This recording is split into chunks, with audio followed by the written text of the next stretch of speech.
Hey there, sleepless rabble. Tonight we're heading to a quiet little farmhouse in Wisconsin. Nothing fancy, nothing special, just peeling paint, a sagging barn, and a man the neighbors thought was polite enough to babysit their kids. But behind that door, the police were about to stumble into one of the most grotesque crime scenes in American history.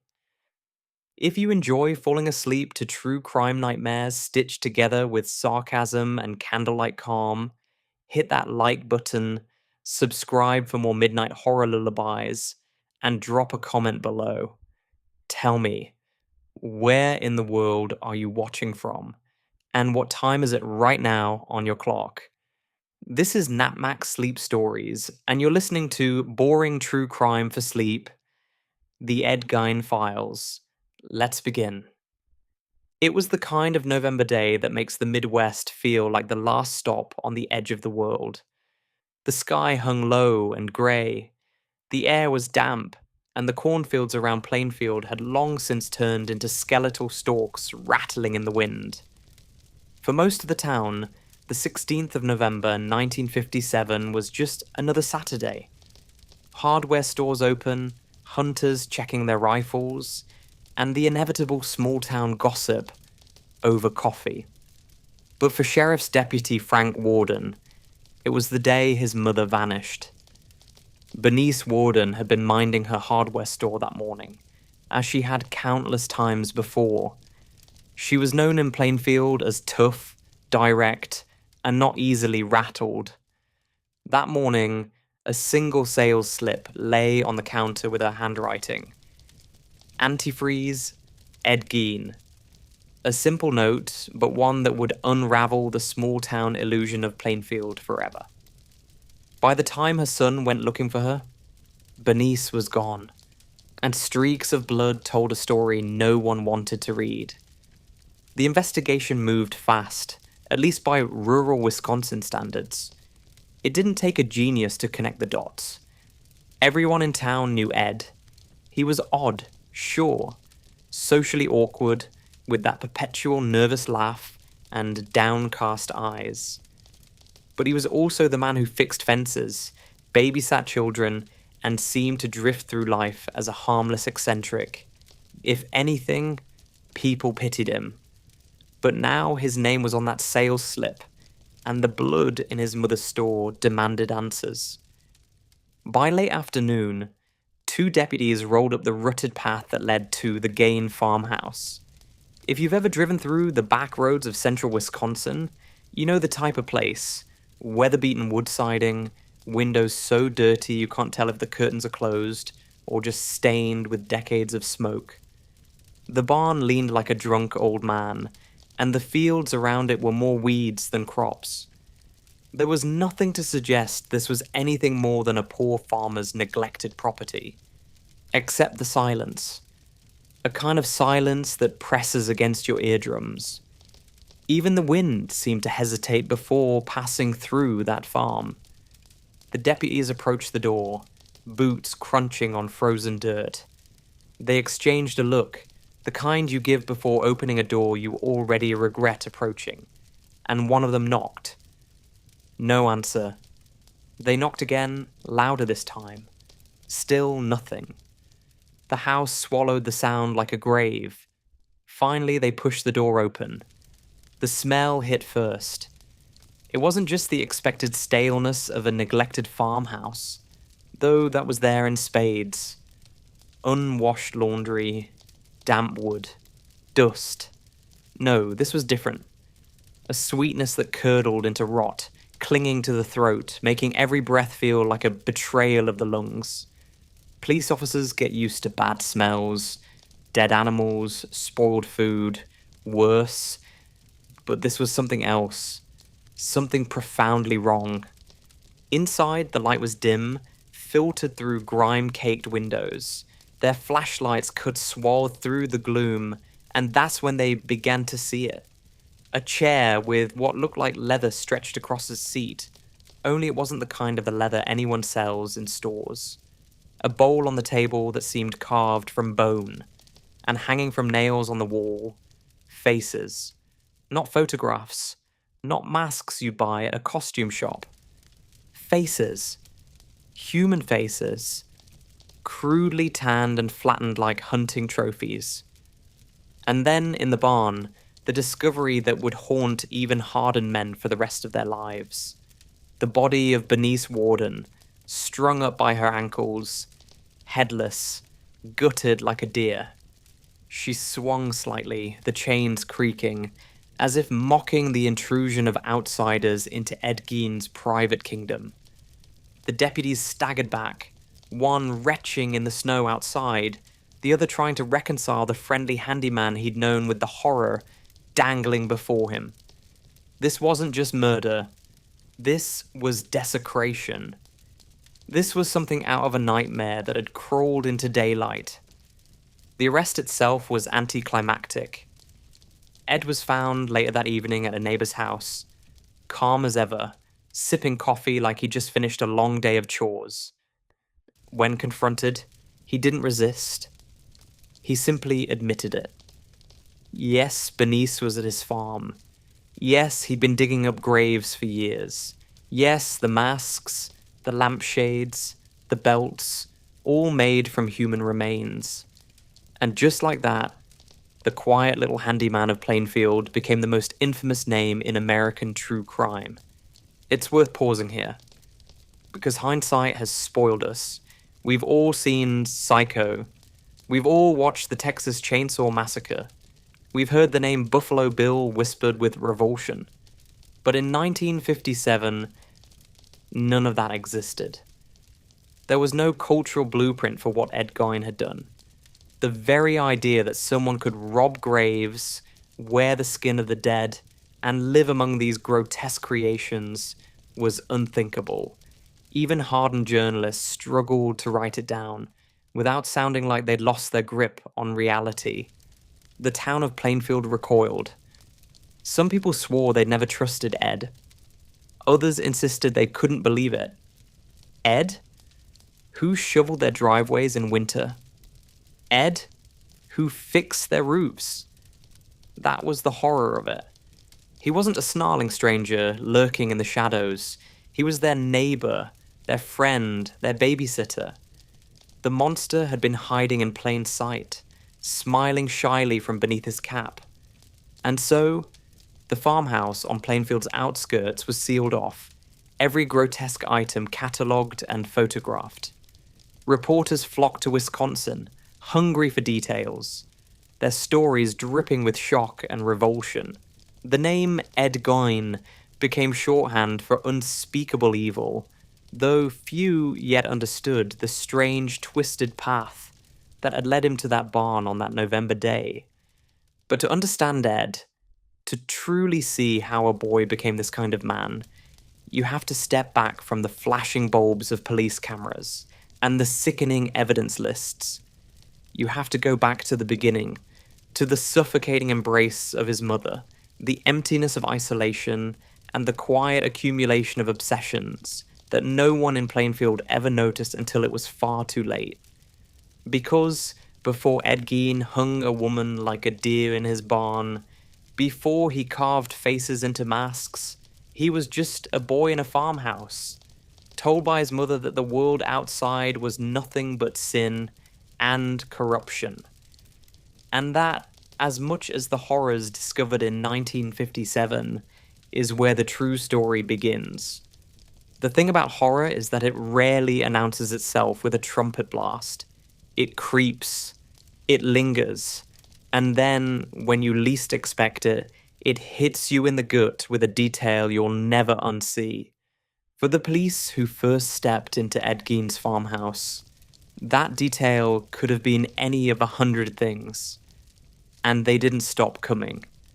The first room they cleared looked more like a hunter's cabin than a family home. Except, of course, no hunting lodge in Wisconsin decorates with human remains. On the table, they found a collection of bowls carved from skulls that still bore faint cracks and discolorations, proof that they hadn't been props, hadn't been replicas. They had once contained thoughts, memories, entire lives. Now, they were soup dishes. Nearby sat a chair, its seat carefully upholstered, but not with leather, not with fabric, with skin. Pale, mottled, unmistakably human. Someone had once stretched that flesh across bone and muscle, but now it had been tacked down with upholstery nails to serve a new purpose. It was functional, grotesquely practical, as though Ed had been running a one-man workshop dedicated to violating every taboo human society ever invented. And then the masks. Dozens of them, hung on the wall like grotesque portraits. They were faces, peeled and preserved, eye holes staring out at nothing. Some still had traces of hair, others were dried and leathery. One had been fitted with lipstick, as though Ed had been experimenting with his own macabre brand of makeup artistry. Reporters would later call it his mask collection. But in truth, these weren't collected. They were crafted. This wasn't about trophies. It was about transformation. As the officers moved deeper into the house, their flashlights swept across more unholy creations. A lampshade stitched from skin. A belt studded with nipples like some nightmarish piece of punk rock memorabilia. Boxes filled with organs. A handbag fashioned from flesh. Every corner of the home revealed another piece of evidence that this wasn't a man dabbling in morbidity. This was a lifestyle. In the kitchen, a pot simmered on the stove. Investigators later claimed it contained parts of Bernice Worden. Whether that was entirely true or a rumor amplified by sensational reporting is still debated, but the idea alone was enough to keep hardened deputies awake at night. For decades afterward, locals would whisper about whether Ed had crossed the final line into cannibalism. He always denied it, saying the smell made it impossible. And maybe that's true. Or maybe he simply wasn't willing to admit what he'd done. And then there was the barn. If the house was the workshop, the barn was the slaughterhouse. There hung Bernice Worden, her head missing, her body slit open and gutted like the deer local hunters cleaned every autumn. The parallel was no coincidence. To Ed, the act of field dressing a deer and butchering a human had blurred together into one seamless ritual. The barn was cold, filled with the iron tang of blood. Even the most seasoned investigators, men who'd seen farm accidents and hunting tragedies, struggled to keep their composure. Word of the discoveries spread quickly, and soon the property was swarming with law enforcement, journalists, and horrified locals. People peeked through fences, hoping to catch a glimpse of the farmhouse that had become a portal into hell. Reporters scribbled furiously, describing in lurid detail what police had found. The Plainfield ghoul was born. But amid the hysteria, one fact stood out. Ed Gein wasn't a rampaging serial killer in the traditional sense. He hadn't racked up dozens of fresh victims. Confirmed, there were only 2 murders, Mary Hogan in 1954 and Bernice Worden in 1957. The rest of his gruesome workshop was built from grave robbing. In the dead of night, Ed had prowled local cemeteries, digging up bodies of recently buried women who reminded him of his mother. He would carry them home in the back of his truck, peeling away pieces of them to stitch together into masks, vests, and other grotesque costumes. It's here that Ed's story diverges from the standard true crime narrative, because his obsession wasn't just about killing, it was about becoming. He wanted to slip into the skin of women, literally, and inhabit their bodies. Some have called it an early form of a transgender delusion, though that's an oversimplification at best. What it really was an attempt to resurrect his mother by creating a second skin, a grotesque suit of flesh that would let him crawl back into the comfort of her presence. And this is where the true horror lies. Because while the physical artifacts of Ed's crimes were shocking, it was the psychology behind them that unsettled even the most clinical observers. What kind of loneliness, what kind of warped devotion drives a man to dig up graves, peel away faces, and wear them in front of a cracked mirror? When news of the farmhouse contents hit the press, America recoiled. Photographs from the crime scene were deemed too graphic to release publicly, though a few leaked, and they remain some of the most infamous images in true crime history. The story spread far beyond Wisconsin. Suddenly, Plainfield was infamous, its name forever tied to a man who blurred the line between farmer and monster. For the townspeople, it was almost worse than the horror itself. Ed had been their handyman, their neighbor. He babysat their children, fixed their roofs, cleared their driveways, and all the while, his home was a charnel house. For many, the betrayal cut deeper than the crimes themselves. The farmhouse didn't last long. After the trial and its endless parade of evidence, it was put up for auction. Locals debated what to do with it, some suggesting it could become a macabre tourist attraction. But in March of 1958, before any decision could be made, the farmhouse mysteriously burned to the ground. To this day, no one knows if it was arson, an accident, or divine intervention. All that's left is a patch of land, silent and unmarked, where once stood the most infamous house in America. Still, the artifacts lived on, some in evidence lockers, some whispered about in hushed tones, and some, inevitably, recreated on the silver screen. Because the horror of Ed Gein's house didn't end when the flames consumed it. If anything, it was just beginning. But the House of Horrors was only half the story. Because while the evidence spoke of graveyards and mutilation, the town itself told a different tale. To most people in Plainfield, Ed wasn't a ghoul. He was the quiet neighbor who fixed a fence, babysat their kids, and laughed nervously when spoken to. The real terror wasn't just what the police found inside his farmhouse. It was the realization that this had been hiding in plain sight, right next door, for years. And that's where we go next, into the uneasy memories of the neighbors, the gossip over diner coffee, and the unsettling truth of how a community managed to live alongside a man building masks out of their dead.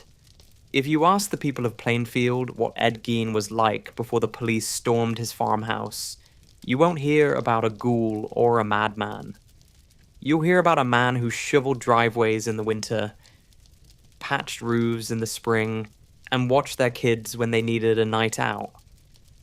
He wasn't the town drunk, he wasn't violent, and he wasn't skulking through alleyways with a knife.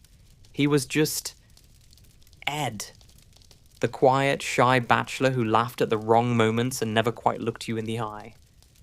This, perhaps, is what made the revelation of his crimes unbearable. Because Ed Gein wasn't some outsider, some shadowy figure that parents warned their children about. He was inside the circle of trust, and that's the kind of betrayal small towns never forget.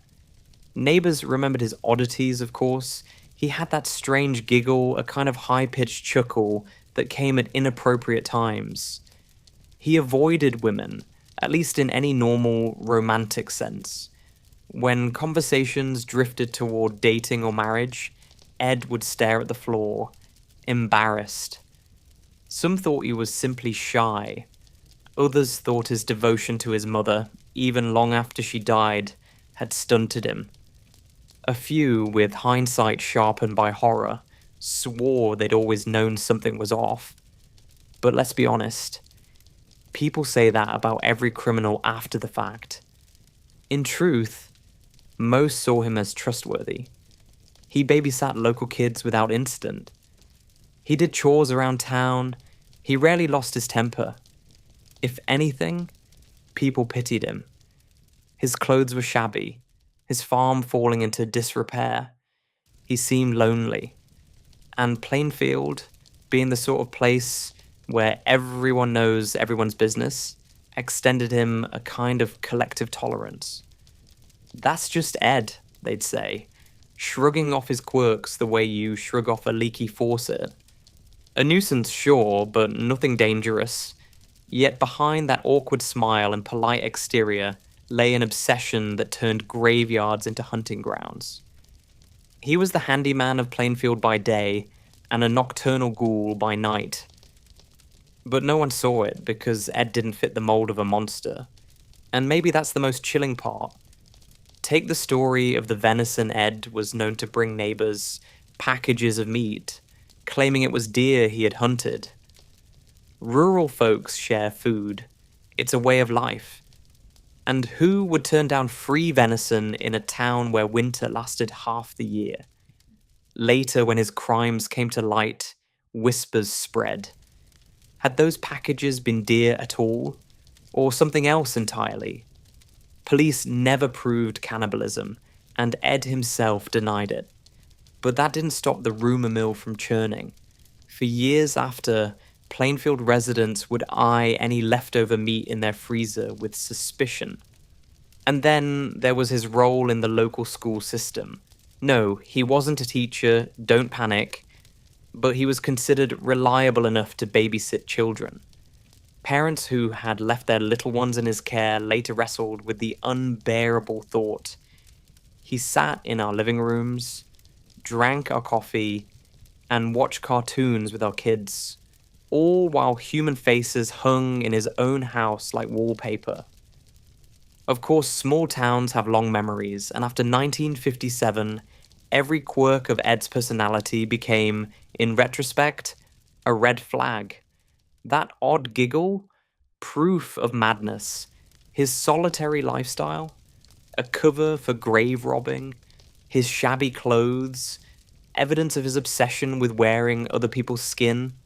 Memory, after all, is a malleable thing. When horror crashes into ordinary life, people rewrite their own history to make sense of it. But at the time, before the arrest, none of it raised alarms. The fact is, Ed Gein didn't just live in Plainfield, he blended into it. He was a part of the scenery, like the peeling paint on Main Street, or the rusting tractors sinking into fields. He was too boring to be dangerous, too ordinary to be feared, and that ordinariness was his camouflage. The irony is that Ed himself wasn't particularly good at hiding his strangeness. He'd make macabre jokes at the bar, once quipping that he had Mary Hogan out at the farm right now. Everyone laughed, assuming it was just the local oddball being weird. When it turned out to be true, no one was laughing anymore. In hindsight, those offhand remarks look like confessions hiding in plain sight. But hindsight is cruel that way. It turns ignorance into guilt. When the truth broke, Plainfield residents were forced to reevaluate every interaction they'd ever had with him. The man who mended their fences was also dismembering corpses. The neighbor who babysat their kids was also stitching belts out of human skin. And the quiet bachelor they pitied had been prowling their cemeteries under cover of night, desecrating the graves of their loved ones. The betrayal cut deep. In big cities, crime can be compartmentalized. It happens out there to someone else, in some dangerous neighborhood you never visit. But in Plainfield, Ed Gein wasn't out there. He was everywhere. He was in their homes, their stores, their churches, and that realization spread like a poison through the community. Even decades later, Plainfield never recovered. Tourists came, of course. Macabre curiosity seekers who wanted to see where the infamous Gein had lived. Locals resented them, resented the intrusion, resented the fact that their quiet town's name had become synonymous with unspeakable horror. Some insisted they'd never forgiven themselves for not seeing it sooner. Others claimed they'd always suspected. But the truth is simpler and far more disturbing. There was nothing obvious to suspect. Ed Gein looked like a nobody, and that's exactly why he got away with everything for so long. By the time the farmhouse was reduced to ashes in 1958, whether by accident or arson, Plainfield residents sighed in relief. At least the cursed building was gone, but the memory lingered, heavier than smoke, woven into every conversation at the diner, every glance at the cemetery gates, every awkward silence when outsiders asked about that Gein fellow. Because the farmhouse may have burned, but the neighborly betrayal never did. And so, while the neighbors pieced together their memories with shame and disbelief, investigators turned their focus further back in time. To understand how Ed Gein became the man who could sit in your kitchen by day and skin a corpse by night, you had to look at the soil he grew in. His childhood, his family, and above all, the iron grip of his mother. That's where the trail leads next, into the suffocating walls of the Gein farmhouse, long before the blood and the masks, when Augusta still ruled her sons with fire and brimstone sermons, and little Eddie learned that the world outside was nothing but sin waiting to devour him. To understand how Ed Gein became the man with faces on his wall and bones on his table, you have to rewind the clock. Long before the farmhouse reeked of rot, long before Plainfield whispered about cannibalism and graveyards, there was just a boy named Edward Theodore Gein. Born in 1906 in La Crosse County, Wisconsin, not exactly a hotbed of culture, his world was shaped less by the land around him and more by the two deeply flawed adults who claimed him. Let's start with George, the father. George Philip Gein was a man destined to fail at almost everything. He drifted between jobs, carpenter, tanner, insurance salesman, and never held on to any of them for long. Alcohol was his closest friend. To young Ed, his father wasn't a role model so much as a warning sign. This is what weakness looks like. Drunk, unemployed, perpetually defeated. By the time Ed was old enough to form memories, George had already checked out of being a father. And then there was Augusta. Oh, Augusta. If Ed ever had a god, she was it. Born into a strict Lutheran family herself, Augusta decided early on that the entire world was rotten. Everyone was corrupt, everyone was sinful, and women, other women, not her, were the root of it all. Sex was dirty, desire was damnation, and her sons? They would be her disciples, living proof that she could raise pure men in a filthy world. She moved the family from La Crosse to a remote farm in Plainfield, far from the temptations of city life. That wasn't a lifestyle choice. It was a quarantine. She wanted to control every word her boys heard, every friend they might make, every possibility of contamination by the outside world. Social life was banned. Play was trivial. The Bible was the only acceptable reading material, unless it was her fiery monologues about women as instruments of the devil. Ed absorbed it all.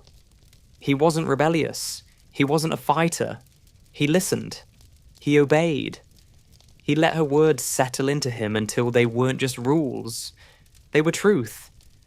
And when he did go to school, he stuck out immediately. He was shy, quiet, often muttering to himself. His eye had a congenital defect, a lazy lid that gave him an odd, lopsided stare, and children, being merciless creatures, teased him relentlessly.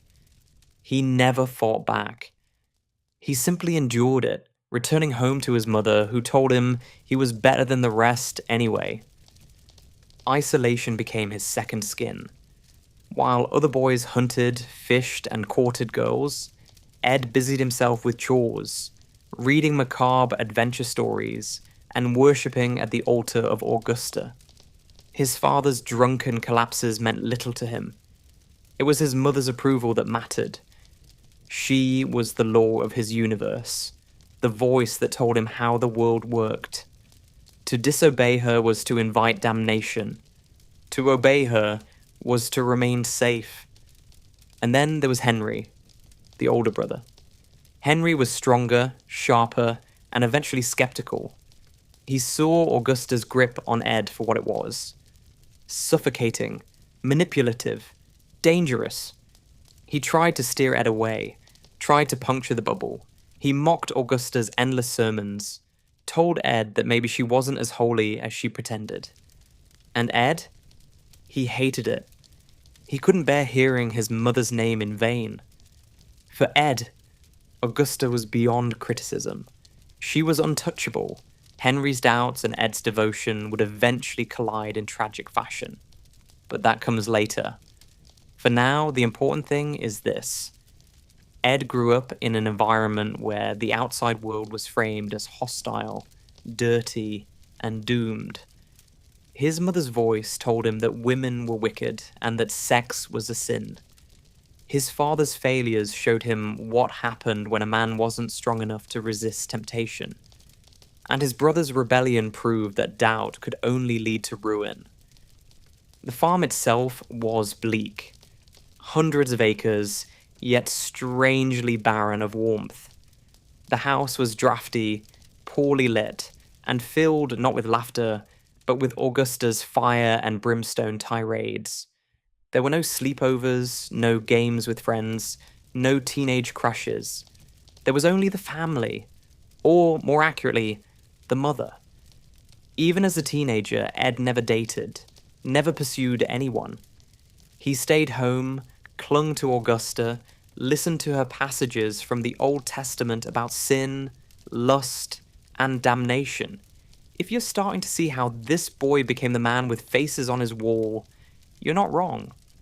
And yet, here's the thing. People who knew Ed as a child didn't describe him as cruel. He wasn't the kid who killed cats behind the barn or picked fights on the schoolyard. He was odd, yes, but not violent. If anything, he was compliant, quiet, unthreatening, which makes what came later even harder to digest, because Ed's darkness didn't explode outward the way it does in most killers. It folded inward, quietly fermenting until it had nowhere else to go. The irony, of course, is that Augusta thought she was saving him. By walling him off from temptation, by shaming every flicker of desire, she believed she was raising a holy son. What she was really doing was constructing a psychological cage, locking Ed inside with only her voice echoing off the walls. When she died years later, Ed was left alone in that cage. And without her, he tried to fill the void in the only way he knew, by stitching together new skins to step into, new masks to wear, new mothers to resurrect. But we're getting ahead of ourselves. For now, imagine the boy on that bleak farm, trudging through chores with downcast eyes, clutching his school books while classmates mocked him, returning home to a mother who assured him that everyone else was corrupt and he was special. This is the soil that grew Plainfield's ghoul. Not sudden, not explosive, just slow, steady rot, nurtured under the watchful gaze of a mother who believed she was saving her son from sin. And in doing so, planted the seeds of something far darker. The neighbours, of course, saw almost none of this. To them, Ed was shy but polite, maybe a little odd. They didn't hear Augusta's tirades, didn't see the way Ed flinched when his brother criticised her, didn't witness the suffocating devotion that bound him to his mother. They only saw the shell, not the storm brewing inside. And as Ed grew older, the walls of that cage only tightened. His world was shrinking, but his inner obsessions were expanding. It was only a matter of time before those obsessions found their outlet. And when they did, it would begin with tragedy close to home. Because every monster has an origin story, and for Ed Gein, The next chapter wasn't written in scripture or sermons. It was written in fire, smoke, and the suspicious death of the only person who ever challenged Augusta's reign, his brother Henry. By the mid-1940s, life on the Gein farm had narrowed into a routine that was equal parts bleak and suffocating. George Gein, the alcoholic father, had long since checked out the story. He died in 1940, his liver finally surrendering to the bottle. For most families, a death would shift the household dynamic. But in the Gein house, George's absence was more like a shrug from the universe. He had been a presence without influence, a man who haunted the background with slurred words and shaky steps. His passing left Augusta as the absolute ruler of her domain, with her sons Henry and Edward as her unwilling congregation. Henry, the elder brother, had grown tired of it. He was practical, sturdier in body and mind than Ed. He saw the world differently. While Augusta thundered about the sins of mankind, Henry quietly rolled his eyes. He wanted something beyond the endless chores and sermons. Most damning of all, he sometimes spoke openly against their mother. He told Ed that Augusta wasn't a saint, that her iron grip was poison. To Henry, Ed's devotion was unhealthy. To Ed, Henry's skepticism was blasphemy. And then came the fire. It was May 1944. The brothers were out burning marshland on the property, a common farming practice at the time, used to clear brush and stimulate new growth. But fire is a fickle tool. What began as controlled quickly slipped loose. Flames licked across the dry grass, wind whipping them into something unmanageable. The two men scrambled to contain it, smoke curling into the spring sky. Neighbors later reported seeing the column of smoke rising over the Gein farm. When the fire finally died down, only one brother returned. Ed told the authorities he had lost track of Henry in the smoke. Searchers combed the area, and it was Ed himself who led them straight to the body, as if he'd known exactly where to look all along. Henry lay face down in the dirt. Officially, the cause of death was asphyxiation, smoke inhalation, a tragic accident, easily explained by the chaos of a grass fire. But the body told a stranger story. His head bore bruises, suspicious for a man supposedly killed by smoke. His clothes were scorched, yes, but his body itself wasn't badly burned. It was as though the fire had been incidental. Whispers started almost immediately. Did Ed kill his brother? Had a lifetime of resentment boiled over into violence that day, out in the smoke and flames? Some theorized that Henry had confronted Ed about his slavish devotion to Augusta, that an argument turned physical, and Ed snapped. Others imagined something even darker, that Henry had become the first casualty of Ed's obsessions, an early, clumsy attempt at silencing anyone who challenged the sacred bond between him and his mother. We'll never know for certain. No autopsy was performed. The coroner, perhaps eager to move on, stamped the paperwork with accidental death and closed the book. In 1944, Plainfield wasn't the sort of place that hunted for scandal. Fires killed men. That was enough of an explanation. But to the retrospective eye, Henry's death feels like a hinge. With him gone, Ed was left entirely alone with Augusta. No more challenges, no more skeptical voices. Just mother and son, locked in their insular orbit. Ed, the obedient child, now had no counterbalance. And Augusta, whose health was already faltering, leaned even harder on him. The irony is cruel. Henry may have been the one person capable of pulling Ed out of Augusta's suffocating gravity, but his sudden death only tightened her control. Ed no longer had to defend her sermons to anyone. The farm grew quieter, more desolate, more claustrophobic. It became the stage for the final act of Augusta's reign, and, later, the birthplace of Ed's descent into the grotesque. Neighbors, of course, chalked it up to bad luck. Fires kill people every year in rural Wisconsin. Why question it? Yet some never forgot the odd details. Ed's calm demeanor when he discovered the body, the strange bruises, the way he seemed almost detached from grief. In the years after his arrest, many looked back and decided they had seen it all along. That Henry's death wasn't an accident, but a foreshadowing. And perhaps it was. Whether or not Ed laid hands on his brother that day, Henry's death removed the last buffer between Ed and his mother. Augusta had her favourite son all to herself. And Ed? He had the only relationship that ever truly mattered to him. Unchallenged, unshared. But fate, or biology, had other plans.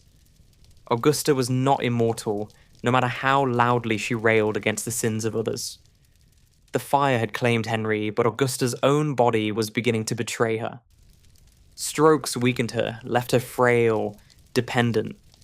For Ed, this was a paradox. The woman who had towered over his life, who had dictated every thought and action, was now vulnerable. He nursed her dutifully, tending to her every need. And when she died a year later, in 1945, Ed was left stranded. Stranded not in the literal sense.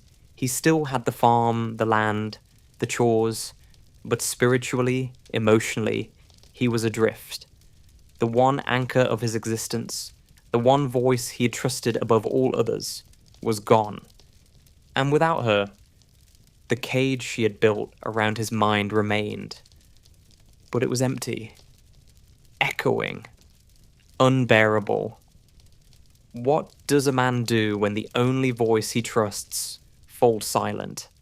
In Ed's case, he went looking for a way to bring it back. But before we step into the bleak aftermath of Augusta's death, we linger one last time on Henry's body, sprawled in the dirt in May 1944. Whether it was accident or murder, the result was the same. The last thread tying Ed to normalcy was cut. And from here on, there was nothing to stop him from slipping deeper into the grotesque logic that would one day horrify the world. Next came grief, obsession, and a farmhouse that would slowly transform from a family home into a mausoleum. If there was ever a moment that split Ed Gein's life into before and after, it came in December 1945, when Augusta Wilhelmina Gein, his mother, finally died. She was 67 years old, felled by a series of strokes that first left her weakened and then, ultimately, silent. For most men, the death of a parent is a painful milestone. For Ed, it was the collapse of his entire universe. To understand why, you have to remember what Augusta was to him. She wasn't just mother.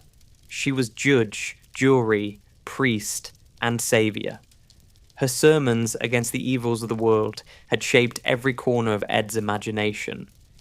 Women were harlots. Sex was sin. The outside world was a trap. She was the only pure soul he believed existed. And now, she was gone. Ed nursed her during her final days. Neighbors later recalled seeing him shuffle into town, haggard, but utterly devoted to her care.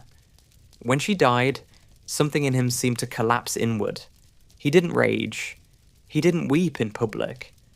He simply withdrew. The farm became his sanctuary, and his prison all at once. He boarded up the rooms Augusta had used, locking them away like relics. Her bedroom, the parlour, the sitting room, all sealed. Dust collected, curtains sagged, but Ed never touched them. It was as though he had entombed her within the house, creating a shrine to her absence. The rest of the farmhouse decayed around him, He confined himself mostly to the kitchen and a small side room, while the other spaces fell into squalor. Newspapers piled up. Trash littered the floor, and the air grew thick with neglect. But the real change wasn't in the walls of the house. It was inside Ed himself. Without Augusta's voice to guide him, he was lost. Her moral compass had been extreme, but it had been a compass nonetheless. Now there was only silence, and Ed's own mind filled the void with obsessions. He lingered in cemeteries, drawn to the earth that held women who reminded him of his mother. He read pulp magazines about cannibals, headhunters, and Nazi atrocities, absorbing grotesque stories as if they were instruction manuals. Loneliness gnawed at him. He tried to fill it in strange ways. He listened to radio programs late into the night. He leafed through anatomy books. He became fascinated with stories of women who had lived lives far from Augusta's puritanical vision. Prostitutes, tavern owners, women who drank and swore and laughed too loudly. They disgusted him, but they also drew him in, like moths to flame. This paradox defined him. Augusta had taught him to despise women, yet he yearned for them. He wanted to feel close to them, even if only by taking their skin and slipping it over his own body. It was less about sex and more about possession, about capturing what he thought he had lost with Augusta's death. The neighbors noticed changes, though not enough to raise alarms. They saw the farm falling into disrepair. They saw Ed's clothes grow shabbier, his laughter more nervous, his eyes more distant. They pitied him, the lonely bachelor still mourning his mother. In a town where everyone knew everyone, Ed was still part of the background noise, odd but harmless. No one imagined what he was doing when the sun went down and the cemeteries grew quiet. Because here's the part that makes the story shift from tragic to monstrous. Ed didn't just mourn. He acted. He began robbing graves. Freshly buried women, preferably middle-aged, preferably resembling Augusta in stature. He dug them up, carried them home, and dismembered them. Skin became masks. Skulls became bowls. Flesh became upholstery. Each act was an attempt to bridge the gap between his crushing loneliness and the impossible standard of purity Augusta had left behind. If you're looking for the origin point of the woman suit that would inspire decades of horror films, this is it. Alone in his farmhouse, Ed stitched together fragments of other people's bodies in an attempt to resurrect the only relationship he had ever known. It wasn't about power. It wasn't even primarily about killing, at least not at first.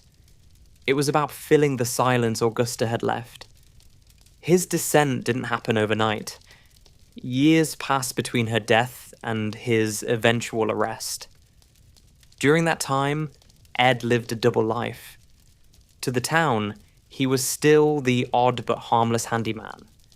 To himself, he was a craftsman of nightmares, piecing together a grotesque second skin to crawl into. And yet, even amid the horror, there was something almost pathetic about him.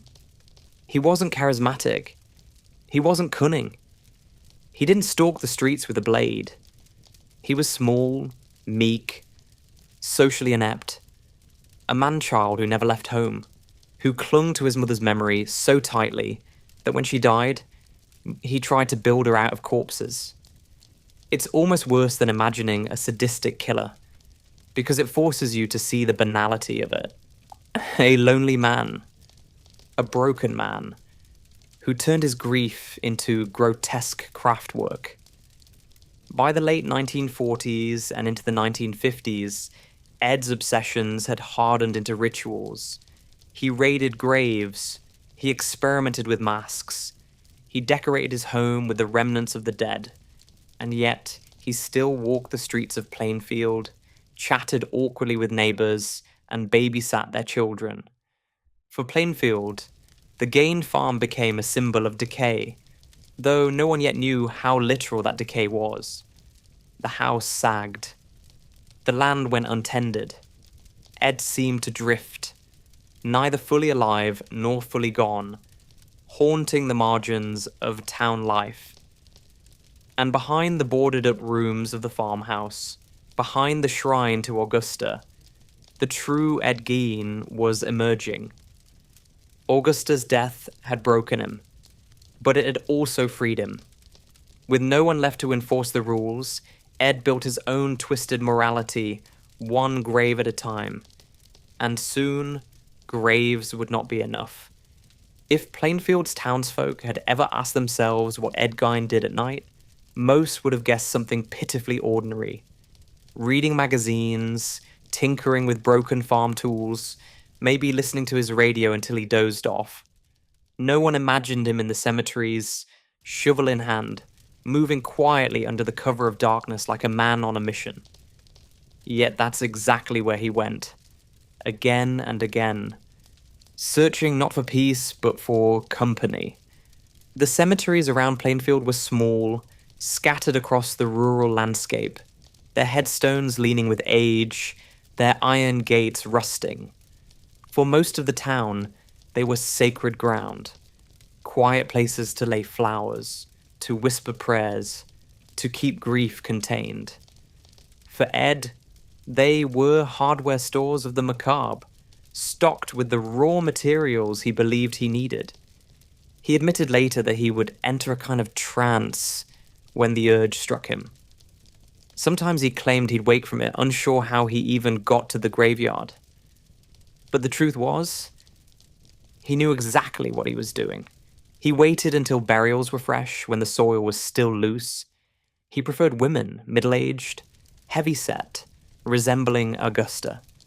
He dug with a methodical patience, lifted the coffin lids, and carried away what he wanted. Sometimes entire bodies, sometimes only pieces. He was disturbingly efficient. He knew how to avoid notice, how to time his excursions so no one would catch him. He often went in the dead of night, moonlight glinting off his shovel as he moved earth with the kind of persistence only obsession can fuel. The thought of him trudging through the Wisconsin cold, breath fogging in the air, is almost as unsettling as what he carried home afterward. And home is where the transformation happened. His farmhouse became a laboratory of grotesque invention. A breastplate fashioned from female torsos, which he could strap to his chest. Masks made from the carefully peeled skin of women's faces, preserved and hung on the wall like a collection. A full woman suit stitched together, which he admitted to wearing in private moments. Not for costume parties, of course, but as a way of becoming his mother, or at least a woman like her. It wasn't all ritual and fantasy. Ed had practical uses too, at least in his own twisted logic. Skulls became bowls, flesh became upholstery, bones became ornaments. His farmhouse was no longer a home, it was part graveyard, part workshop, part shrine. Each grotesque object carried a piece of someone else's story, stolen and repurposed in Ed's attempt to fill the void Augusta had left. And here's where the rumors begin to blur with the facts. Locals whispered for years about missing people, particularly women, whose disappearances were never solved. Evelyn Hartley, a teenage babysitter abducted in La Crosse in 1953, was one of the names that swirled in gossip. Officially, no evidence tied Ed to her case, but the speculation persisted. After all, if he was grave robbing in one part of Wisconsin, who's to say he wasn't hunting in another? The police only ever confirmed 2 murders, Mary Hogan in 1954 and Bernice Worden in 1957. But the sheer scale of remains in his house suggested more than just those 2. Parts from dozens of different women were catalogued. Some matched exhumed graves. Others didn't. Even today, The true body count of Ed Gein is uncertain. Some say he never killed beyond the 2 confirmed. Others believe there were more, far more hidden beneath his calm admissions and his bizarre denials. One of the eeriest details of his confessions was the way he described these cemetery trips. He didn't speak with the frenzy of a killer or the thrill of a hunter. He spoke with a craftsman's detachment, almost as though he were describing a trip to the hardware store. I went out, got what I needed, brought it back, worked on it. That was the rhythm of his nights. To him, these were errands. To the rest of us, they were desecrations so profound, they collapsed the line between tragedy and nightmare. The people of Plainfield didn't know, of course. By day, Ed was still the quiet handyman, chuckling nervously in the diner, helping out on odd jobs. Parents still left their children with him. He was the man you pitied, not feared. The ghoul in the graveyard was invisible to them. And here's the terrible irony.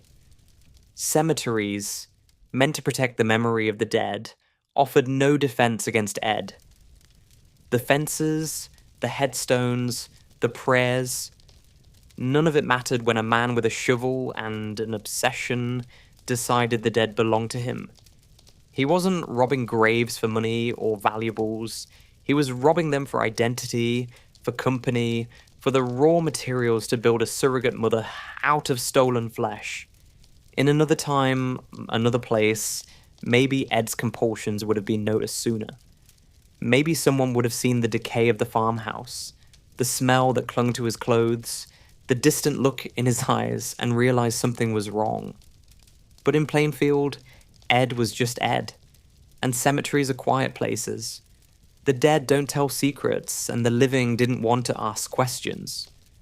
Looking back, it's tempting to see his grave robbing as the peak of his depravity. But in truth, it was only the rehearsal. Because eventually, exhuming bodies wasn't enough. Eventually, Ed would decide that waiting for women to die naturally was too slow, too limiting. Eventually, he would look at the living and see not neighbors or acquaintances, but future materials. The graveyards had given him practice. The farmhouse had given him a workshop. All that was left was for Ed Gein to take the next step. One that would move him from ghoul to murderer, from gravedigger to legend. And that step came in 1954, when a Plainfield tavern owner named Mary Hogan disappeared without a trace, leaving behind only a blood-stained floor and a community baffled by her sudden absence. For years, Ed Gein had managed to keep his obsessions tucked safely beneath the soil of Plainfield's graveyards. The dead were his resource, his silent accomplices. They didn't fight back, didn't scream, didn't leave witnesses. It was grotesque, yes, but it was also, in its own nightmarish way, sustainable. But something changed in 1954. Maybe the cemeteries no longer gave him what he needed. Maybe his fantasies had grown bolder. Or maybe loneliness finally tipped him into action. Whatever the reason, that year Ed stopped waiting for people to die. The first confirmed victim was Mary Hogan. Mary was, in almost every way, Augusta's worst nightmare given flesh. She was brash, loud, foul-mouthed, and unapologetically sexual.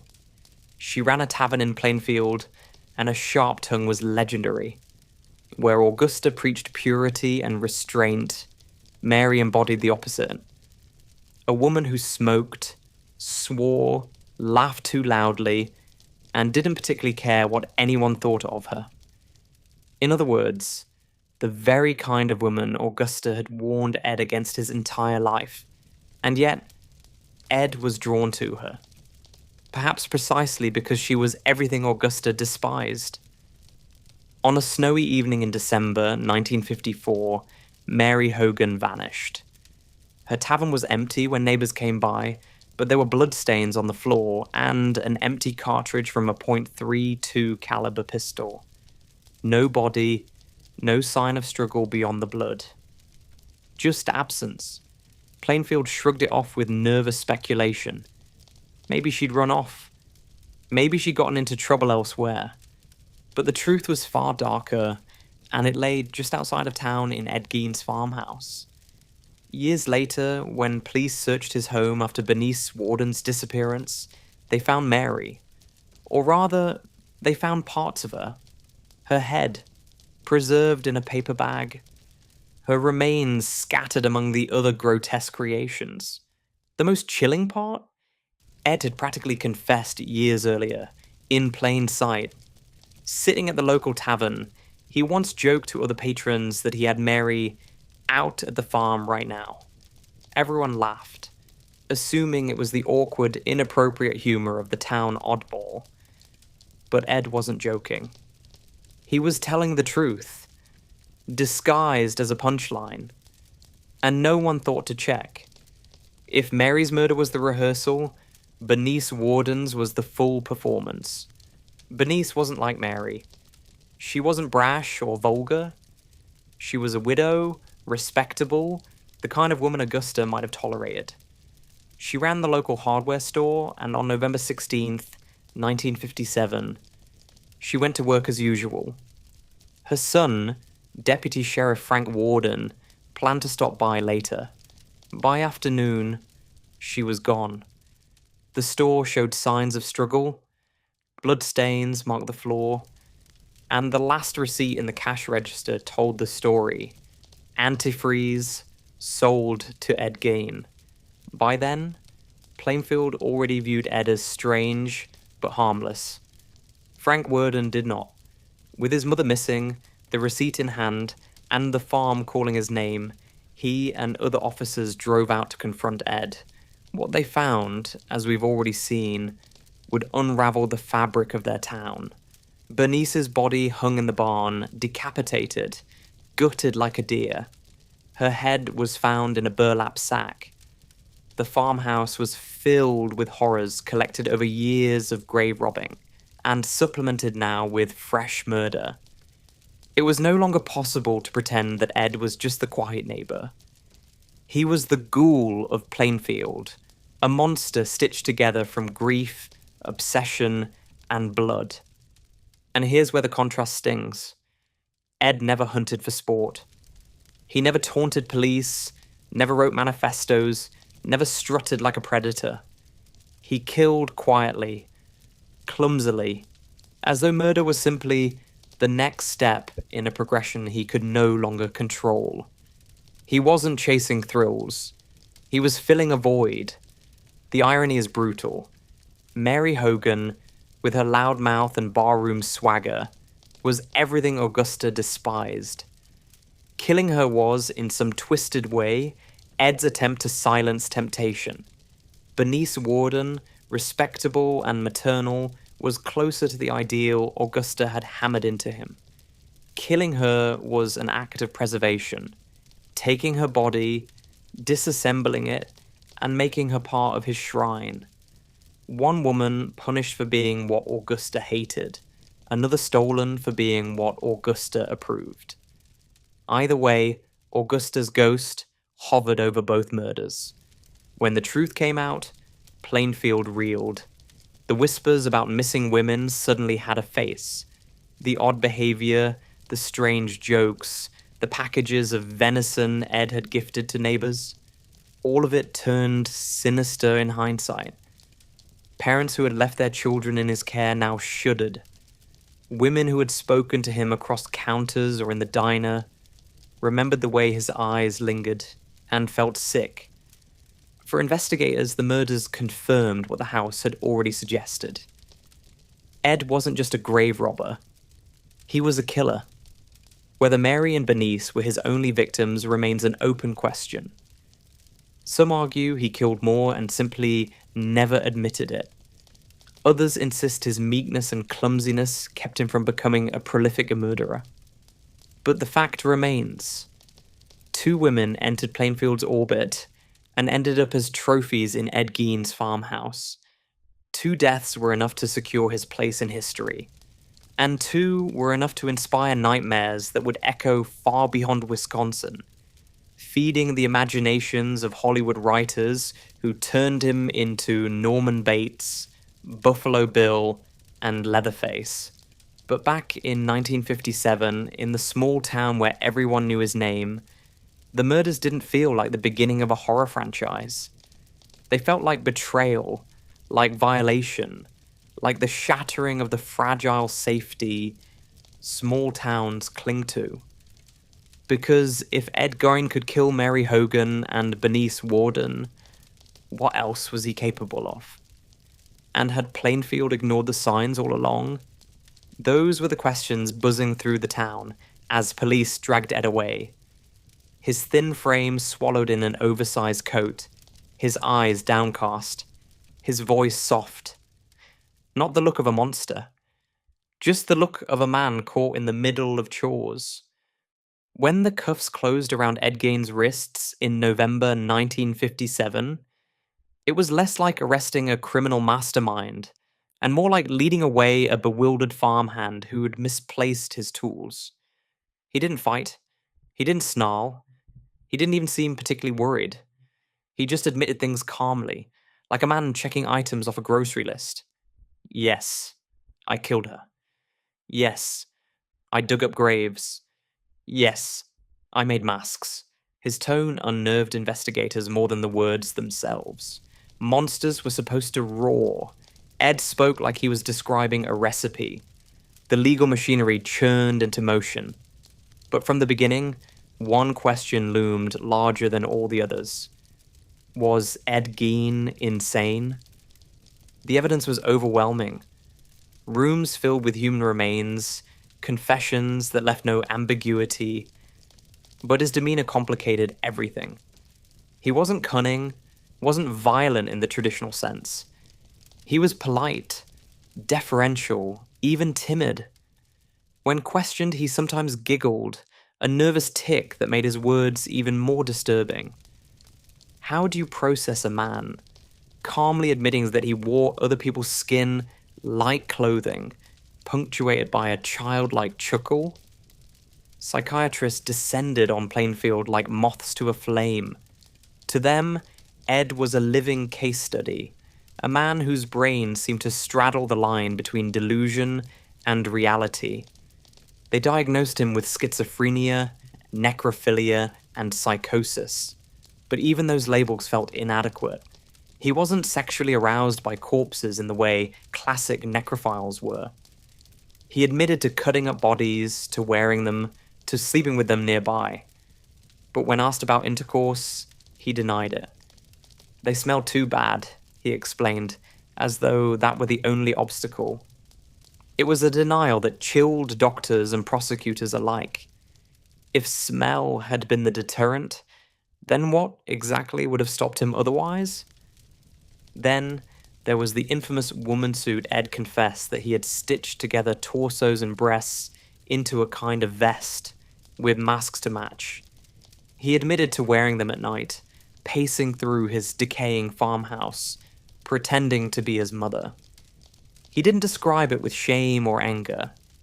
He described it with a matter-of-fact detachment, as though trying on another person's skin was simply something you did when loneliness gnawed too hard. At first, prosecutors considered charging him with multiple murders, but the psychiatric evaluations made it clear. The trial would be less about guilt and more about sanity. In January 1958, Ed was formally charged with 1 count of first-degree murder for Bernice Worden. He pleaded not guilty by reason of insanity, and the court agreed. After a brief hearing, he was declared mentally incompetent to stand trial and committed to Central State Hospital for the criminally insane. There, Ed became something of an odd celebrity. Guards and doctors noted his quiet demeanor. He was cooperative, even helpful. He worked in the hospital kitchens, sweeping floors and scrubbing dishes. the man who had horrified the world with his museum of death, was, in daily life, the model patient. He didn't cause trouble, he didn't lash out. He giggled, read adventure stories, and seemed almost normal. That was perhaps the most unsettling part of all. But the legal story didn't end there. A decade later, in 1968, the courts decided to retry Ed's sanity. Times had changed, forensic psychiatry had advanced, and the state wanted closure. This time, Ed was found competent to stand trial. The proceedings were brief but sensational. Witnesses described the barn where Bernice was found, the artifacts catalogued in the farmhouse, the endless list of grotesque creations. Ed sat through it all, calm, detached, occasionally smiling at odd moments. His defense rested on his insanity, but the court found him guilty of Bernice Worden's murder. Yet, in a twist of legal irony, he was still declared insane and unfit for prison. So back he went, this time to Magnotta Mental Health Institute, where he would spend the rest of his life. What fascinated psychiatrists then, and still fascinates criminologists today, was the combination of Ed's meek exterior and his horrific interior life. He wasn't a sadist in the traditional sense. He didn't kill to watch people suffer. He killed because he wanted to possess. He wanted to reconstruct. He wanted to create a substitute for the only relationship he had ever truly valued. To many, that made him even more terrifying. Sadists can be understood. Obsessives can be categorized. But Ed existed in a murky in-between, where pathology blended with grief, and where horror emerged not from rage but from longing. In later interviews, Ed sometimes expressed remorse, not in the way most killers do, with tears or apologies, but with a kind of vague regret that things hadn't worked out differently. He once told investigators that he knew grave robbing was wrong, but he couldn't stop himself. He said it like a man admitting to a sweet tooth. He seemed almost baffled by his own compulsions, unable to explain them, yet unwilling to fully deny them. The trial and its aftermath sealed his reputation. The newspapers dubbed him the Plainfield Ghoul. Psychologists dissected his every word. Journalists mined his story for lurid detail. Hollywood soon followed, turning Ed into a cultural archetype. Norman Bates in Psycho, Leatherface in the Texas Chainsaw Massacre, Buffalo Bill in The Silence of the Lambs. All of them trace their roots back to Ed Gein, sitting quietly in a courtroom, giggling under his breath while prosecutors read out lists of human remains found in his kitchen. And Plainfield? Plainfield never shook free. For years, townsfolk avoided speaking his name. Outsiders came asking for directions to the farmhouse that no longer existed. Locals shook their heads and muttered, "Burned down." Nothing to see. But they knew there was always something to see. In memory, in rumor, in shame. The trial may have ended, but the legacy of betrayal lingered in every diner booth and every cemetery gate. Ed himself seemed oblivious to the scale of it all. To him, the trial was just another series of questions. The world might see him as a monster, but Ed saw himself as unlucky. A man who loved his mother too much, who got carried away, who didn't really mean harm. That was the paradox of Ed Gein. The man who turned corpses into furniture still thought of himself as harmless. And perhaps that's the ultimate horror. Not the blood, not the masks, not the belt of nipples catalogued in court, but the quiet conviction of a man who never truly understood why everyone else was so disturbed. Because if he couldn't understand it, who's to say it couldn't happen again? By the time the 1980s rolled around, Ed Gein had been out of sight for decades.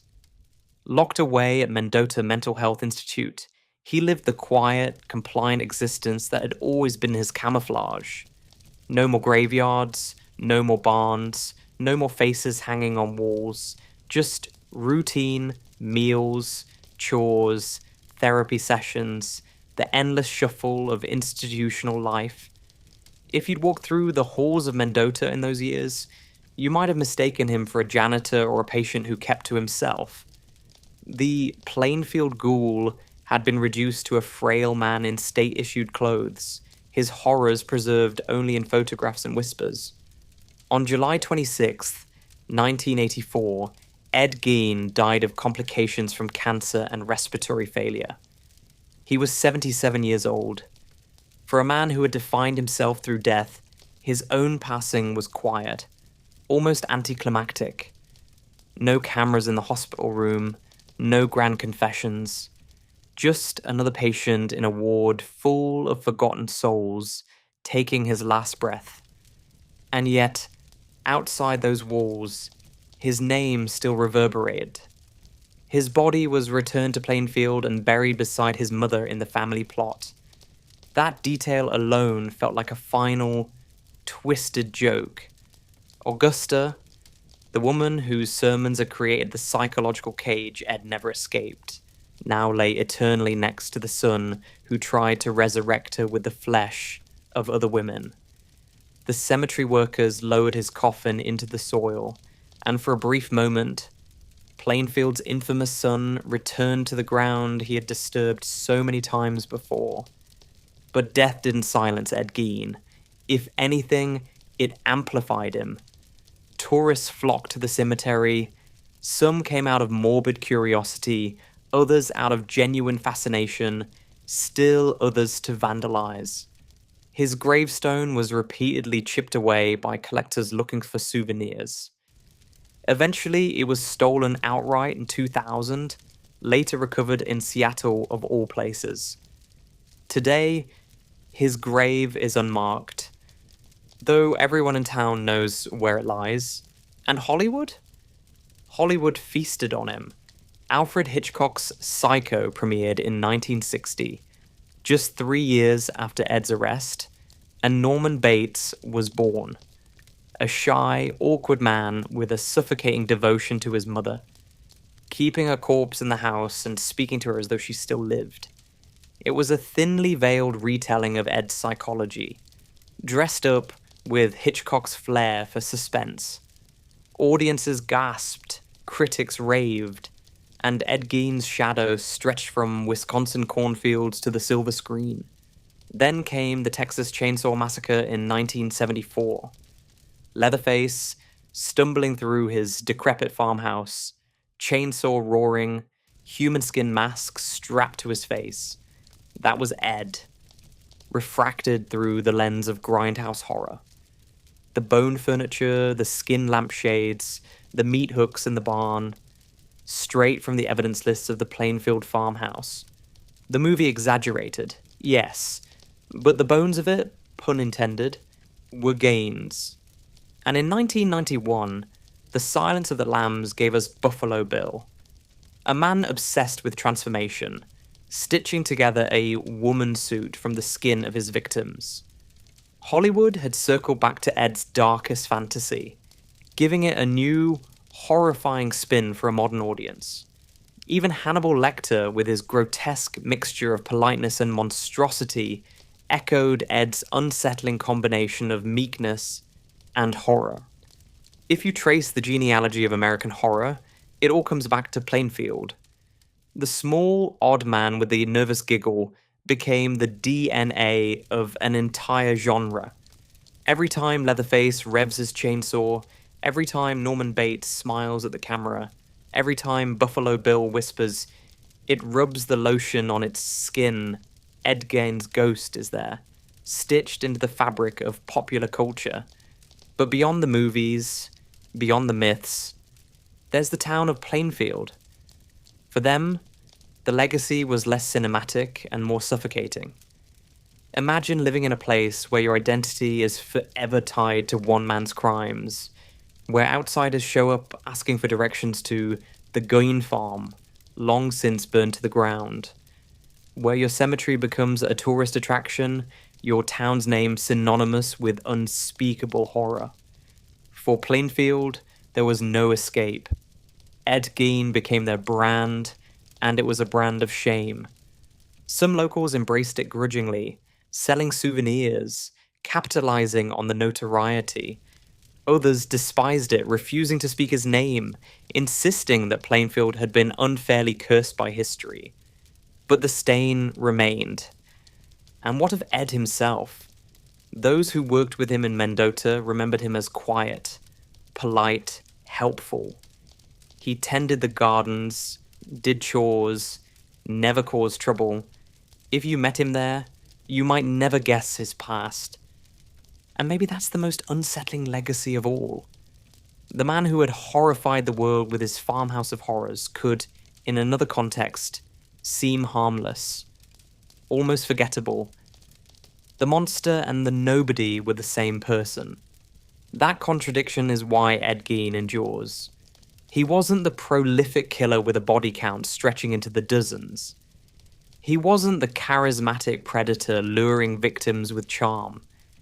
He was something far stranger, far more ordinary. A shy farm boy who loved his mother too much, who couldn't let go, and who tried to stitch her back together out of the bodies of strangers. It forces an uncomfortable question. How many other Ed Geins are out there?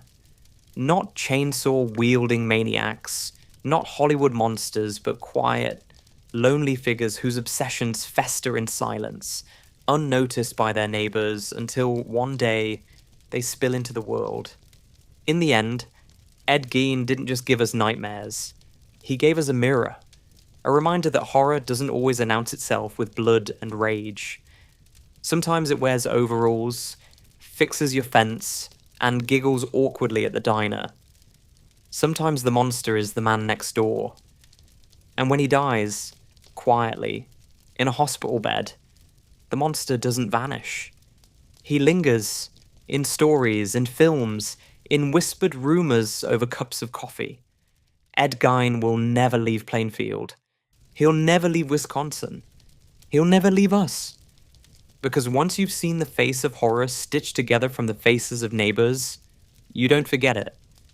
And that sleepless rabble was the tale of Ed Gein. A quiet farm boy, a grieving son, and the man who unwittingly gave Hollywood its most famous monsters. From Norman Bates to Leatherface, from Buffalo Bill to every horror cliché stitched in celluloid, his shadow stretches far longer than the cornfields of Wisconsin ever did. If you made it this far, congratulations. You now know more about nipple belts, skin lampshades, and barnyard taxidermy than any sane person should before bedtime. Sweet dreams. If you enjoyed this little midnight stroll through America's most grotesque farmhouse, don't forget to hit that like button, subscribe for more sleep stories soaked in sarcasm and dread, and drop me a comment below. Which horror movie character do you think captured Ed Gein best? Norman Bates? Leatherface? Or maybe Buffalo Bill? I'm curious what creeps into your mind when you picture him. This is Napmax Sleep Stories. And you've just been listening to boring true crime for sleep, the Ed Gein Files. Now go get some rest. Because unlike Plainfield in the 1950s, you're safe. Probably.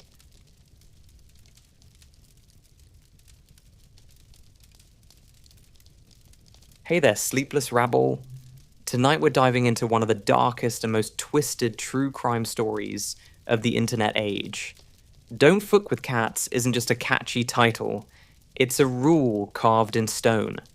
Because here at Napmax, we don't just love cats, we worship them. And that's why this story cuts so deep. You probably know the Netflix documentary, but we're going further. We'll uncover the hidden details, the digital breadcrumbs, the obsession of the online sleuths who became real-life heroes. And on top of that, we'll tell you what this dirtbag is up to today. Trust me, you won't believe it. And listen, this channel is still young, still clawing its way into the algorithm. So if you care about stories that matter, if you care about justice for the voiceless, hit that like button. Drop us a comment. What punishment do you think he really deserved? And don't forget to subscribe, because your support keeps us alive, and we need you in this fight. This is Napmax True Crime, and you're listening to the story of the internet's most infamous manhunt. Don't fuck with cats. Let's start where it all began. Scarborough, Ontario. Summer of 1982. A suburb that was half strip malls and half apartment blocks. The kind of place where families scraped by and kids rode their bikes until the streetlights came on. Cats lounged on porches, claimed backyards as kingdoms, and slipped through alleyways like tiny gods in fur coats. Life, for the most part, was ordinary. But not for the newborn who arrived on July 24th. His name was Eric Clinton Kirk Newman, a name that should have stayed invisible, a boy who should have had the chance to grow into something unremarkable, like the guy who fixes your boiler or shelves tins at the grocery store. Instead, Eric would spend his life trying to force the world to notice him. And when the world refused, he'd twist himself into something darker. His parents were barely more than kids themselves. His father, Donald, lived with schizophrenia, slipping in and out of reality. His mother, Anna, was strict, controlling, religious to the point of fanaticism. Together they made a house that felt less like a home and more like a locked box. Eric wasn't allowed out into the neighborhood. No schoolyard games, no friendships built over scratched knees or shared sweets. Until 6th grade, he was homeschooled, which in practice meant kept indoors, fed rules instead of experiences, and watched with a suffocating intensity. So while other children were outside climbing fences or chasing cats down the street, Eric sat alone. He learned how to live inside his own head. He learned how to craft an inner world where he wasn't powerless, where he could invent and reinvent himself endlessly. Cats, of course, don't need to reinvent themselves. Cats are born perfect. Maybe that's one of the many reasons his kind always resented them. They had everything he wanted: grace, presence, self-possession, without ever trying. When he finally did show up at school, he was pale, awkward, and easy prey. Teachers noticed he kept to himself. Classmates remembered him as the kind of kid you could bully without consequence, because no one would stand up for him. The world stamped outsider across his forehead in permanent ink. And to someone like Eric, who craved approval, the rejection was unbearable. By the mid-90s, after his parents' marriage collapsed, Eric drifted into group homes. Psychiatrists passed him around like a file nobody wanted to hold. Diagnoses stacked up: paranoid schizophrenia, borderline personality disorder, narcissism. Depending on who you asked, he was either mentally ill, manipulative, or both. And maybe he was all of it at once. But let's pause here. Many children grow up in fractured homes.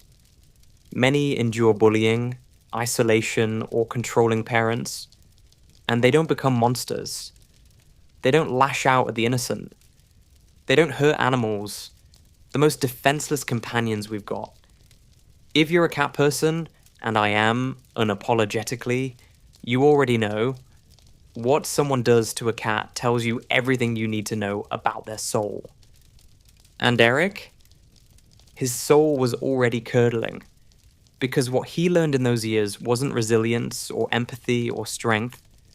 What he learned was how to disappear, how to lie, how to slip into masks and live behind them.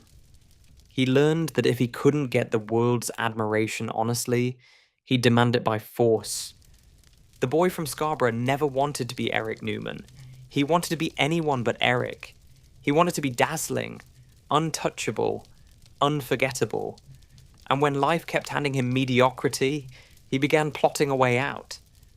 A new name, a new face, a new self. The fantasy was taking shape. And soon, Eric Newman would be dead. In his place, Luka Magnotta, the persona he crafted like a weapon. A mask he thought the world could never look away from. Unfortunately, he was right. Eric Newman was dead. At least that's what he told himself in 2006, when he marched into court and legally buried the name his parents had given him. From that day forward, he would be known as Luka Rocco Magnotta. Sounds flashy, right? Like a second-rate fashion designer or a B-list Bond villain. In reality, it was just Eric, hiding behind a name he stitched together like a knockoff handbag. Rocco came from a porn star, Rocco Siffredi. Magnotta from a wine company in Ontario. Put them together and voila, a brand new persona.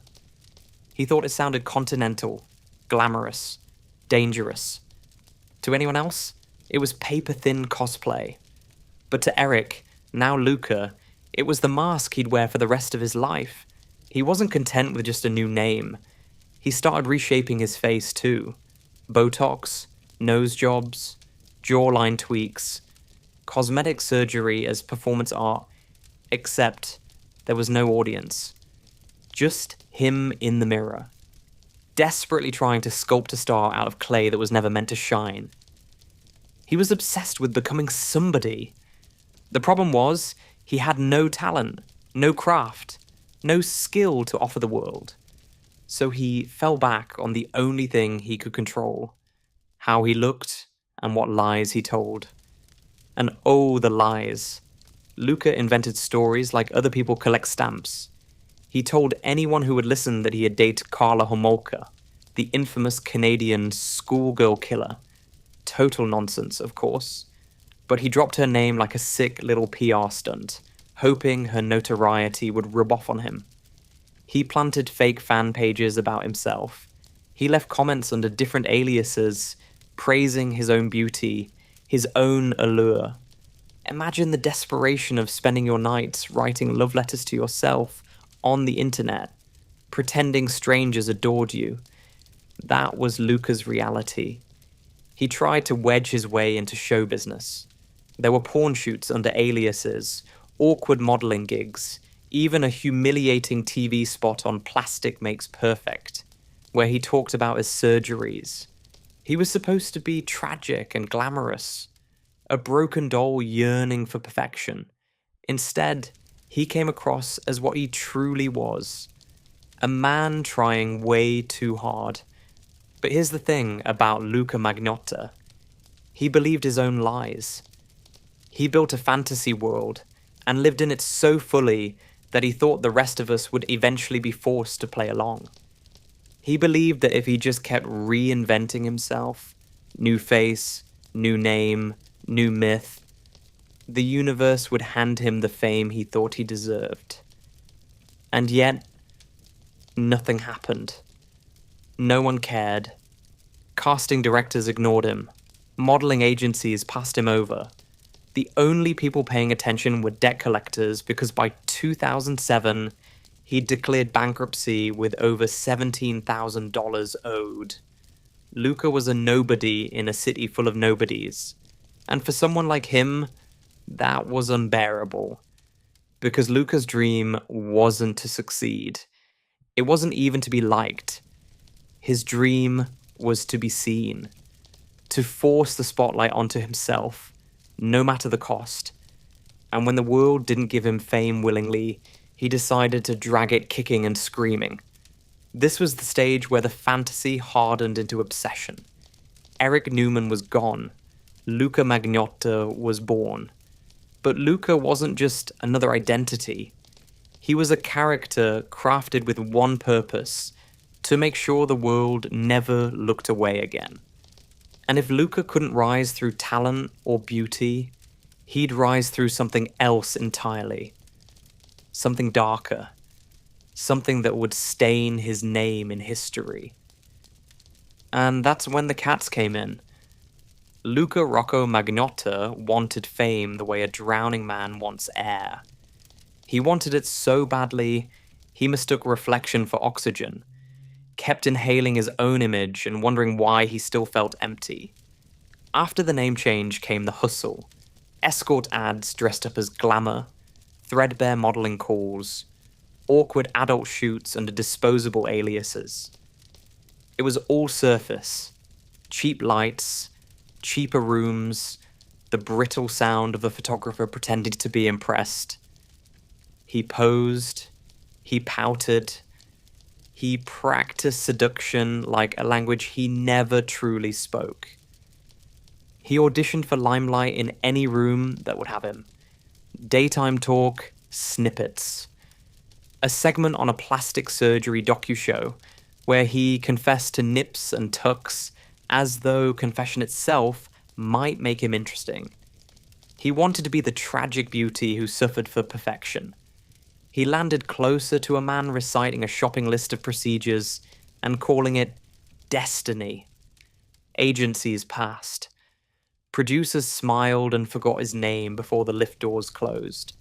Toronto, then Montreal, new flats, new mirrors, same disappointment. Money, of course, dragged behind him like a wounded leg. There was the earlier fraud conviction.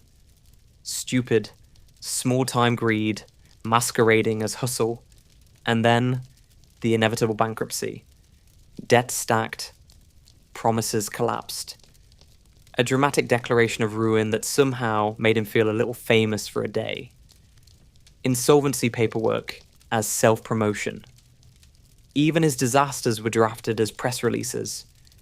Online, he played maestro to an orchestra of ghosts. He built fan pages about himself, then logged in under other names to admire the man he wished existed. He seeded rumors and invented romance with a notorious killer, because if you can't borrow talent, you can at least borrow infamy. He left breadcrumbs across forums and comment threads, performing a one-man standing ovation for an audience that was mostly him.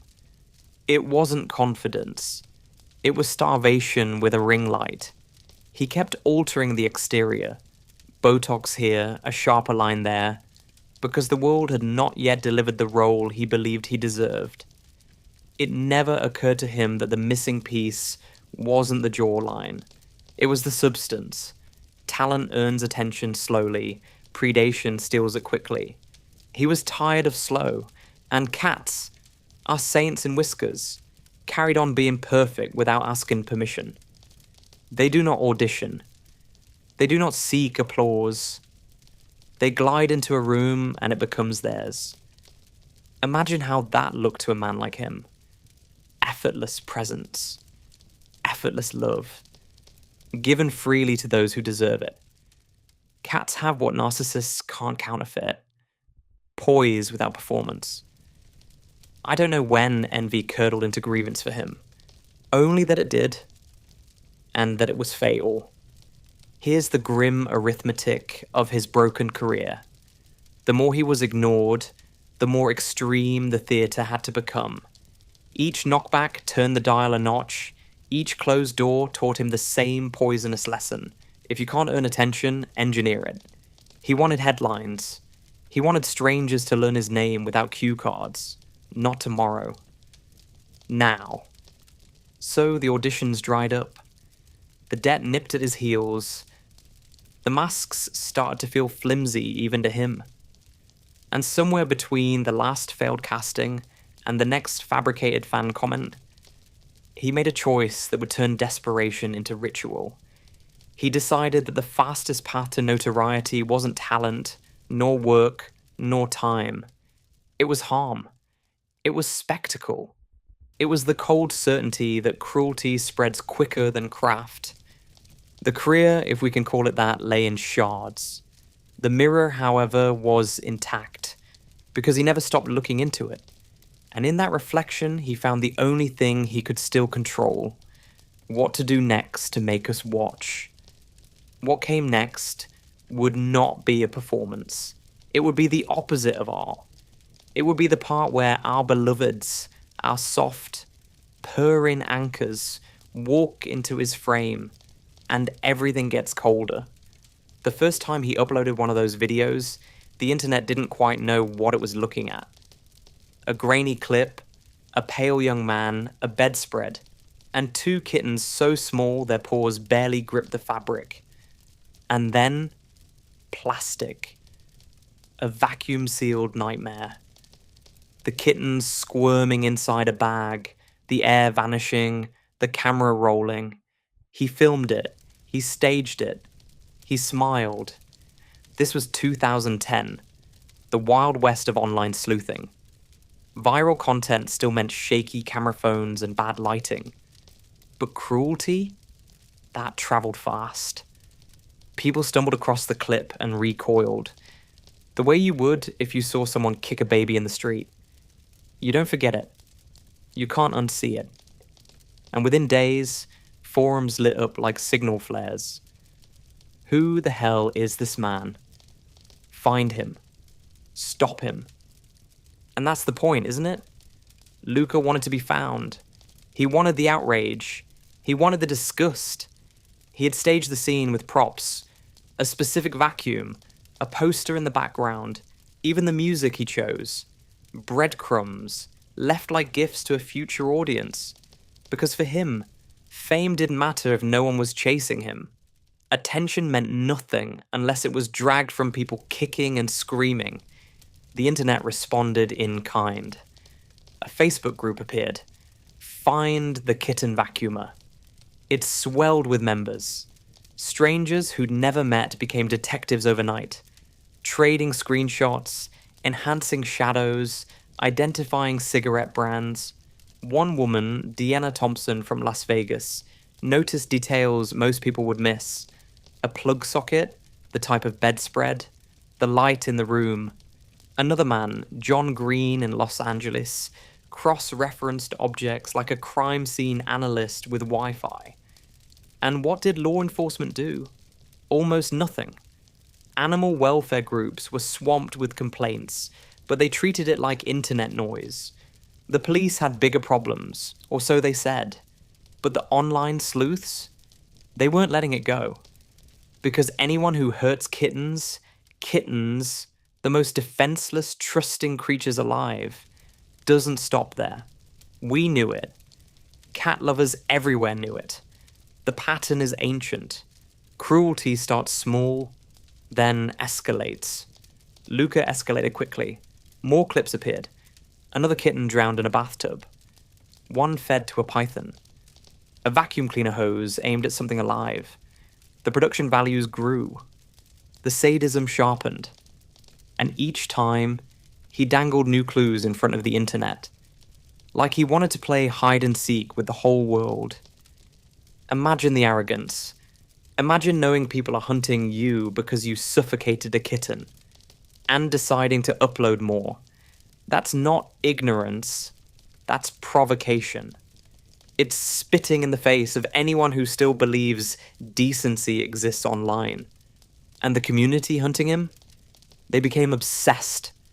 Screenshots of Luka's hands were compared to model photos.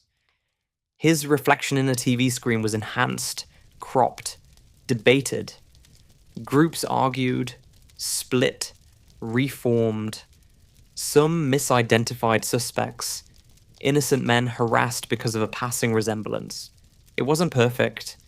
It was messy, human, desperate, but it was relentless. Because while Luka thought he was controlling the game, he underestimated one thing. Cat people do not forgive. You can scam fans, you can fake careers, you can vanish into a new name, but you lay one hand on a kitten, and the internet becomes an army. And still, Luka smirked behind his camera. He thought he was untouchable. He thought his cruelty made him a star. But all it really did was sharpen the claws of the people who were closing in. The hunt was alive now, furious and determined. And every new video he dropped was another breadcrumb leading straight back to him. And when the breadcrumbs ran out, Luka Magnotta crossed the line no one wanted him to cross. From cats to humans, from cruelty to murder, and suddenly the whole world was watching. And yet, while the world scrolled past and the authorities shrugged, there was one corner of the internet that refused to look away. You'd think law enforcement would have stormed in after the first video. 2 kittens suffocated in plastic, a faceless man behind the camera. It should have been enough to rattle cages at every police precinct. But no, the response was a collective shrug. It's the internet, they said, hard to trace. Bureaucracy yawned. So who picked up the slack? Ordinary people, strangers behind keyboards, cat lovers who refused to scroll past cruelty.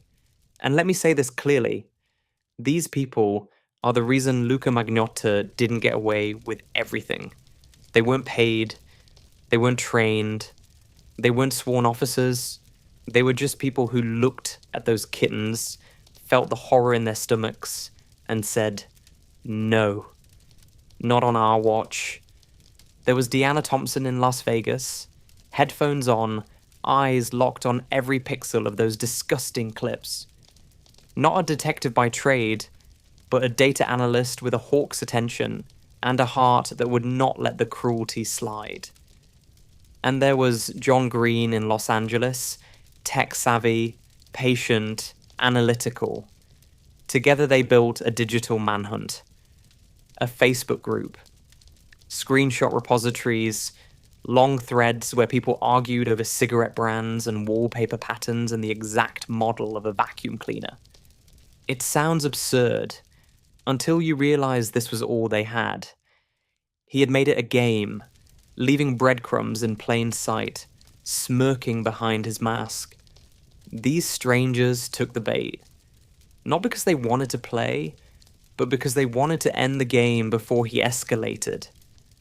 First, the vacuum. In one clip, the camera drifted just far enough to catch it in the corner. Most viewers would have ignored it. The sleuths froze the frame, zoomed, compared shapes and logos until they landed on a Royal Sovereign model sold primarily in Canada. One unloved appliance, and the world map got smaller. Second, the wolf blanket. A cheap, tacky comforter draped on the bed. It reappeared in later videos like a watermark, a clumsy calling card. Every time those wolves stared back at the lens, the group knew they were looking at the same space, the same man, the same pattern of harm dressed up as theatre. Third, the cigarettes. Boxes scattered on the floor, not glamorous imports, not obscure brands, ordinary Canadian packs. To most people, they were trash.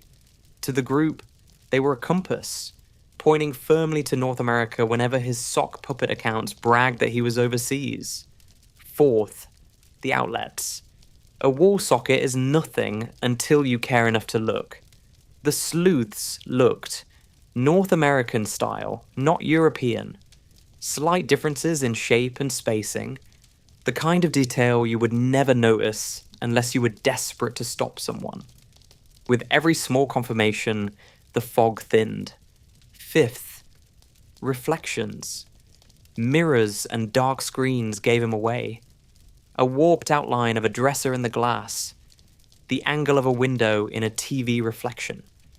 These glimpses let the group sketch the room he thought he had hidden. They built a mental floor plan from light and shadow, like burglars casing a house they never entered. Sixth, geolocation outdoors. He filmed a short piece outside.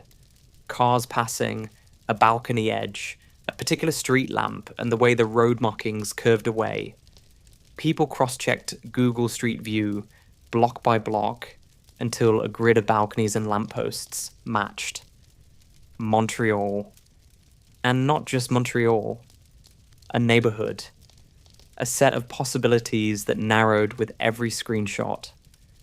Seventh, the aliases. He loved the chase so much he walked into the hunting party. Dozens of fake accounts slipped into the group, taunting, deflecting, sometimes praising him as if he were a legend already. He recycled favorite film quotes, used the same turns of phrase, even repeated the same typos. His ego was a fingerprint. The group learned it by heart. Eighth, the soundtracks. Background music buried under the hiss of bad audio. The sleuths pulled out short phrases and loops, traced them to cheap pop tracks he leaned on, and tied them back to other posts carrying the same musical DNA. It was another thread, small but strong, binding his online personas to his staged cruelty.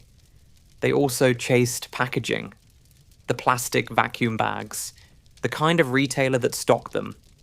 They compared the exact shade of yellow on a vacuum in a selfie to the yellow in the video, a dull little colour match that kept pointing back to the same man. They checked light through curtains and guess time of day, then compared that guess to upload times.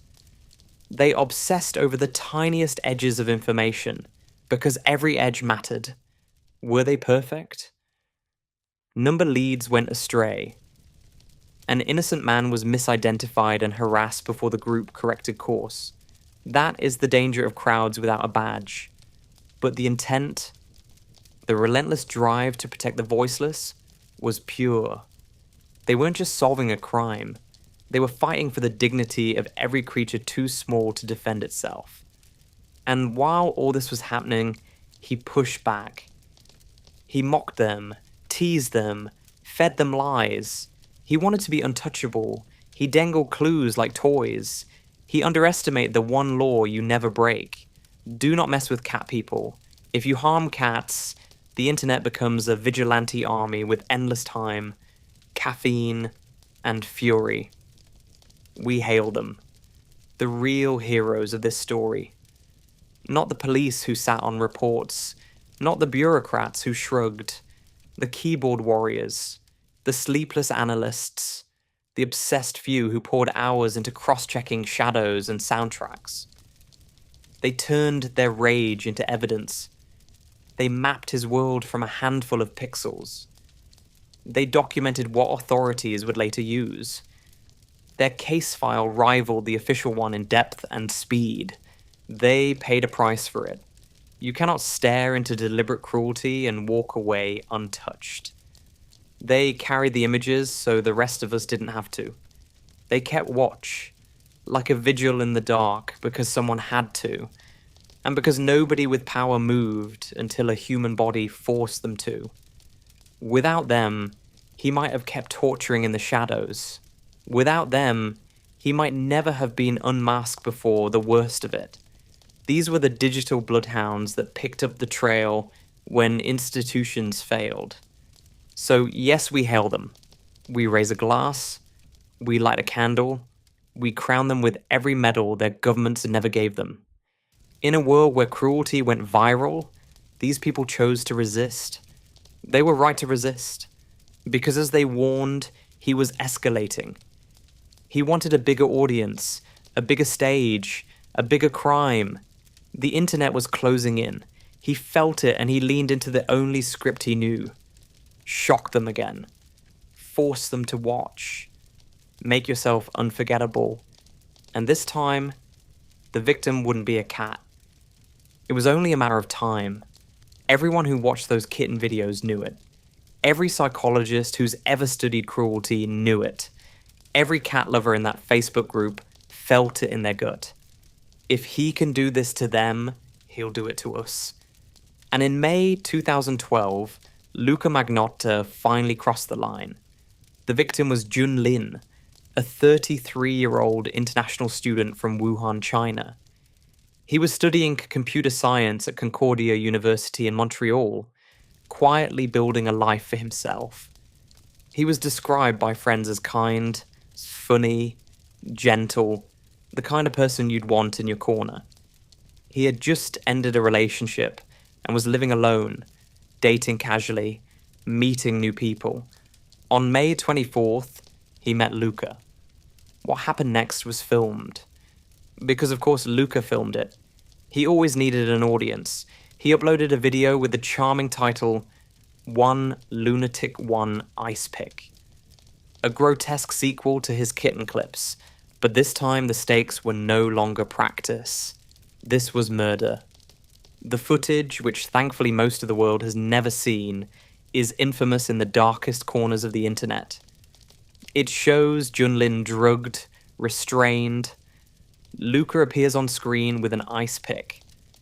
Straight out of Basic Instinct, because even in murder he was plagiarizing. He stabs Junlin repeatedly. He dismembers him. He plays with the body like it's a prop. There are moments too horrific to describe in detail, but know this. It was staged to shock, to force headlines, to make Luka the monster star he always wanted to be.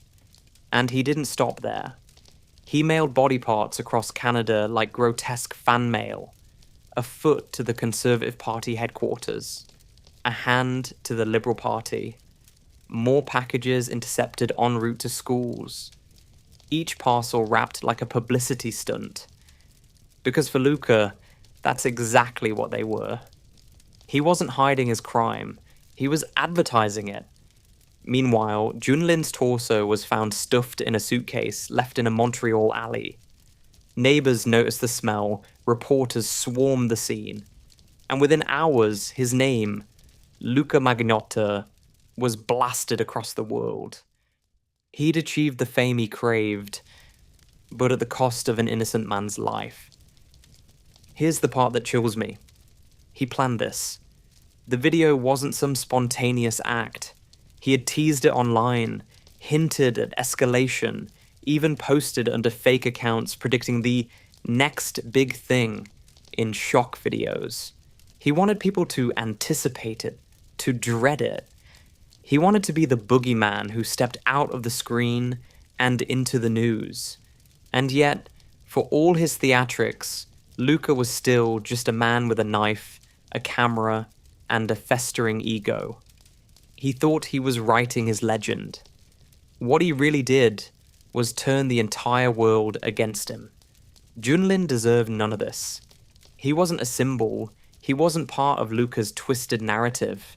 He was a human being, loved by family, mourned by friends, and Luka reduced him to a prop in his performance.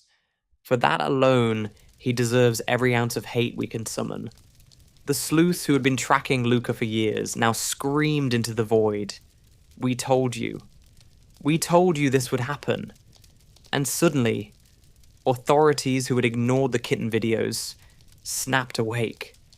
It was too late for Junlin, but the chase for Luka had begun in earnest. The Canadian press called him the Canadian Psycho. Interpol issued a red notice, and Luka, delighted, terrified, craving and dreading the spotlight, packed his bags and fled the country. The monster was loose, and the whole world was finally looking. But Luka had one fatal weakness, his obsession with himself, and that was exactly what would bring him down. The murder of Junlin didn't stay a local story for long. You can't mail body parts to political headquarters and expect it to go unnoticed. Within hours of the torso being found in that Montreal alley, Luka Magnotta was no longer just an online rumor or a subject of internet sleuth threads. He was international news.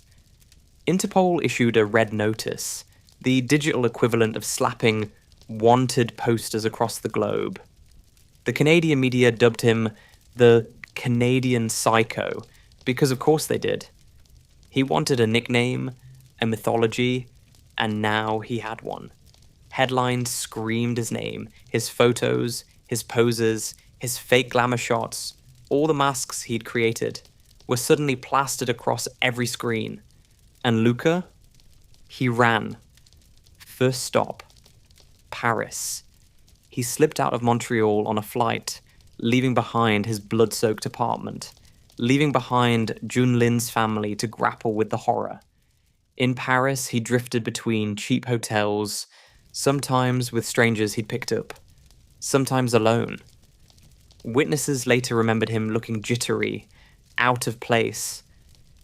He was desperate enough to hide among petty criminals, and, allegedly, even neo-Nazi groups offering him temporary shelter. For someone who wanted to be adored, he was now clinging to the shadows with people who couldn't care less about him. But here's the twisted irony. While he was hiding, he was also watching. Every news broadcast, every headline, every online post, he consumed it all. Luka was obsessed with his own myth. He fled because he didn't want to be caught, but he couldn't resist basking in the attention his crime had generated. He was like a moth trying to hide from the flame while circling it anyway. From Paris, he moved on to Berlin. June 2012, Neukölln district. Gritty, busy, full of cheap apartments and internet cafes. The perfect place to vanish, if you know how to disappear. But Luka didn't, because disappearing meant giving up the one thing he craved. Recognition. Interpol, Canadian authorities, French and German police, everyone was looking for him. Tips flooded in. The internet sleuths who had chased him for years now had the entire world echoing their warnings. He's dangerous. He's escalating. He won't stop. And yet, Luka believed he could still play both roles, the Phantom and the Star. He shaved his head, changed outfits, drifted from hostel to hostel. But he never abandoned the one habit that doomed him. Searching for himself online. Think about that. He's one of the most wanted men on the planet. His victim's family is grieving. Police forces on multiple continents are working overtime. And Luka? Luka is ducking into internet cafes to type his own name into Google, refreshing news pages about himself like a man checking his horoscope. The manhunt was a global thriller now. Interpol alerts, border checks, frantic headlines. But the truth is, Luka wasn't caught by elite tactical units or high-tech spy gear. He was caught because his ego was too heavy to carry quietly. And in Berlin, in one of those internet cafes, the walls of his fantasy world finally collapsed. Berlin, June 4th, 2012. The city was buzzing the way Berlin always does. Cafes spilling onto sidewalks, students rushing with backpacks, the smell of doner kebabs drifting through Neukölln's busy streets. It's a place where you can vanish easily. Too many faces, too much noise. The perfect city for a fugitive who doesn't want to be found. But Luka Magnotta didn't really want to vanish. He wanted to be chased. He wanted to be seen. And that, in the end, was his undoing. For days, he'd been moving like a shadow through Berlin. Cheap hostels, grimy rooms, fleeting connections. Witnesses later recalled a strange, pale man keeping to himself, chain-smoking, jittery.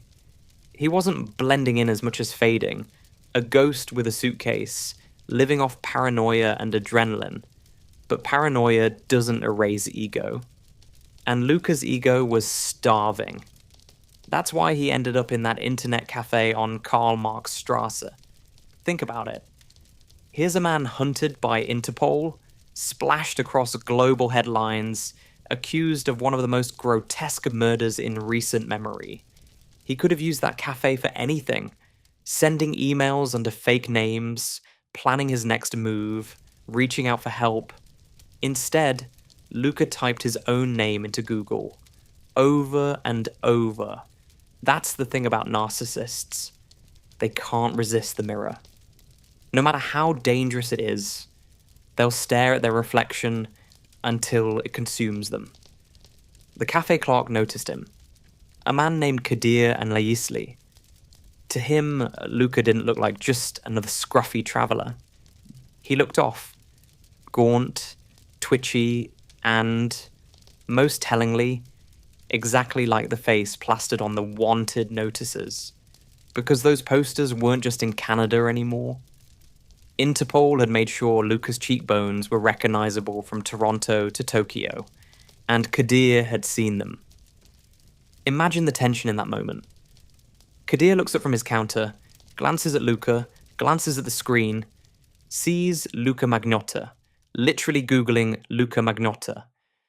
The arrogance, the stupidity, the surreal comedy of it all. A killer, captured not by some high-tech sting operation, but by his own compulsive need to read about himself. Kadir didn't hesitate. He picked up the phone and called the police, and this time, unlike with the kitten videos, the authorities moved fast. German officers stormed the cafe, weapons drawn, patrons scrambling. Luka barely reacted. No grand chase, no cinematic standoff. Just a pale, thin man dragged from his swivel chair, finally stripped of the one thing he clung to: control. When the officers cuffed him, he reportedly asked for something ridiculous: political asylum, as if murdering and dismembering an innocent man was some kind of revolutionary act, as if Germany would shield him from the consequences of his own staged horror show. Delusion stacked upon delusion. And so it ended not with a bang, not with some glamorous villain exit, but with a pathetic little scene in a Berlin internet cafe. Or Luka Magnotta, the man who styled himself like a movie star, brought down by the glow of a computer screen and the sharp eye of a cafe worker who refused to ignore his gut. News spread instantly. Canada exhaled. The online sleuths who had hunted him for years shouted into their keyboards. Finally. They had been right all along. He was dangerous. He was escalating. And without their relentless obsession, he might never have been caught before killing again. Berlin police paraded him in front of cameras, Interpol confirmed the arrest, and Luka's smirk. Because, yes, he still managed one, flashed across the world. He thought he was still in control, that this was just another scene in his movie. But no amount of smirking could disguise the truth. The star of his own nightmare had finally lost the script. And next came the extradition. The trial. The slow dismantling of the myth Luka Magnotta had spent years building. After his capture in Berlin, Luka Magnotta's story shifted from gruesome spectacle to courtroom drama. No more shadows, no more masks, no more online personas. Just a man in cuffs, shackled by the weight of his crimes, dragged back to the very city where he thought he had staged his perfect performance. The extradition was almost cinematic in itself. On June 18th, 2012, German authorities handed him over to a Canadian convoy. They didn't take chances. This wasn't a simple flight back home. It was a high-security operation, complete with a Royal Canadian Air Force jet. That's right. Luka got the kind of escort usually reserved for terrorists or high-level political criminals. The Canadian government wanted to make absolutely sure this man never slipped through their fingers again. When the plane touched down in Montreal, the crowd was waiting. Reporters swarmed, cameras clicked, and Luka, ever the narcissist, smirked behind his cuffs, still clinging to the fantasy that he was a misunderstood star. The reality, he was just another defendant about to face the full machinery of justice. The trial itself didn't begin until late 2014. 2 years of psychiatric evaluations, hearings, and endless speculation about Luka's state of mind. Because that was his defense, not criminally responsible due to mental illness. His lawyers painted him as a man trapped in psychosis, detached from reality, incapable of understanding right from wrong.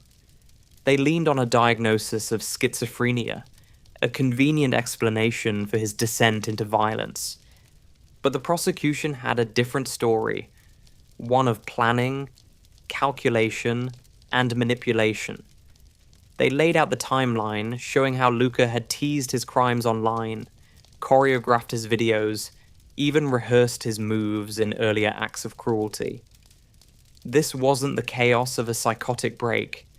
It was the premeditated theater of a man addicted to attention. The evidence was damning.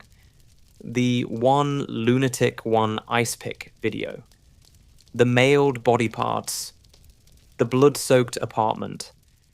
Digital footprints tying him to online accounts where he had practically announced what was coming. Witness testimony tracing his movements from Montreal to Paris to Berlin. Piece by piece, the illusion of insanity crumbled, revealing cold design underneath. The trial lasted 12 weeks. Jurors listened to psychiatrists argue, to friends and family testify, to evidence that turned stomachs. They were asked to balance sympathy for mental illness against the horror of deliberate cruelty. And in December 2014, the verdict came. Guilty on all counts. First-degree murder of Junlin. Committing indignities to a body. Publishing obscene material. Mailing obscene and indecent matter. Criminal harassment of Prime Minister Stephen Harper and others. It was a laundry list of charges that read like a grotesque resume. The sentence? Life in prison with no possibility of parole for 25 years. Luka sat in court, pale as ever, eyes darting, expression unreadable. The performance was over. There would be no sequel. No glamorous interviews, no red carpet, just a concrete cell and the echoes of his crimes. And yet, even in defeat, Luka couldn't let go of the myth. After his conviction, he gave interviews from prison, wrote blog posts, even attempted to craft a new identity behind bars. He claimed he was being mistreated, that he was misunderstood, that he was still, somehow, the victim. It was the same tired script, played on repeat for an audience that had long since stopped applauding. But for once, Luka Magnotta wasn't in control of the narrative. The sleuths who had hunted him, the journalists who had exposed him, the court that had condemned him, they were the storytellers now, and his story was no longer one of mystery or glamour. It was one of cruelty, capture, and consequences. Junlin's family, dignified in their grief, thanked the jury. They had lost a son, a brother, a friend. No verdict could bring him back, but at least justice had been named. Luka Magnotta would spend the prime of his life behind bars, locked away from the world he once tried to shock into remembering him. And so the stage lights dimmed. The self-proclaimed star faded into the background of prison life. But prison, as it turns out, didn't stop Luka from trying to reinvent himself again. You'd think the story ends here. Luka Magnotta, sentenced to life in prison, locked away where he can't hurt anyone else, curtain down, monster caged. But of course, Luka being Luka, couldn't just vanish quietly into the concrete walls of a penitentiary. Even in prison, he found ways to make headlines. Pathetic, absurd, and bizarre headlines, but headlines nonetheless. After his conviction in 2014, he was sent to Port Cartier Institution, a maximum security prison in Quebec. Cold, isolated, unforgiving, exactly the kind of place designed to bury dangerous men in anonymity. But Luka, he immediately began doing what he always did, crafting a new persona. First came the interviews. From behind bars, he complained about conditions, about being bullied, about not getting enough attention. He even wrote letters to journalists, still trying to control the narrative, still trying to keep his name alive in the public consciousness. Then came the dating profile. Yes, you heard that right. Luka Magnotta convicted murderer and self-styled narcissist, actually posted on a Canadian prison pen pal site. His ad read like something out of a bad romance novel. Single white male, 33, seeks single white male, 28 to 38, for a long-term committed relationship. If you think you could be my Prince Charming, send me a letter. He wanted someone loyal, preferably educated, with whom he could build a life. As if prison walls were just an inconvenient backdrop for his fairy tale. And unbelievably, someone answered. In 2015, Luka married another inmate, Anthony Jolin, in a small prison ceremony. Jolin himself wasn't exactly a saint. He was serving time for armed robbery and murder. A real love story, forged in the bleakest of settings. Luka called it his happily ever after. The Canadian press called it surreal. For cat lovers and anyone who knew Junlin's name, it was a grotesque insult. He also managed to start selling paintings from prison, trying to recast himself as an artist. Buyers, whether out of morbid curiosity or genuine perversity, paid thousands for his so-called work. Once again, Luka had found a way to exploit attention, even in captivity. And then there were the complaints.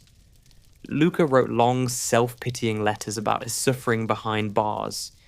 He claimed he was being treated unfairly, denied basic comforts, tormented by guards and inmates alike. He painted himself as a victim of the system, conveniently forgetting that the only reason he was there was because he butchered a young man on camera. Still, for all his whining, he did manage to secure a transfer. In 2022, reports confirmed that Luka had been moved from maximum security to a medium security prison, where conditions are softer.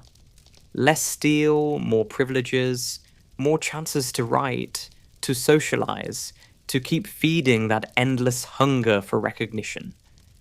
And yes, there are still whispers of women writing him love letters, of admirers treating him like some dark celebrity. The same old serial killer groupie phenomenon. Luka's myth still hooks the weak and the lonely, even though the world has long since moved on. But make no mistake, prison isn't a catwalk. Luka's power is gone. His spotlight is gone. He's no longer the star of his own horror show. He's just another inmate in beige prison scrubs, rotting in a cell while Junlin's family lives with the hole he left behind. It's almost poetic, in a twisted way. Luka Magnotta, who craved fame so desperately that he killed to get it, now exists in a place where time erases names, where your crimes don't make you special, where the audience stops watching. He's a ghost in his own story, pacing in a cage, hoping someone out there still cares enough to type his name. And maybe that's the cruelest justice of all. A man who lived for attention, condemned to be forgotten. But before we leave him behind, we have to go back to the true heroes of this case. Not Luka, not the headlines, but the people who saw those first kitten videos and refused to let them slide. Let's get one thing absolutely straight before we move on. If it weren't for a ragtag group of people on the internet who couldn't sleep after watching a kitten get stuffed into a vacuum bag, Luka Magnotta might have kept killing for years. Police, too slow. Authorities, dismissive. But ordinary people, keyboard warriors, animal lovers, people who believed no cruelty was too small to matter, they were the first line of defense. And they nailed it? It started with a Facebook group. A place where strangers bound by fury and compassion traded screenshots, dissected Luka's videos frame by frame, and refused to look away. They weren't trained detectives.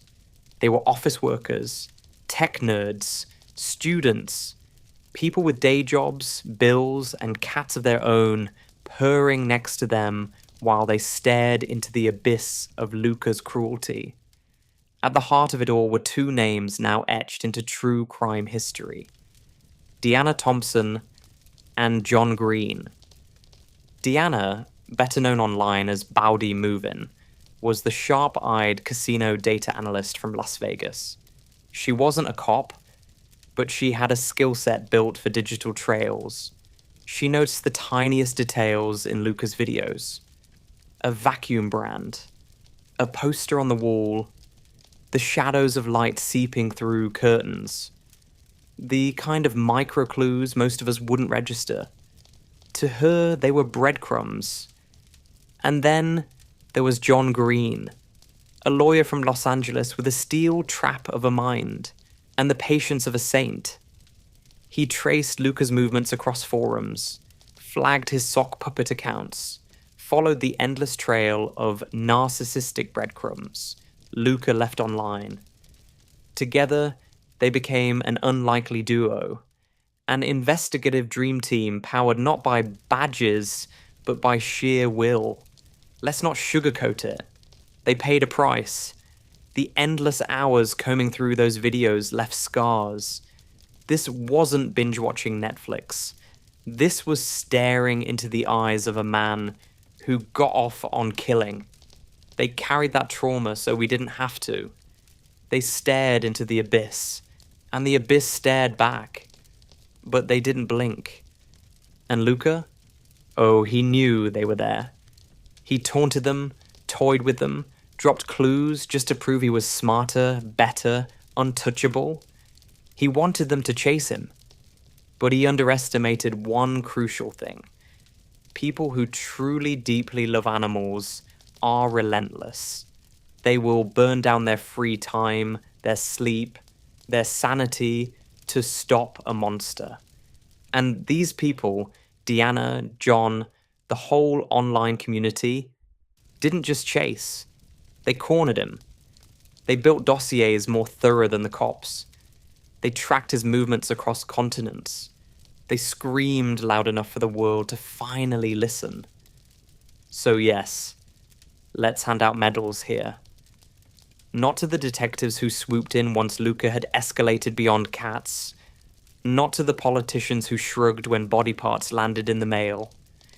But to the nameless many who sat at their laptops and refused to let a monster walk free. They are the unsung heroes of the story. The kind who prove that compassion and persistence are stronger than cruelty and ego. They turned outrage into action. And in doing so, they saved lives. When history remembers Luka Magnotta, it will remember a pathetic narcissist who killed to be noticed. But when we tell this story, we remember the others. The real heroes. The people who said, "Don't fuck with cats." And from there, we step into the final chapters. What this case revealed about the internet, about how digital sleuthing can outpace law enforcement, and about how one community's obsession changed the way we view online justice forever. This is where the story gets uncomfortable. Because as much as we all want to believe in police dramas, where detectives crack cases with grit and brilliance, the reality of Luka Magnotta's manhunt exposed something else entirely. Ordinary citizens, glued to laptops and chat threads, were light years ahead of the actual authorities. From the very first kitten video, the sleuths were screaming, "This man is escalating. If you don't stop him now, he will kill a human." They weren't guessing. They weren't being dramatic. They saw it in his methods, his need to taunt, the way he staged cruelty like performance art. And they were right. The police, though? Not so fast. When the Facebook group tried reporting Luka's early crimes, they hit a wall of bureaucracy. Jurisdiction issues, lack of evidence. The fact that Luka's cruelty was just against animals, something law enforcement far too often sidelines. Local police would say it was another department's problem. Animal welfare groups didn't have the tools or manpower to chase a ghost across borders. Even when some of Luka's fake profiles and posts were flagged, authorities didn't connect the dots.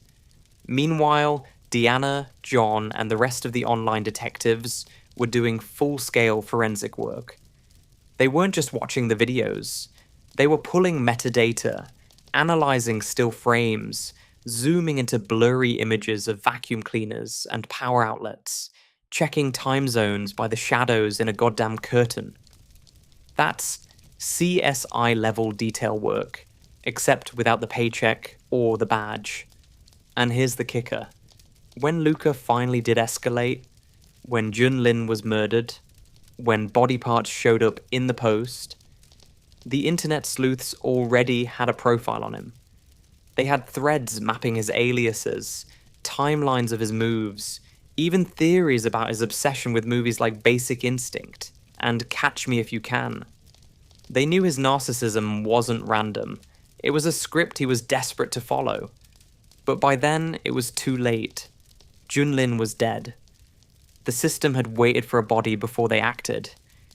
It's not that law enforcement didn't care. Once the murder happened, the machine roared to life. Interpol notices, media pressure, resources pouring in.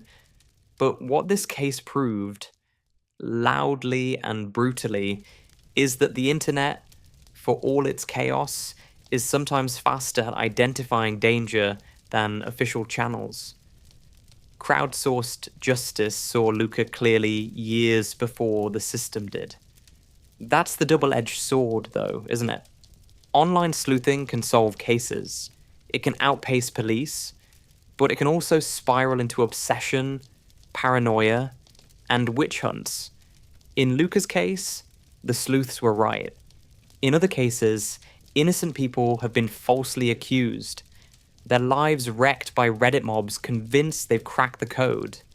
The internet is powerful, but it's messy. Still, let's give credit where it's due.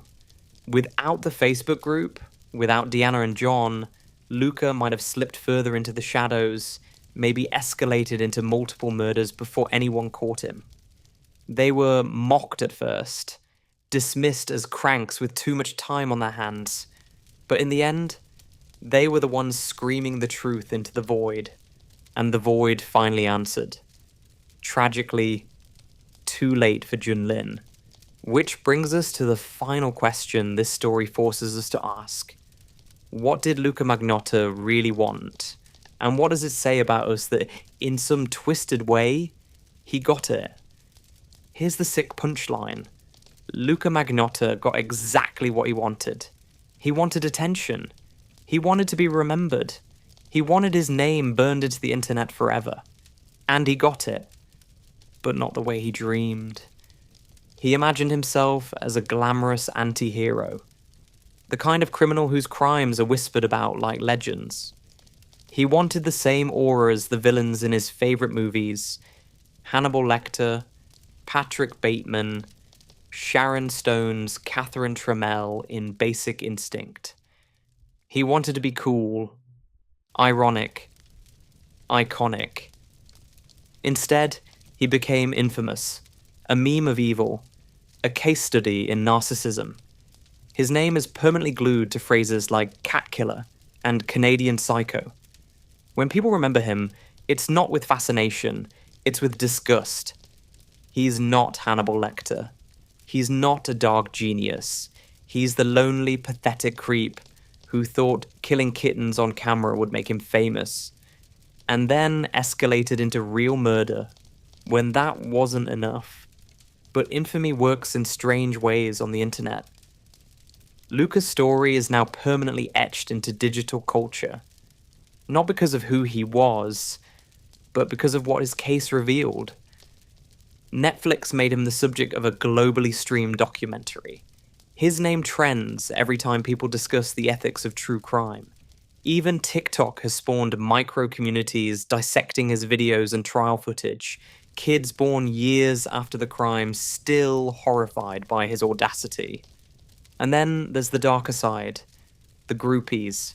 Yes, he has them. Every notorious criminal does. Somewhere in some corner of the web, lonely women and morbid obsessives write him letters, defend him, fetishize him. Luka thrives on that trickle of attention like a plant starved of sunlight. Even in prison, he's still chasing clicks. But what makes his legacy really disturbing is this. Luka Magnotta wasn't unique. He wasn't even smart. He was a blueprint for something we're seeing more of. People willing to cross moral lines for internet fame. Today, it's TikTok stunts, YouTubers staging crimes, influencers faking their deaths. Luka was just an early extreme version of that same hunger. A warning of what happens when attention becomes more important than humanity. And yet, here's where we flip the script. Luka may have wanted to be remembered, but what actually endures are the people who stopped him. Deanna, John, the Facebook group, the activists who made sure the phrase "don't fuck with cats" became a rallying cry, a line in the sand. His legacy is their victory. His story doesn't belong to him. It belongs to the ones who refuse to let cruelty slide. That's the paradox Luka can't escape. Yes, his name lives on, but it lives on as a cautionary tale, as a punchline, as the eternal reminder that the internet doesn't forgive cruelty to the innocent. And most importantly, Junlin's name lives too. In vigils, in memorials, in the memories of his friends and family. Junlin was a real person with a real life, dreams and laughter that were stolen. He deserved better, and remembering him, not the man who killed him, is the only way to close this story with dignity. Because at the end of the day, Luka Magnotta didn't get what he wanted. He got what he deserved. A lifetime in a cell, remembered not as a dark celebrity, but as a coward who picked on the most vulnerable beings and called it greatness. And we remember the cats. We remember Junlin. We remember the heroes. And we repeat the one line that echoes louder than Luka's ego ever could. Don't fuck with cats. And that's it. Sleepless rabble. The twisted rise and fall of Luka Magnotta. From kittens to murder to the biggest internet manhunt the world has ever seen. It's a story that proves one thing. You never, ever mess with people who worship cats. The Netflix documentary gave us the framework, but you've now heard the details they left out. The obsessive clue hunting, the sleepless heroes, the warnings ignored, and of course the part nobody tells you, what this monster is doing today. Locked away in a Canadian prison, still trying to pull strings, still writing letters, still craving the spotlight. He wanted fame, and he got it, but not the kind he dreamed of. So now it's your turn. Smash that like button if you stand with the cat army. Drop a comment and tell us, what punishment do you think he really deserved?